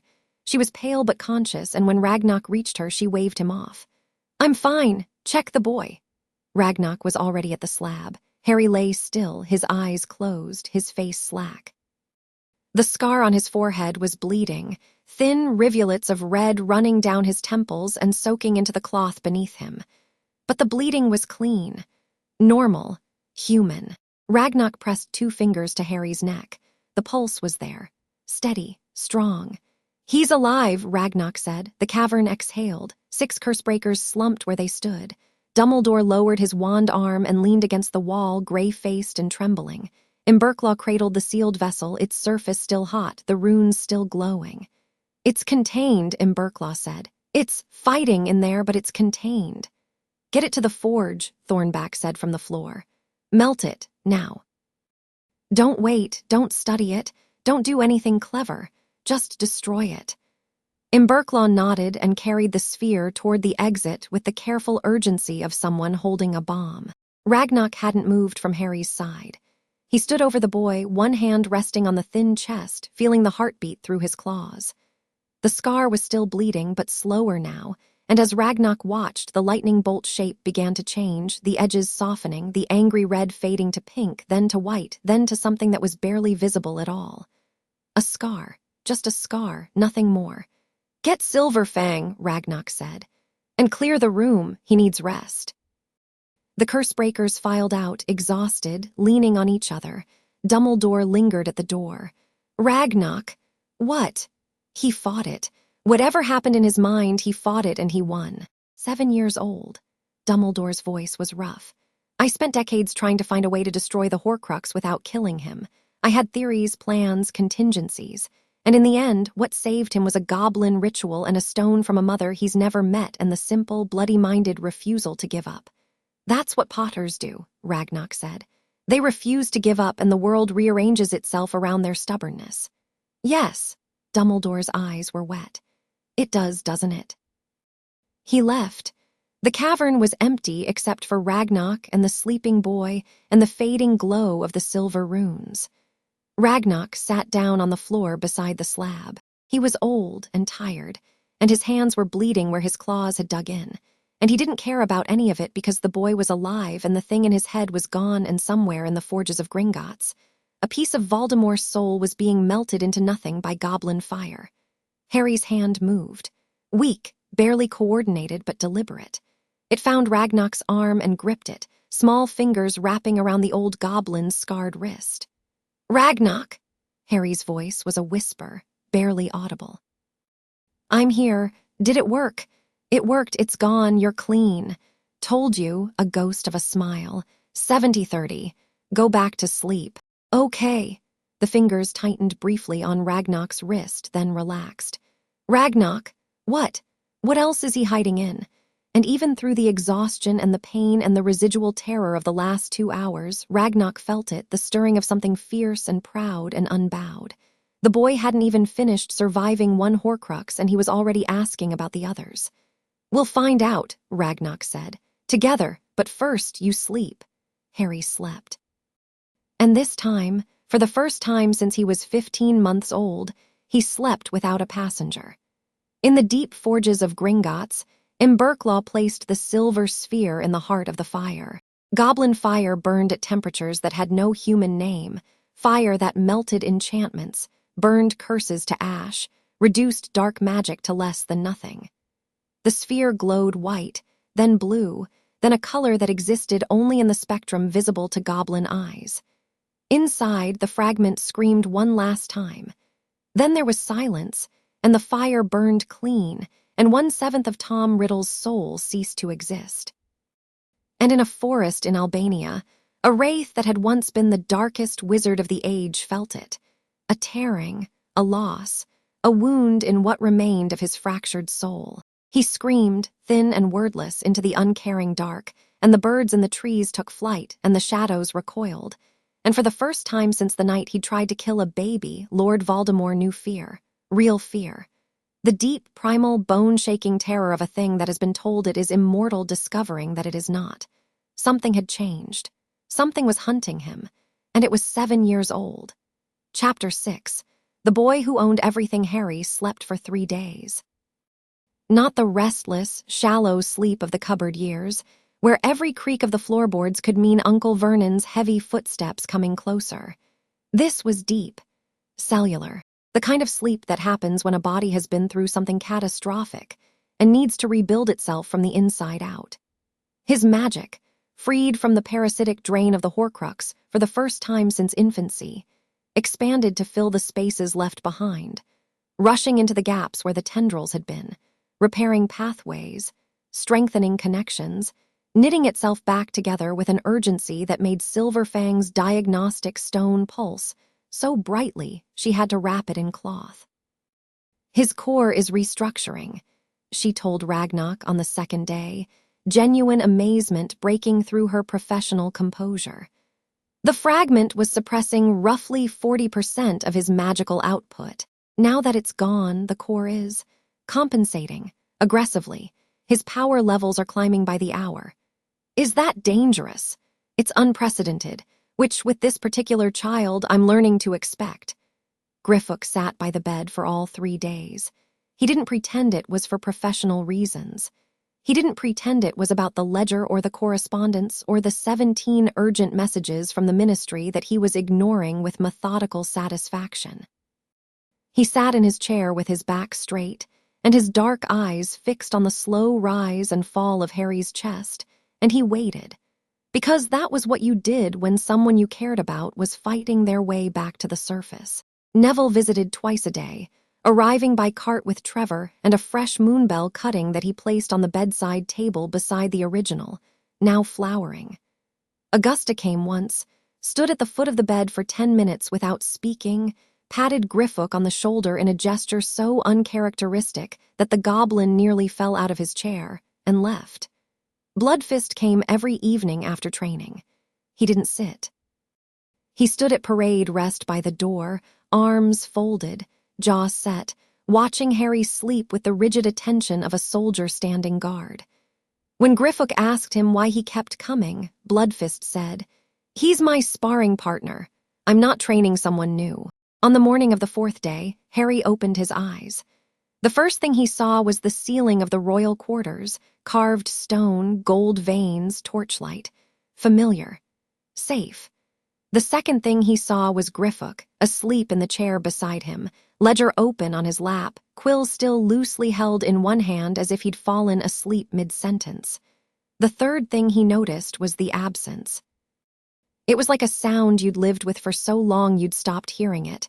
A hum, a buzz, a constant low-frequency pressure behind his eyes, suddenly gone. The silence was extraordinary. His mind felt clean, clear, like a window that had been filmed with grime for years and someone had finally wiped it. He lifted his hand to his forehead. His fingers found the scar, still there, a thin ridge of tissue, but it was just skin, just a scar. No heat, no prickle, no sense of something lurking beneath the surface. Empty, blessedly, beautifully empty. Harry let out a breath he'd been holding for 6 years. The sound woke Griffook, who startled upright with the reflexive alertness of someone who'd been sleeping in chairs for too long. His eyes found Harry's, and for one unguarded second before the professional mask slammed back into place, his expression was raw with relief. "You're awake," Griffook said. "You're in my chair. I'm in a chair, in your room. There's a difference." Griffook set aside his ledger and leaned forward. "How do you feel?" Harry considered the question with the thoroughness he brought to everything. He flexed his fingers, rolled his shoulders, turned his head left and right. Everything worked. Everything felt right in a way it never had before, More than right, heightened, sharpened, as if someone had turned up the contrast on reality. "I feel good," he said, surprised by the truth of it.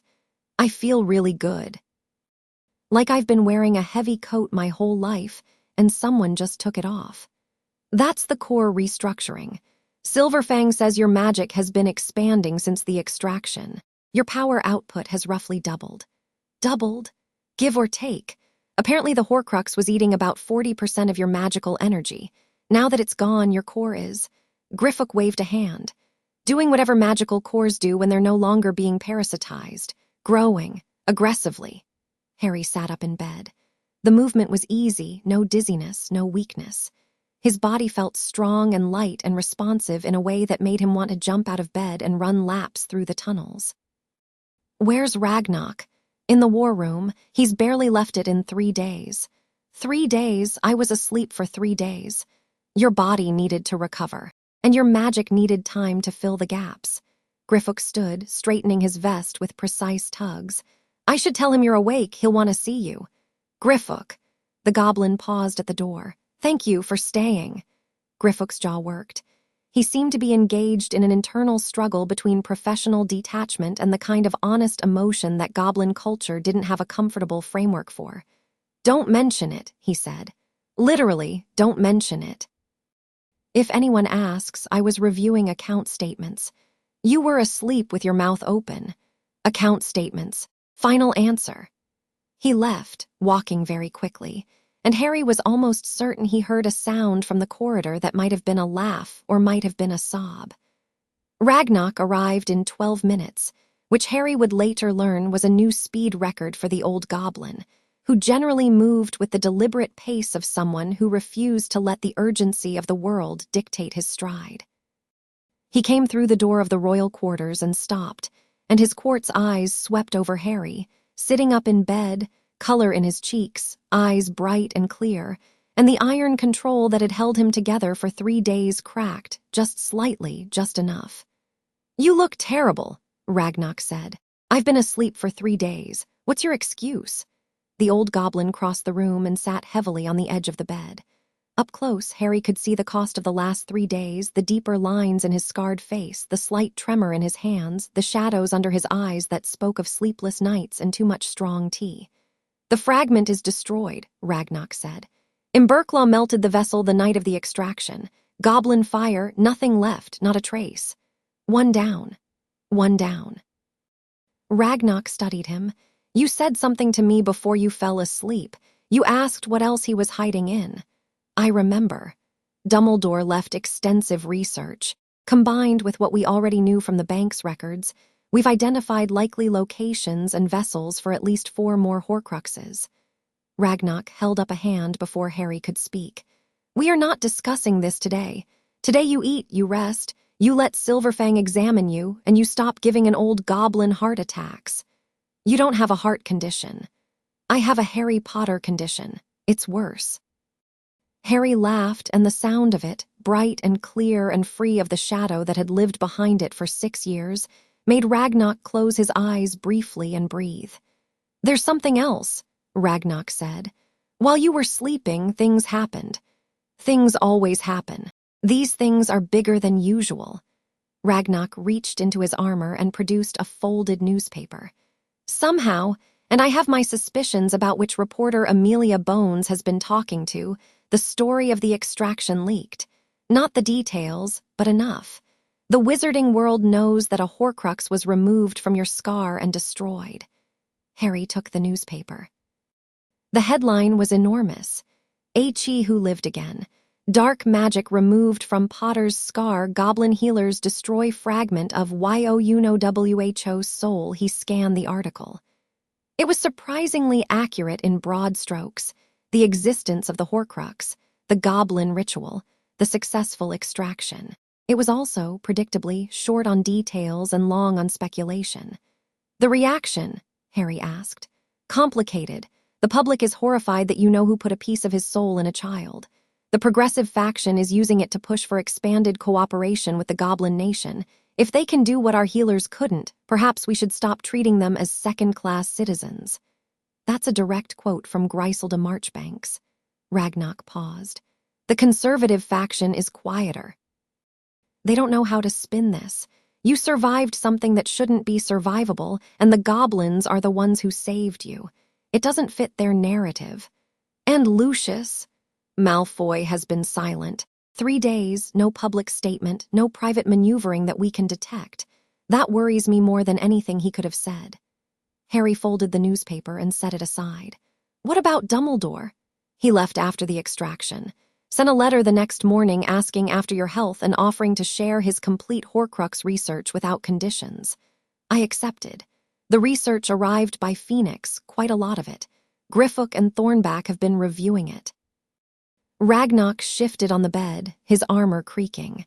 He also sent you a personal letter. I haven't read it. He produced a sealed envelope, cream parchment, purple wax, the Hogwarts crest. Harry broke the seal and read, Dear Harry, I watched you fight for your life today, and I watched you win.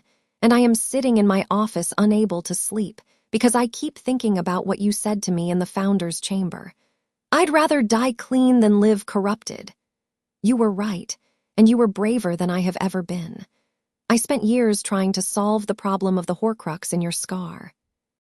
I built theories and contingencies and elaborate plans, and every single one of them ended with the same terrible calculus.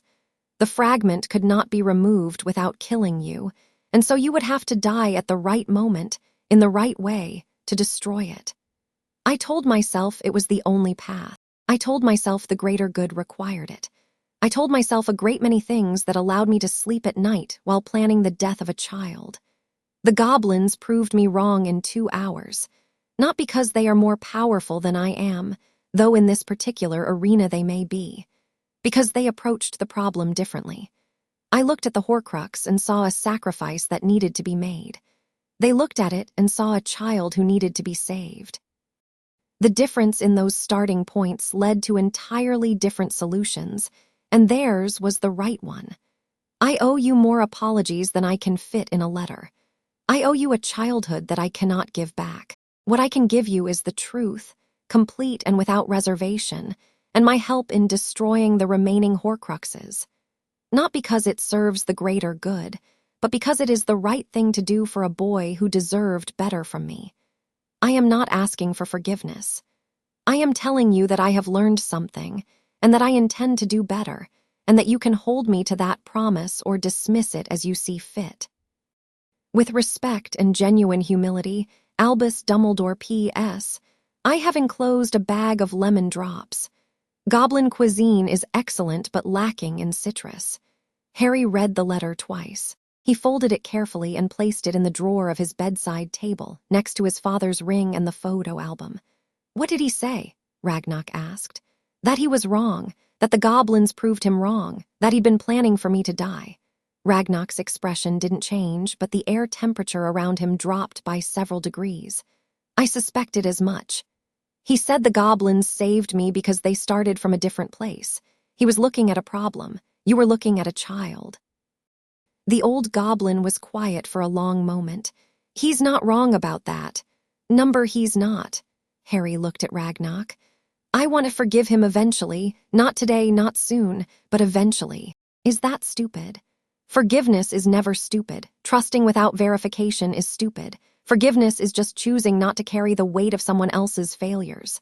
Ragnarok's clawed hand found Harry's shoulder and rested there.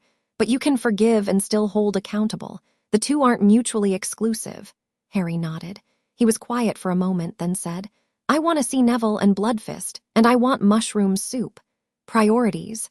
Always. Recovery was faster than anyone expected. By the end of the first week, Harry was back in the training hall, and by the end of the second, he was demonstrating capabilities that made Imberclaw's ancient eyes go very wide. The dagger responded to him differently now. Before the extraction, channeling magic through goblin steel had been an effort, controlled, deliberate, requiring focus and intent. Now it was fluid, natural. The magic flowed from his core through his hand and into the metal like water finding its level. The dagger didn't just channel his power, it resonated with it, amplified it, turned intention into reality with a speed and precision that left scorch marks on the training hall's ceiling and prompted Thornback, who was still recovering from the fragment passing through her body, to come observe. "It's the core expansion," she said, watching Harry put a shield around himself that deflected Bloodfist's practice strikes like a mirror deflecting light. "The Horcrux was a dam. Now that it's gone, the river is finding its natural flow, and it's a much bigger river than we thought." "How much bigger?" Ragnock asked. Thornback looked at Harry, who was now simultaneously maintaining the shield and channeling a stream of light from the dagger's tip that he was using to write his name on the stone wall. He was grinning. He looked like a child playing with a new toy, except the toy was raw magical power, and the playground was a goblin wart training facility. "Significantly bigger," Thornback said. "At 7, with no wand and no formal training, channeling through a secondary focus medium, he's outputting more raw power than most adult wizards can manage with a matched wand. When he gets a wand at 11. She trailed off. "When he gets a wand at 11, what?" "I have absolutely no idea, and that's what concerns me." Harry's power wasn't the only thing that had changed. The extraction had left him different in subtler ways, clearer-eyed, quicker thinking, more present. The slight fog that had always hovered at the edges of his awareness, so constant he'd never noticed it, was gone. He processed information faster. His memory, always good, became extraordinary. He read a chapter of Goblin legal history once and could recite it verbatim the next day, not because he'd memorized it, but because the words were just there, accessible, filed and indexed by a mind that was finally running at full capacity. Griffook noticed it first, during their morning lessons. "You're not the same," he said, 3 weeks after the extraction, watching Harry work through a set of Wisengamot voting analyses that should have taken an afternoon. He'd finished them in 90 minutes. "I feel like me, just more." More is an understatement. You're processing political strategy at a level that would make most adult politicians weep. You've memorized the entire Treaty of 1612 and identified 3 loopholes that our legal division missed for 4 centuries. Ironjaw was furious about that. Ironjaw is always furious. It's his natural state. Griffook leaned back. "What I'm saying is, the extraction didn't just remove the Horcrux, it unlocked something. You were always smart, Harry. You were always sharp. But this is different. This is something else. Is it a problem? For you, number for everyone who was counting on you being a controllable child. Absolutely." Harry smiled. It was a smile that had matured over the past year, less the instinctive grin of a boy delighted by the world, and more the steady, warm expression of someone who understood the weight of what he was becoming and wasn't afraid of it. "Good," he said. The months that followed moved fast. Harry threw himself into the work of the Wisengamot with the same relentless focus he brought to everything.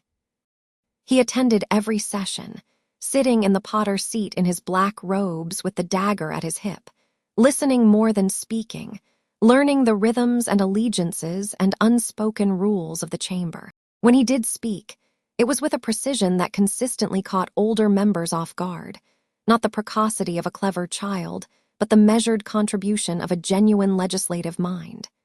He built alliances, not through manipulation or deal-making, but through the simple, devastating strategy of saying what he meant and meaning what he said. In a body where truth was treated as a tactical liability, Harry's honesty was a weapon nobody knew how to defend against. Augusta was his anchor, the Longbottom-Potter alliance functioning exactly as it had for 6 centuries, with the matriarch providing institutional knowledge and political cover, while Harry provided the vision and the nerve. Together, they began laying the groundwork for the partnership legislation, drafting language, building a coalition, making the case to skeptical neutrals one conversation at a time. It was slow work, the kind of work that didn't make headlines but changed the ground beneath people's feet. Harry was patient with it in a way that surprised Griffook, who had expected the boy's ambition to outpace his tolerance for process. "I lived in a cupboard for 6 years," Harry told him when asked about it. "I know how to wait. The difference is, now I'm waiting for something I chose." The Horcrux hunt progressed in parallel. Dumbledore's research, combined with the Goblins' financial records and intelligence network, had produced a working list of likely targets. The diary, which Dumbledore believed was in Lucius Malfoy's possession, the locket, hidden in a location Dumbledore was still working to identify, the cup, almost certainly in a Gringotts vault, the diadem, possibly at Hogwarts, and one or more unknown items that might or might not exist. The cup was the easiest target and the first they moved on. Dumbledore's research pointed to the vault of Bellatrix Lestrange, one of Voldemort's most fanatical followers, currently serving a life sentence in Azkaban prison. The vault was in Gringotts, which meant it was on Harry's turf. The vault is under standard security protocols, Griffook reported during a war room briefing that included Harry, Ragnarok, Thornback, and via a mirror communication enchantment, Dumbledore. Cursed objects within are catalogued but not individually identified. We'd need to open the vault and locate the cup, which means navigating whatever protections Lestrange placed on it. Can you open the vault? Dumbledore asked through the mirror. Normally, number client vaults are sacrosanct. Griffook looked at Harry. But these aren't normal circumstances. The vault holder is a convicted Death Eater. Her assets were never formally seized because the Ministry didn't know what was in there and didn't want to antagonize the Goblins by demanding access. But under the bank's internal regulations, the controlling shareholder can authorize the opening of any vault if there's evidence of a threat to the bank's operations. A Horcrux is a threat, Harry said. A Horcrux in our vaults is a massive threat. Dark magic of that magnitude could destabilize the ward structures of the entire Deep Vault network. Thornback's been monitoring it, and the dark resonance has been getting stronger. Then we open it. As a legal matter, you'll want to document everything, Ironjaw said, appearing at the war room door with a stack of parchment that rivaled the table in height. I've drafted the authorization. Sign here, here, and here, and the vault opens by right of the controlling shareholder's emergency powers. Harry signed. The authorization was filed. And 3 days later, a team of goblin cursebreakers entered Vault 711 and emerged 40 minutes later carrying a small golden cup with 2 handles and a badger engraved on the side.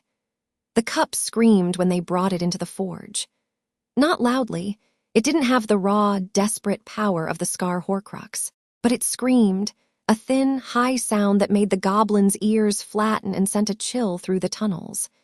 Imberklaw placed it in the fire without ceremony, and the screaming rose in pitch and then cut off, and the fire burned clean, and another 1/7 of Voldemort's soul was gone. In Albania, the wraith screamed again, thinner this time, weaker. The wound from the first destruction hadn't healed, and this new loss carved deeper, reducing what little remained of Lord Voldemort's tethered existence to something barely above a whisper. 2 down. At least 3 to go. The diary required more finesse. Dumbledore believed it was in Malfoy Manor, hidden among Lucius's collection of dark artifacts. Getting it out without tipping Lucius off that they were systematically destroying Voldemort's anchors required a different approach than simply authorizing a vault opening. We could raid the manor, Amelia Bones suggested during a meeting at the Ministry.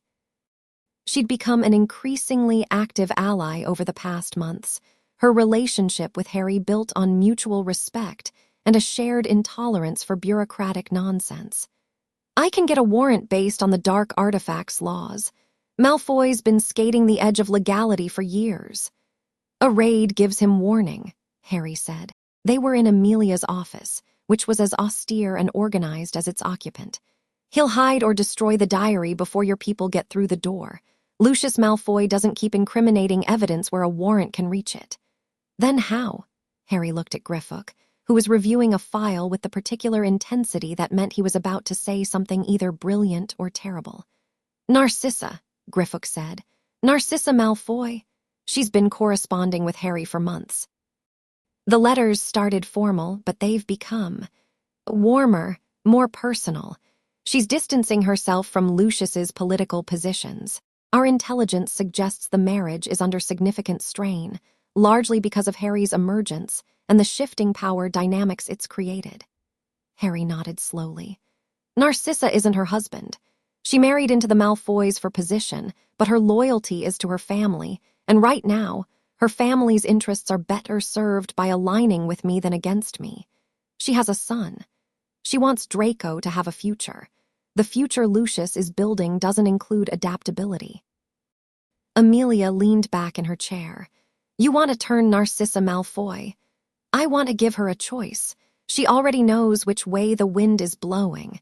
She just needs someone to open the door. The letter Harry wrote to Narcissa was his most carefully crafted piece of correspondence since the recusal charter. It took him 3 drafts and a full evening of debate with Gryffindor before he was satisfied. He didn't ask about the diary. He didn't mention Horcruxes or Voldemort or dark artifacts. He wrote about Draco, about the boy she'd mentioned in her letters, the son she clearly loved with a ferocity that transcended politics. He wrote about the world he was building, the alliances he was forming, the future he saw for wizarding Britain. And then, in the final paragraph, he wrote, I believe there are objects in your home that belong to a past your family would be better off leaving behind. If you ever wish to discuss this, I am available. No conditions, no tricks, just a conversation between 2 people who want the same thing, a future worth living in.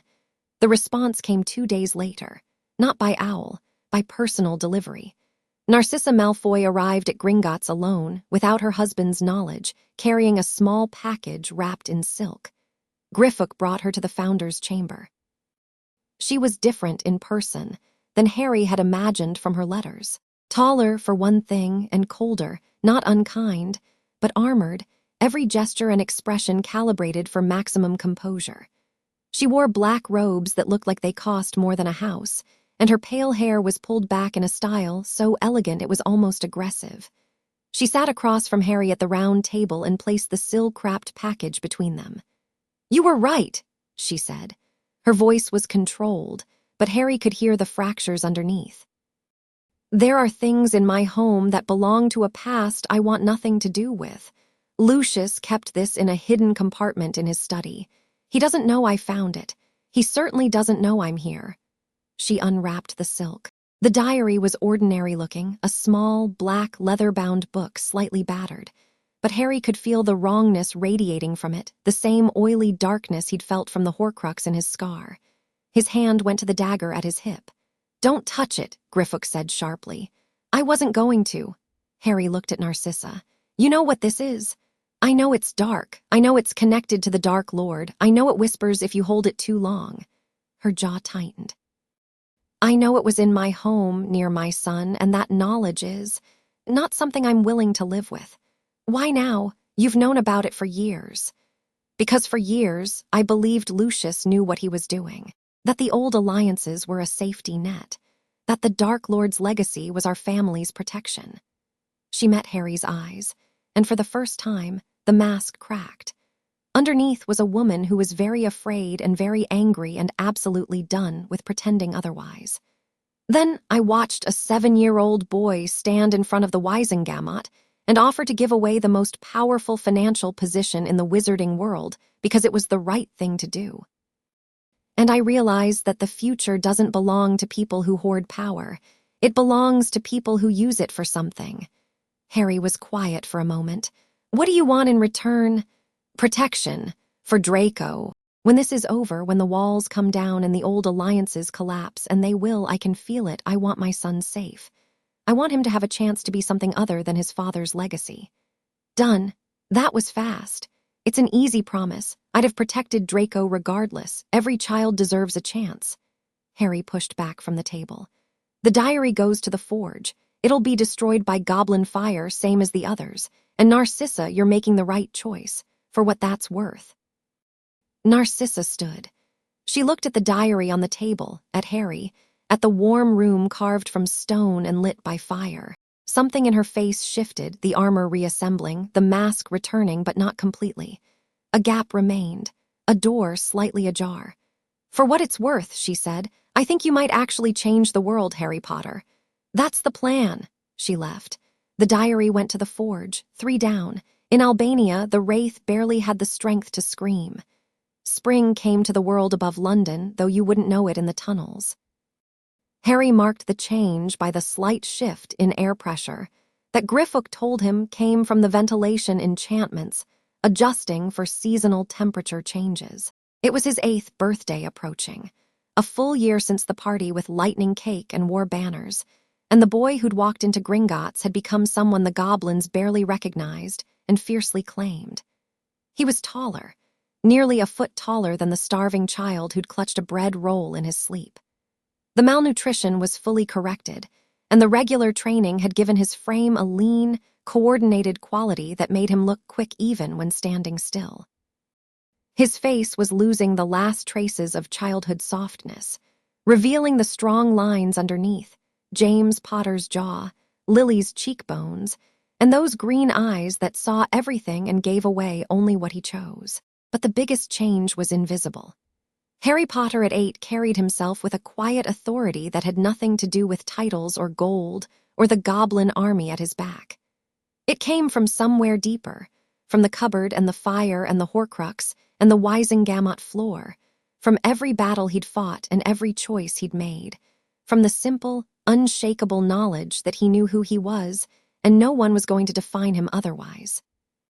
He stood in the war room one morning, studying the map table with Griffook, tracking the remaining Horcruxes. The locket's location had been narrowed to a cave on the English coast. The diadem was almost certainly at Hogwarts, hidden in a room that Dumbledore had identified through decades of castle exploration. 2 more targets, 2 more destructions, and Voldemort's immortality would be over. After the Horcruxes are gone, Harry said, what happens to Voldemort? The wraith in Albania. Griffook checked his notes. Without the Horcruxes anchoring him to life, he becomes fully mortal. The wraith form is sustained by the soul anchors. Remove the anchors and the wraith eventually dissipates. He dies properly, permanently. How long? Weeks, months at most. Without the anchors, there's nothing holding him here. Harry nodded. He felt something at that, not triumph, not satisfaction, but a sober recognition that a chain of events set in motion before his birth was nearing its end. His parents' murderer, reduced to a shadow in a forest, fading by inches as the pieces of his shattered soul were melted down in goblin forges. I want to be there, Harry said. When the last one is destroyed, I want to watch. That can be arranged. And then I want to talk to the Wisengamot about the partnership legislation. It's time, Griffook smiled.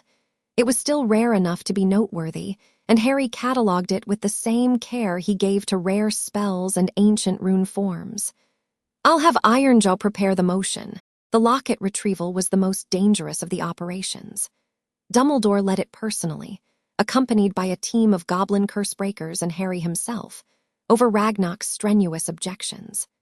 The old goblin had argued for 3 hours that an 8-year-old had no business entering a cave full of dark magic, and Harry had listened to every argument, acknowledged every point, and then done the thing that infuriated Ragnarok more than anything else in the world. Calmly explained why he was going anyway. It's my war, they're my parents' Horcruxes, I need to see this through. You need to survive to adulthood. I've been surviving since I was 1, I'm getting good at it. He went. The cave was every bit as terrible as Dumbledore had warned, dark, cold, surrounded by crashing sea, with defenses that included Inferi in a black lake and a basin of poison that had to be drunk to access the locket. Dumbledore drank the potion, because he insisted, because the guilt he carried demanded it, and Harry watched the old wizard suffer and held his hand through it and helped him to the locket and didn't look away. The locket went to the forge that night. 4 down. Dumbledore recovered in the Gringotts healing ward, tended by Silverfang, who treated him with the same brisk competence she gave everyone and the same barely concealed fury she reserved for people who did stupid, self-sacrificing things. You could have died, she told him. An old man's life for a Horcrux's destruction seemed a fair trade. No trade that ends with my patient dead is fair. Drink this. It tastes terrible. Harry visited him the next morning. The old wizard looked fragile in the goblin bed, old and thin and diminished, His hand blackened from the potion's effects, his eyes red-rimmed and exhausted. "One more," Harry said, sitting on the edge of the bed. "One more," Dumbledore agreed. "The diadem in Hogwarts. In the room of requirement. You told me about it, the room that becomes whatever you need. Voldemort hid it there as a student." Dumbledore nodded. "I can take you into the castle. As chief warlock and headmaster, I have the authority." "I know, but I don't want to sneak in. I want to walk in through the front door." The old wizard studied him. "You want to visit Hogwarts?" "I want to see the school my parents attended. I want to walk the halls they walked. And while I'm there, I want to destroy the last Horcrux." Harry paused. "I want to walk in as Harry Potter, not as a secret mission. The students should see me. The staff should see me. The world should see that the boy who lived is alive and well and doesn't hide." Dumbledore's blackened hand trembled on the bedsheet. "That's either very brave or very foolish. I've been told there's no difference." "There isn't." A ghost of the old twinkle. "I'll arrange a visit, officially. Headmaster's invitation to the youngest Wisengamot member. Perfectly legitimate, utterly transparent. And while I'm touring the castle, I'll happen to visit the 7th floor and deal with the diadem. Efficiently. I learned from the best." Harry stood. "Rest, heal. I need you functional for the visit." "Yes, sir," Dumbledore said, and something in his tone, wry, affectionate, genuinely amused, made Harry smile.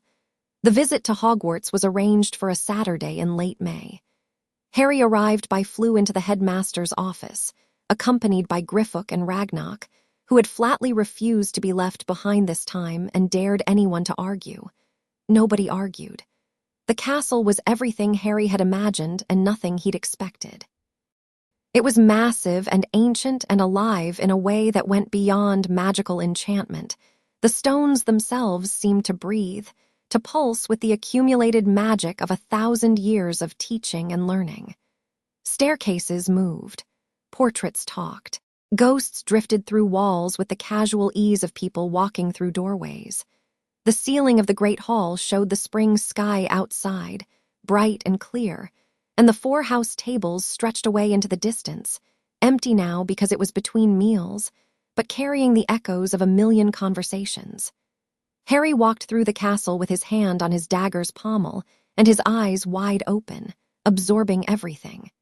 This was where his parents had fallen in love, where his father had played Quidditch and caused trouble and learned to be a man, where his mother had discovered her magic and made her friends and begun the journey that would end in sacrifice and love and a boy in a cupboard who'd grown into something nobody expected. He stopped in a corridor on the 3rd floor, in front of a moving photograph he hadn't expected to find. It was a group shot, the Gryffindor Quidditch team, 1977. James Potter stood in the center, holding a trophy, grinning with the irrepressible joy of a 17-year-old who just won the championship. His arm was around a tall boy with long, dark hair, serious black, Harry knew from his reading, and behind them, a smaller boy with sandy hair was laughing. Harry looked at his father's face, young, alive, impossibly happy, and felt the grief rise and subside like a tide. He was captain in his 7th year, Dumbledore said from behind him. The old wizard moved slowly, still recovering, leaning on a cane that reminded Harry painfully of Ragnarok. Best chaser the school had seen in a generation. He could have played professionally, but he chose to fight instead. He chose to do what mattered. Yes, he did. They moved on. Dumbledore gave them the full tour, classrooms, the library, the greenhouses where Neville would one day flourish, the grounds and the lake and the forbidden forest that loomed at the edge of the property like a dark promise. Students spotted them in the corridors and stared, whispered, pointed. A few waved. Harry waved back. In the afternoon, they reached the 7th floor.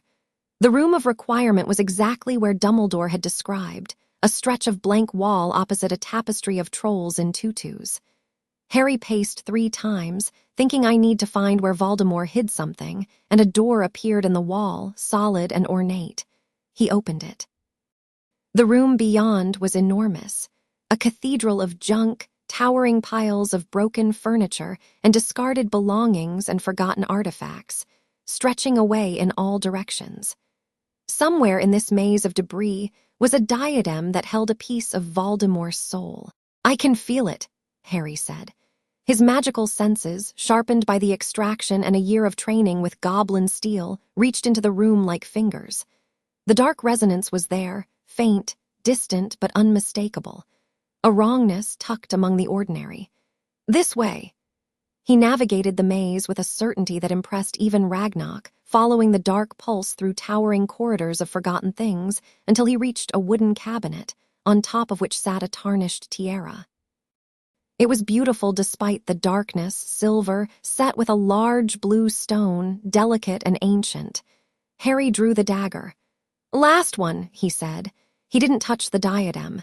He didn't need to. He channeled magic through the dagger. Not light, not force, but something else. Something he'd discovered in training with Emberclaw, a frequency of magic that was specifically destructive to dark enchantments. Goblin fire, rendered through goblin steel, wielded by a boy who'd had a piece of Voldemort's soul ripped from his own head and knew exactly what it felt like. The diadem screamed. A thin, high, familiar sound, the death cry of a fragment of soul meeting the one force it couldn't survive. The scream rose and then cut off with a finality that echoed through the room. The diadem crumbled. The blue stone cracked. The silver tarnished and blackened and fell apart, and what was left was dust, and then not even dust. Five Horcruxes destroyed. And in a forest in Albania, the wraith that had been Lord Voldemort felt the last anchor snap, and the world went cold, and the dark thing that had terrorized a generation felt itself begin to unravel. No scream this time, just silence. The long, terminal silence of something that had cheated death for decades finally running out of borrowed time. It would take weeks to fully dissipate, but the end was inevitable now, as certain as sunrise, as inescapable as the truth that a shattered soul cannot survive without its anchors. Tom Riddle was dying, slowly, painfully, alone in a forest on the other side of Europe, with no one to mourn him and nothing to show for a life spent pursuing immortality except the ashes of 5 destroyed vessels and the scar on a boy's forehead that was finally, blessedly, just a scar. Harry sheathed his dagger. His hands were steady. His eyes were dry. "It's done," he said. Dumbledore was waiting in the corridor outside the room of requirement. He looked at Harry's face and knew. All of them. All of them. The wraith will fade on its own. Weeks, maybe months, but it's over. Dumbledore leaned against the wall. He seemed to deflate slightly, decades of tension releasing from his frame. "I spent 30 years preparing for this war. Building alliances, gathering intelligence, making contingency plans. I thought it would take armies and sacrifices and terrible choices. It took a goblin forge and a boy with a dagger. And a mother's love, don't forget that. I never forget that." They stood in the corridor of Hogwarts, the old wizard and the young boy, and the late afternoon sun poured through the windows and painted them both in gold. "What now?" Dumbledore asked. "Now I go home. I eat dinner, I sleep in my bed, and tomorrow I start building the world my parents died for." Dumbledore nodded. He extended his unblackened hand. Harry took it. "I was wrong about you," Dumbledore said. "I thought you needed to be shaped, guided, controlled. You didn't need any of that, you just needed to be free." "Everyone does," Harry said. "That's sort of the point." He shook the old man's hand, and then he turned and walked down the corridor, flanked by Ragnarok and Griffook, his dagger humming at his hip and his father's ring warm against his chest, and the last light of the afternoon streaming through the ancient windows of a castle where his parents had once been young and alive and full of hope. The partnership legislation passed the Wisengamot on a Thursday in June, 14 months after Harry had first announced his intention on the chamber floor. The vote was 41-16, with 3 abstentions. The progressive bloc was united. The neutrals had been won over through months of patient coalition building. Even some of the conservative members broke ranks, swayed by the argument that a voluntary restructuring was better than the inevitable collapse of a 500-year-old feudal arrangement that was already creaking under its own contradictions. Lucius Malfoy voted against.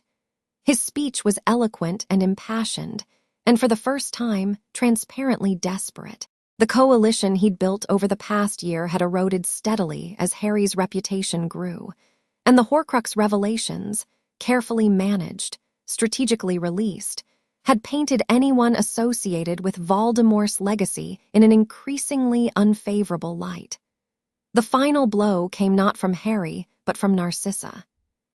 She had been working behind the scenes for months, quietly speaking with the wives and mothers of the conservative bloc, sharing her own story, not the politics, not the power plays, but the simple truth of a woman who'd found a dark artifact near her son's bedroom and decided that some legacies weren't worth preserving. Her influence was invisible in the voting tallies, but devastating in the private conversations that shaped them. On the day of the vote, Narcissa sat in the gallery. When the result was announced, she stood and left without looking at her husband. Lucius watched her go, and something in his silver-gray eyes shifted, not defeat exactly, but the cold recognition that the ground had moved beneath him while he was busy fighting the sky. 2 weeks later, Narcissa filed for divorce. Draco stayed with her. Harry received the news from Gryffindor during a training session with Bloodfist. He paused mid-strike, absorbing it, then completed the form and racked his practice sword. "Is she all right?" he asked. "She's moved to the Black family townhouse in London. Draco is adjusting. She's asked if you'd be willing to meet him properly. Set it up, and Gryffindor make sure the Black family accounts are accessible to her. She's technically the acting head of house now." "Already done. Ironjaw handled it this morning." "Of course he did. Ironjaw handles everything." "He wants that in writing." Harry laughed and went back to sparring, and Bloodfist knocked him flat, and he got up and went again, because that's what Potters did. The formal dissolution of the Potter controlling stake took place in a ceremony at Gringotts on the summer solstice, the longest day of the year. It was held in the great hall of the Goblin city, decorated not with war banners but with something new, banners of gold and silver, bearing a combined crest that Imberclaw had designed. The Potter stag and the Gringotts axe intertwined. Partnership, not ownership. Equals, not master and servant. Every goblin in the nation was present, 11,000 of them filling the great hall and spilling into the corridors and tunnels beyond, watching through communication mirrors that broadcast the ceremony to every corner of the underground city. The Wisengamot sent a delegation, Augusta, Amelia, Griselda, and a dozen others. Dumbledore came as chief warlock. Harry stood at the center of the hall, facing Ragnarok, with the founding charter displayed on a pedestal between them. The parchment was ancient, 500 years old, written in blood, crackling with the magic that had bound two peoples together in a relationship that had been many things over the centuries, but had never, until now, been equal. "The Charter of 1474, Harry said, his voice carrying through the hall via goblin acoustics, bound the Potter family and the Goblin nation in a partnership of gold and blood. For 5 centuries, that partnership has endured, through wars, rebellions, and the kind of political upheaval that destroys lesser alliances. It has survived because both sides honored it, even when honor was harder than convenience." He looked at Ragnarok. The old goblin stood opposite him in full ceremonial armor, polished to a mirror shine, his iron cane replaced for the occasion by a staff of black steel topped with the ruby that had become, in Harry's mind, as much a part of Ragnarok as his scars. But the charter was a product of its time. It was the best arrangement two peoples could reach in 1474, when goblins had no standing in wizard law and wizards had no understanding of goblin honor. It served its purpose. It kept the peace, and now it's time for something better. Harry picked up the charter. The parchment was warm in his hands, pulsing with 5 centuries of binding magic. He could feel it, the weight of history, the chains of ownership, the invisible leash that connected a human family to a goblin nation. He looked at Ragnarok one more time. The old goblin's quartz eyes were bright. His scarred face was still. His hands were steady on his staff. "As the last heir of the most ancient and noble house of Potter," Harry said, "I dissolve the controlling stake established by this charter. I release the blood debt incurred by the Goblin Nation.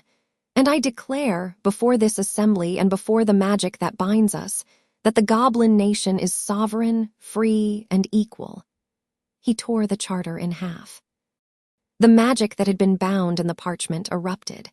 A wave of golden light that swept through the hall like a sunrise, washing over every goblin, every wizard, every stone and steel surface in the underground city. It was warm and bright, and it carried with it the sound of chains breaking, actual chains, the magical bonds of 5 centuries snapping like thread. The goblins felt it, every single one. The weight of servitude, of blood debt, of ancient obligation, lifted, dissolved, gone. 11,000 goblins stood straighter at the same moment, a collective release so profound that several of the oldest actually staggered. Ragnarok felt it most of all. The blood debt had been his to carry, the director's burden, the king's chain. For decades, he'd borne the weight of a nation's obligation, and now it was gone, and the absence of it made him feel lighter than he had in a century. He looked at Harry across the pedestal where the torn charter lay.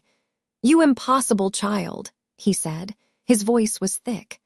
"You stubborn old goblin," Harry replied, and he was smiling and his eyes were wet.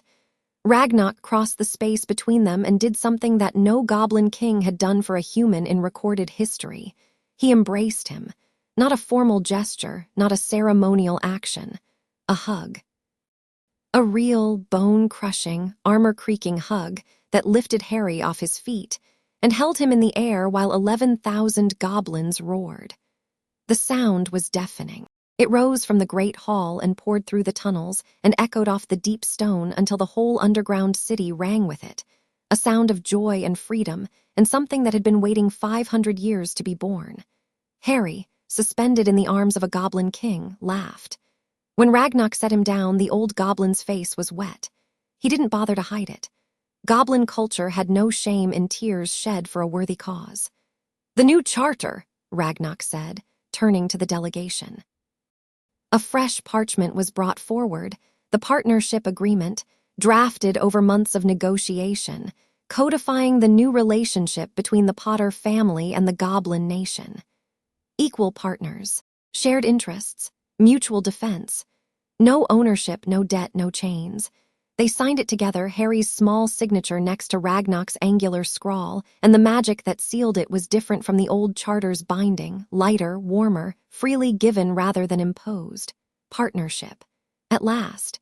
The weeks that followed were the quietest of Harry's time at Gringotts, and he welcomed the quiet. The Horcruxes were destroyed. The partnership was formalized. Voldemort's wraith was fading in an Albanian forest, dying by inches, and no one in the wizarding world mourned. The Daily Prophet ran a small story about unusual magical disturbances in Eastern Europe, and those who understood what it meant said nothing, and those who didn't went about their lives. Harry turned 8. The party was smaller this time, just the people who mattered, gathered in the founder's chamber with cake and goblin tea, and the warm, easy comfort of people who'd been through fire together. Ragnarok gave him a new dagger, longer, heavier, forged specifically for his growing frame. Griffook gave him a leather-bound journal, blank, with the Potter crest embossed on the cover. "For the record," Griffook said, "someone should write this down, and I refuse to be remembered only through my ledger entries." Neville gave him another plant, a cutting from the Longbottom greenhouse, something rare and stubborn that only bloomed in darkness, which Neville said reminded him of Harry in a way he couldn't quite articulate. "It's because I'm difficult and only thrive in caves," Harry guessed. "It's because you're rare and you grow where nobody expects anything to survive," Neville said, and then went red and stared at his shoes, and Harry threw an arm around his shoulders and didn't say anything because some things were better left as silence between friends. Bloodfist gave him a sparring session. A real one, no holds barred, the first time the young goblin had fought Harry at full intensity. It lasted 12 minutes. Harry lost, but he drew blood, a thin cut on Bloodfist's forearm from a strike that the goblin hadn't seen coming. Bloodfist looked at the blood on his arm, then at Harry, and grinned with every pointed tooth in his head. About time! 3 years stretched before him until Hogwarts. Harry didn't waste them. He continued his education, expanding from goblin history and wizard law into magical theory, ancient runes, potions fundamentals, and the kind of advanced combat training that made Griffook write increasingly concerned incident reports. He attended every Wisengamot session, building his coalition, pushing legislation, learning the 1,000 small arts of political influence that would serve him for decades. He grew. Physically, magically, emotionally. The boy who'd walked into Gringotts at 6, starving, bruised, clutching a bread roll in his sleep, became something the wizarding world had never seen. A Potter fully realized, fully empowered, fully free. Backed by the Goblin Nation, educated by the finest minds in the magical world, forged in a crucible of darkness and fire, and tempered by a kindness that no amount of suffering had managed to burn out of him. He visited Narcissa and Draco. The Malfoy boy was wary at first, raised on his father's prejudices, uncertain of this strange child who'd upended everything his family stood for. But Harry had learned patience from goblins and stubbornness from genetics, and over months of careful, genuine friendship, Draco's wariness became curiosity, became grudging respect, became something that wasn't quite friendship yet but was heading in that direction. He visited St. Mungo's with Neville on a rainy Tuesday in October and met Alice and Frank Longbottom. They sat in their chairs in the long-term ward, vacant-eyed and gentle, and Alice pressed a gum wrapper into Neville's hand and smiled at nothing, and Neville held the wrapper like a treasure and didn't cry, and Harry sat beside his friend and returned the Remembrall stone to Alice's bedside table, where it glowed softly in the gray light. "Thank you," he told Alice, though she couldn't hear. "You saved me." He visited Godric's Hollow alone on the anniversary of his parents' death. He stood in front of the ruined cottage and the memorial that the wizarding world had erected, and he didn't cry. He'd done his crying. What he did instead was make a promise, not the grand, sweeping kind, but the small, stubborn kind that was harder to keep and meant more. "I'll make it worth it," he told the empty air. "What you did, what you gave up, I'll make it mean something." The wind stirred. A leaf spiraled down from the oak tree beside the memorial and landed on Harry's shoulder, and he left it there as he walked away. It was late August. 3 years had passed since the dissolution. 3 years of growth and change, and the slow, patient work of building a better world. Harry Potter stood in the entrance hall of Gringotts, 11 years old next week, watching through the open bronze doors as Diagon Alley filled with families buying school supplies for the coming year at Hogwarts. He was tall now. Not tall for his age, actually tall, the Potter genetics finally expressing themselves after years of proper nutrition. His black hair was still untamable. His green eyes still saw everything. The dagger rode at his hip like it belonged there, which it did, and the faint line of the scar on his forehead was visible only if you knew where to look. Behind him, Gringotts hummed with activity. The bank had thrived under the partnership, goblin-owned, goblin-governed, more prosperous and respected than at any point in its 5-century history. The partnership with the Potter family had become a model for wizard-goblin relations across Europe, and 3 other countries had begun negotiations for similar arrangements with their own goblin communities. Ragnarok stood beside Harry, leaning on his staff. He was older, 3 more years of weight on already ancient shoulders, but something about him was lighter. The freedom suited him. The partnership suited him. The knowledge that his people served no master and bode by choice rather than obligation had taken years off him in ways that medicine couldn't. "Nervous?" Ragnarok asked. "About Hogwarts? About leaving?" Harry looked at the old goblin, at the scars and the quartz eyes and the ruby-topped staff and the armor that had been part of his world for 5 years, at the creature who had picked him up when he was nothing and made him everything, not through magic or gold, but through the simpler alchemy of honest care. "I'm not leaving," Harry said. "I'm expanding, this is still home." That, he nodded toward the alley, toward the castle in Scotland waiting for him, toward the vast, complicated, beautiful world that he was about to step into, is just the next part. Spoken like a Potter. Spoken like your lord. "You're not my lord anymore, remember, you dissolved the charter." "Then I'm speaking like your friend." Ragnar's scarred face creased. "That'll do." In the crowd outside, a boy with a round face spotted them from across the plaza. Neville Longbottom, 11 years old, already in his new school robes, broke away from Augusta and jogged up the steps of Gringotts with Trevor escaping from one pocket and his wand sticking out of the other. "Harry, are you ready? Gran says we should get our books first, but I want to look at the broomsticks. Have you seen the new Nimbus? It does 0 to 60 in." He stopped, slightly out of breath, grinning in a way that lit up his whole face. The shy, uncertain boy that Harry had met in the Founder's chamber was gone. In his place was someone solid and sure and comfortable in his own skin, someone who'd been given a friend and a sword and told he was enough, and had believed it until it became true. "I'm ready," Harry said. He looked back at Gringotts one last time. At the marble columns and the bronze doors and the goblin guards who stood at attention, not because they had to, but because they chose to.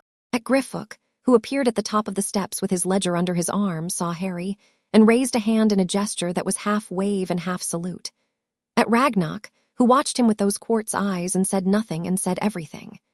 Harry raised his hand to the Goblin King. Not a wave, not a bow. A salute, the Goblin military salute, fist to chest, that Bloodfist had taught him on his first day in the training hall.